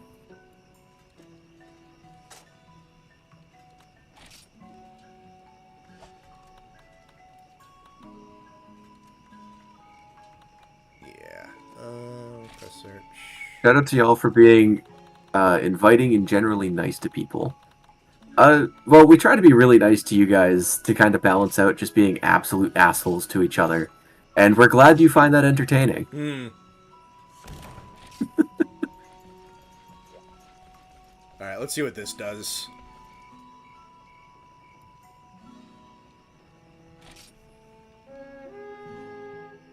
Imagine if I get invaded.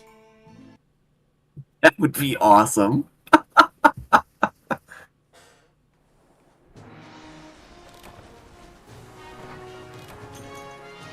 Wait, what am I wearing? So this is why you picked this. I understand now. I can't see where you are yet. Give it a second. Just give it a second. They're saying Poglo with the base takes again.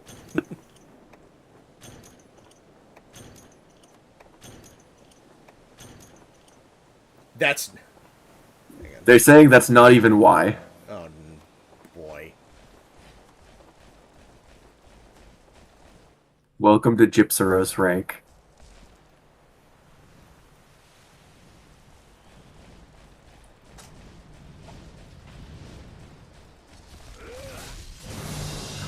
Moss Swine and Dynam boys. That's awesome. Oh, what is this?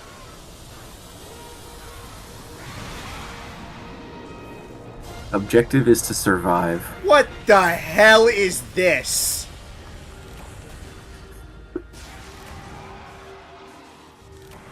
Said don't fight it, back away.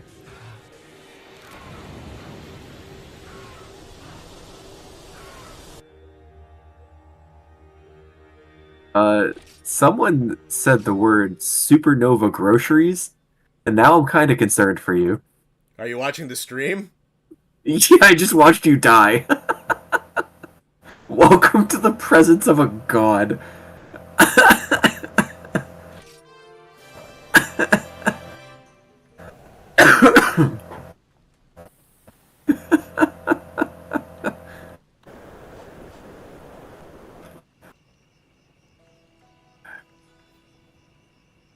Eschaton Judgment.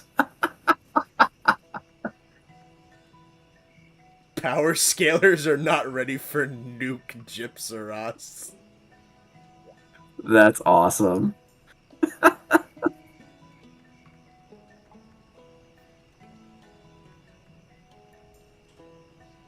God-shattering Gypsaros. I'll do that one more time.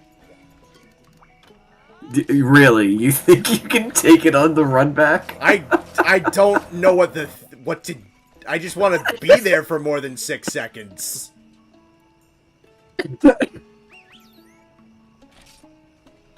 So I'm gonna assume you didn't see it in chat, but I think it was Pico Plush said, "Do this quest," and then the next message in all caps, "No one tell him what it is." Alright, I have items. So I sent a message in chat following it and said, "Don't worry, I got you," and then I read it and told you to do it. I'll join you to kill the... Alright, I got my Right. enforcer with me.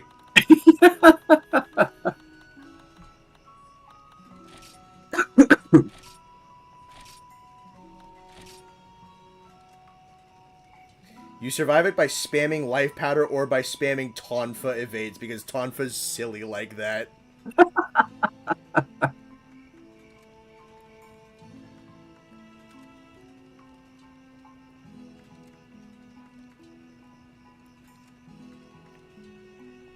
No, I gotta try it again. You dare test the might of a god. You dare insult the son of a shepherd.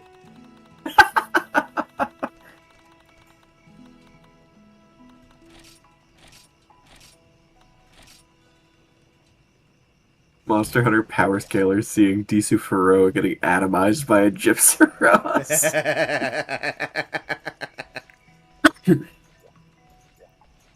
So chat, does this have normal health but can just nuke, or is it also scaled up in like damage and health? I mean, it's a 2-star quest. I can't imagine. Could Longsword parry the nuke? I doubt it because it looked like it's a multi-hit attack, so it probably wouldn't matter. The same reason you can't parry something like Eschaton Judgment. It's like a ton of hits in a very short amount of time, and you can only ping off one of them to negate the damage. Yeah, that's why I feel you cannot kill it. It dies by itself, and you get burnt meat as a reward. That's incredible.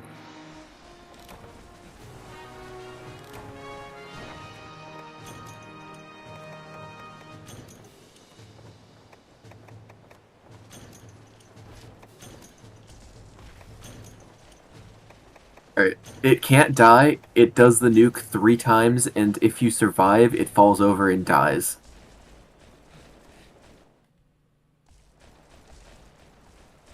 This is sick.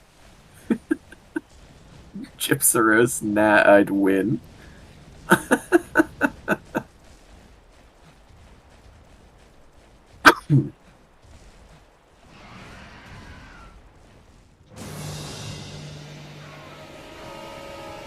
Connor's getting invaded by another unknown, and then the Gypsaros is gonna kill it.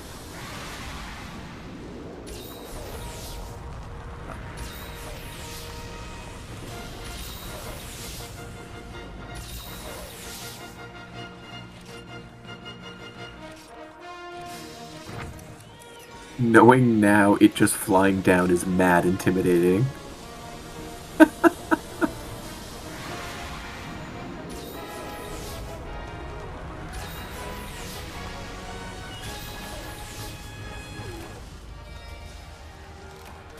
Why weren't you also doing life powders? I couldn't do that by myself. The strongest monster in history versus the strongest hunter of today. Proof of a hero kicks in. The other dude was just rolling around. I don't know why he wasn't doing life powders.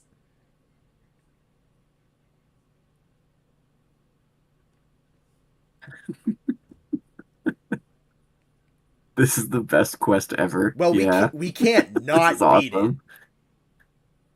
No, now you have to.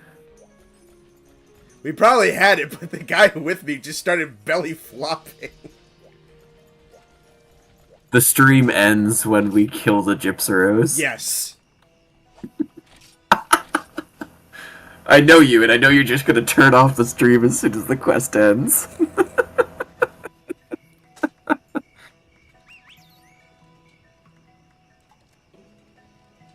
Zenith White Fatalis real quiet after the Gypsaros descended. Proof of a hero isn't the hunter's theme, it's the Gypsaros theme.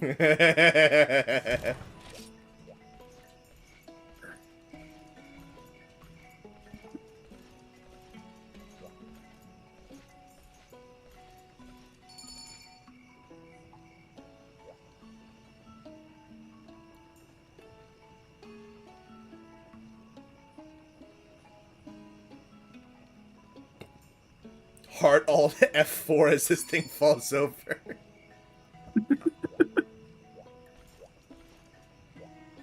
Throughout the heavens and earth, I alone am the honored Gypsaros. It gives purple a whole different meaning.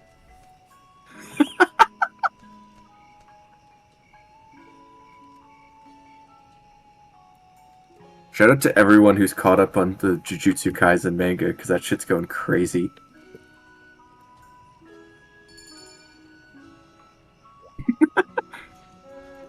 Connor, if Gypsaros uses his nuke, I might have some trouble. Nate, but would you lose? Connor, nah, I'd life powder.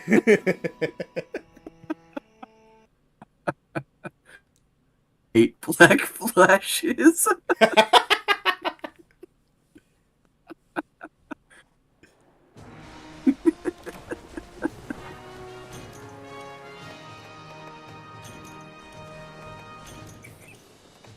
Gypsaros pulling up to the desert like a nuclear warhead pulls up to a retirement home.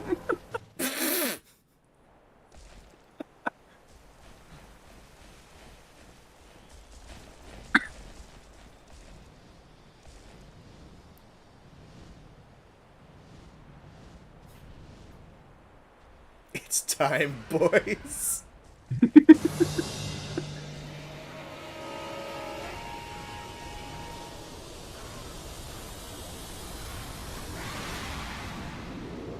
Gypsaros R.R. Oppenheimer.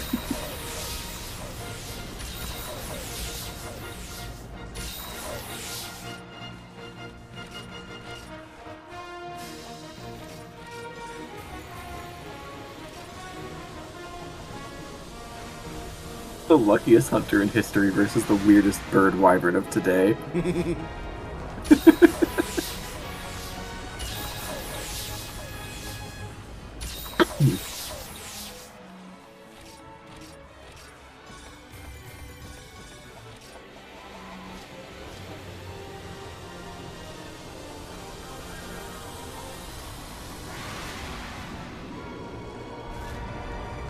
This is the peak of the franchise. Yeah, it really is.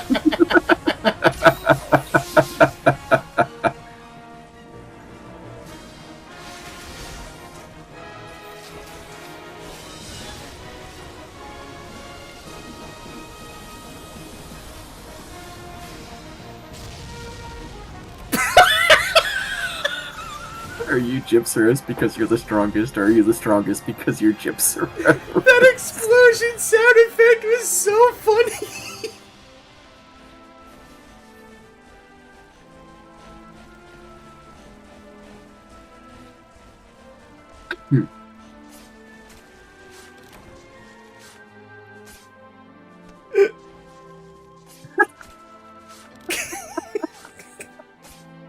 Oh, the explosion just happened for me. That was awesome.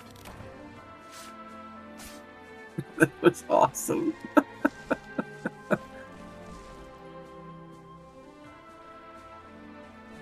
What a day.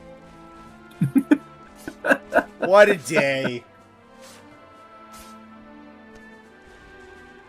I saw it earlier in the chat. I think it was Raditz, but I'm gonna reiterate it. This stream deserves every single view. Everyone in their mom needs to watch this. This was fantastic. From the 45-minute long Yama podcast to the light bulb hopping that The was lamest this quest. a part of this day was the quest I advertised.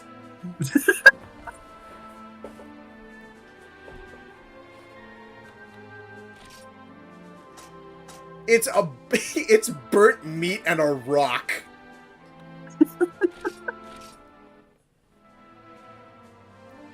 That's what Kern just said.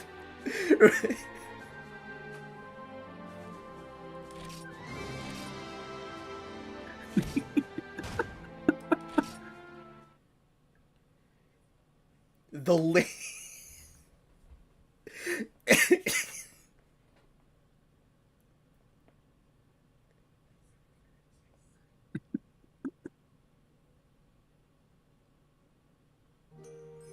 Oh, that was awesome.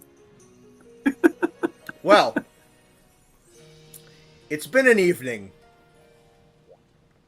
It certainly has been one of the evenings of all This time. has been one of the evenings of all time.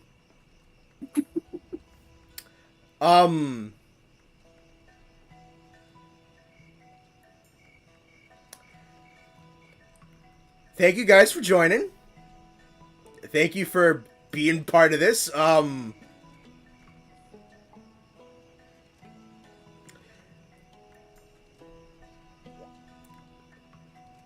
What the fuck?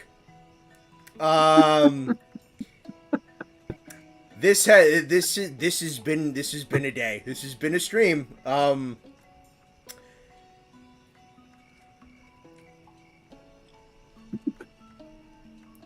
I really don't know what to say.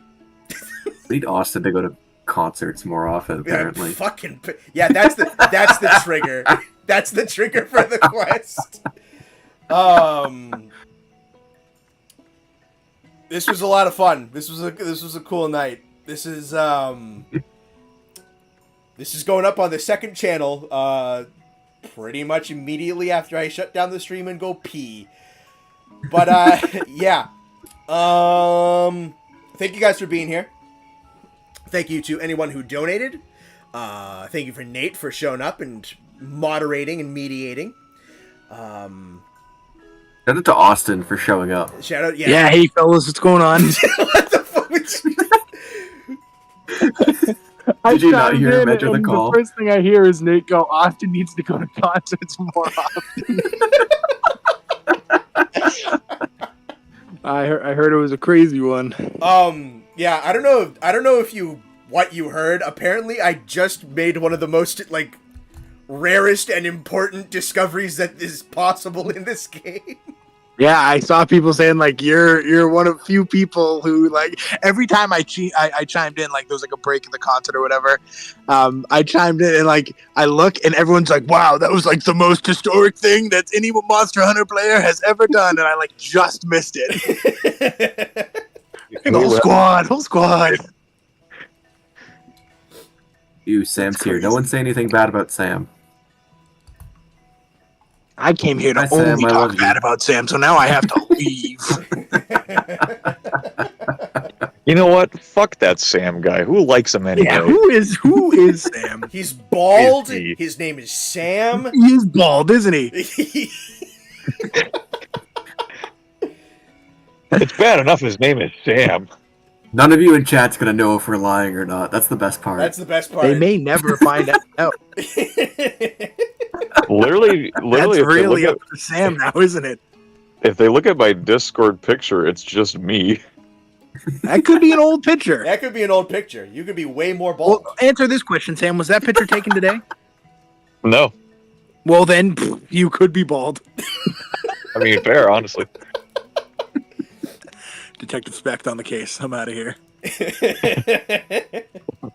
Write that down, chat. It'll be on the test. Yeah, Yep. That'll be on tin can. That's on the study guide. I hope you're passing this out to your fellow classmates. yeah. I don't know if you guys saw anything. You remember the Black Rathian from the tier list that we did the other night? Oh, the unknown Yeah. thing. Yeah, I saw that in the chat a lot. Yeah. So apparently, it's like technically it can invade quests randomly, but they have no idea how, and it's mega ultra super rare for that to happen. And for a good long while, until like last year, on private servers, they didn't think it was physically possible. And then it Look happened at that. tonight on this stream. Look at that. Oh my god. Monster Hunter history. I no As like the history has been made. actually like people went and started like talking to other people in the Frontier community about what happened.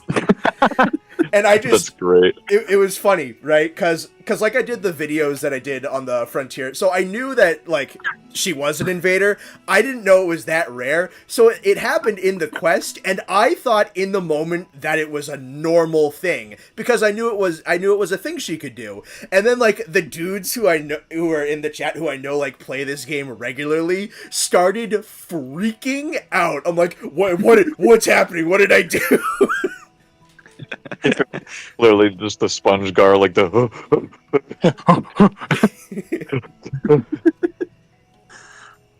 People are gonna start joining the Discord, being like, "Is this the guy? Is this the guy who I don't know." the guy who made Monster Hunter history. Yeah. That's funny. No, I mean, it was weird. I'm still... I don't know if you can hear, I was having trouble like figuring out how to talk. All right, every Wednesday, I'm gonna go to a concert. I don't even care if it's like some local band at some Irish bar. Like I'm gonna. But, yeah, we talked about it earlier, but we're probably doing Bone Boys on Saturday. Yes, sir. Yes, sir. You want to say the goal is we're probably going to go for pretty much right for Master Rank, right? Did we? Okay. Well, we can ask. yeah, we can we're ask gonna them. We can even put a poll in chat. We can do Kulve Taroth and Behemoth beforehand, or we can just go into Master Rank, or we can do one of them. I really don't care. I'm just so tired of hearing about that Legiana and the Ancient Forest. So help me God. Whether we do the other two, we're doing Master Rank some way, somehow. We're getting into it somehow. I don't care. Yeah. But Sam said that the KT quest was a little long, so it's up to you guys. You guys know more than me. Yeah, because it's like a multi-phase thing. It's like a siege battle. You go out there and you fight it a whole bunch of times. But we should at least at a bare minimum do Behemoth, because I know that was a widely requested and voted on thing that we should have done. Sure. But we did. What did we do instead? We did did Lunastra. Lunastra. That was it. Yeah. So Behemoth probably should be done, but I definitely want to get to Master Rank so I can start doing other things other than just investigations over and over again. All right, so we could like roll Behemoth right into Master Rank pretty much. Also, I fought Ancient Leshen today. If you like that quest, I hate you. God, that quest was so bad.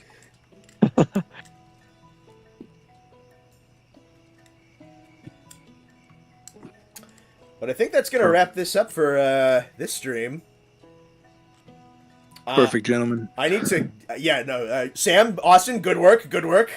Yep, Yeah. you're welcome for my We were the stars of contributions. the show. But I'm going to go to the bathroom and then edit that unknown clip so that's just archived in history. But Saturday evening, tune in. We'll do a Bone Boy stream. I'm gonna see if I can get another video out before the end of April. And then I got something special to announce at the end of the next video for something coming up in May. So a lot of good stuff coming up soon. But other than that, Yay. He's told us already. Really cool video idea for May. You guys should get excited. Join the Discord if you haven't. Yes, join the Discord if you have not. If you want to. It's not. We're not really going a to force choice. you. All right. Fair enough. I am. I am, yeah. Gunpoint. We know where you live. Someone just asked, like, right before we wrap up, which was a good question. So Austin and I talked about it. What we're probably gonna do is we're gonna separate World and Iceborne for like the revisit tier list, because Austin and I, and if Nate and Sam are there, we're probably gonna talk like in depth. So for like the redo tier list. So, Yeah, like I might even. I don't know how I don't know. You'd have to be the one to figure out how to record it. But like when we do like the in-depth tier list, I'm gonna be googling like their armor, like their friggin' OST. Like I'm gonna take like absolutely everything into consideration and like really make like a real list, like an actual like legitimate list. Yeah, so we're probably gonna do a world one and then an Iceborne one, just for like the sake of time. But we will be doing that probably like near-ish future. Probably want to Yeah, like probably gonna go fight some things solo then. yeah. We got time. We got all the time in the world. But yeah. Then we're gonna wrap things up. So thank you for joining us. It's been a Have pleasure. a nice night, everyone. Bye. Good night.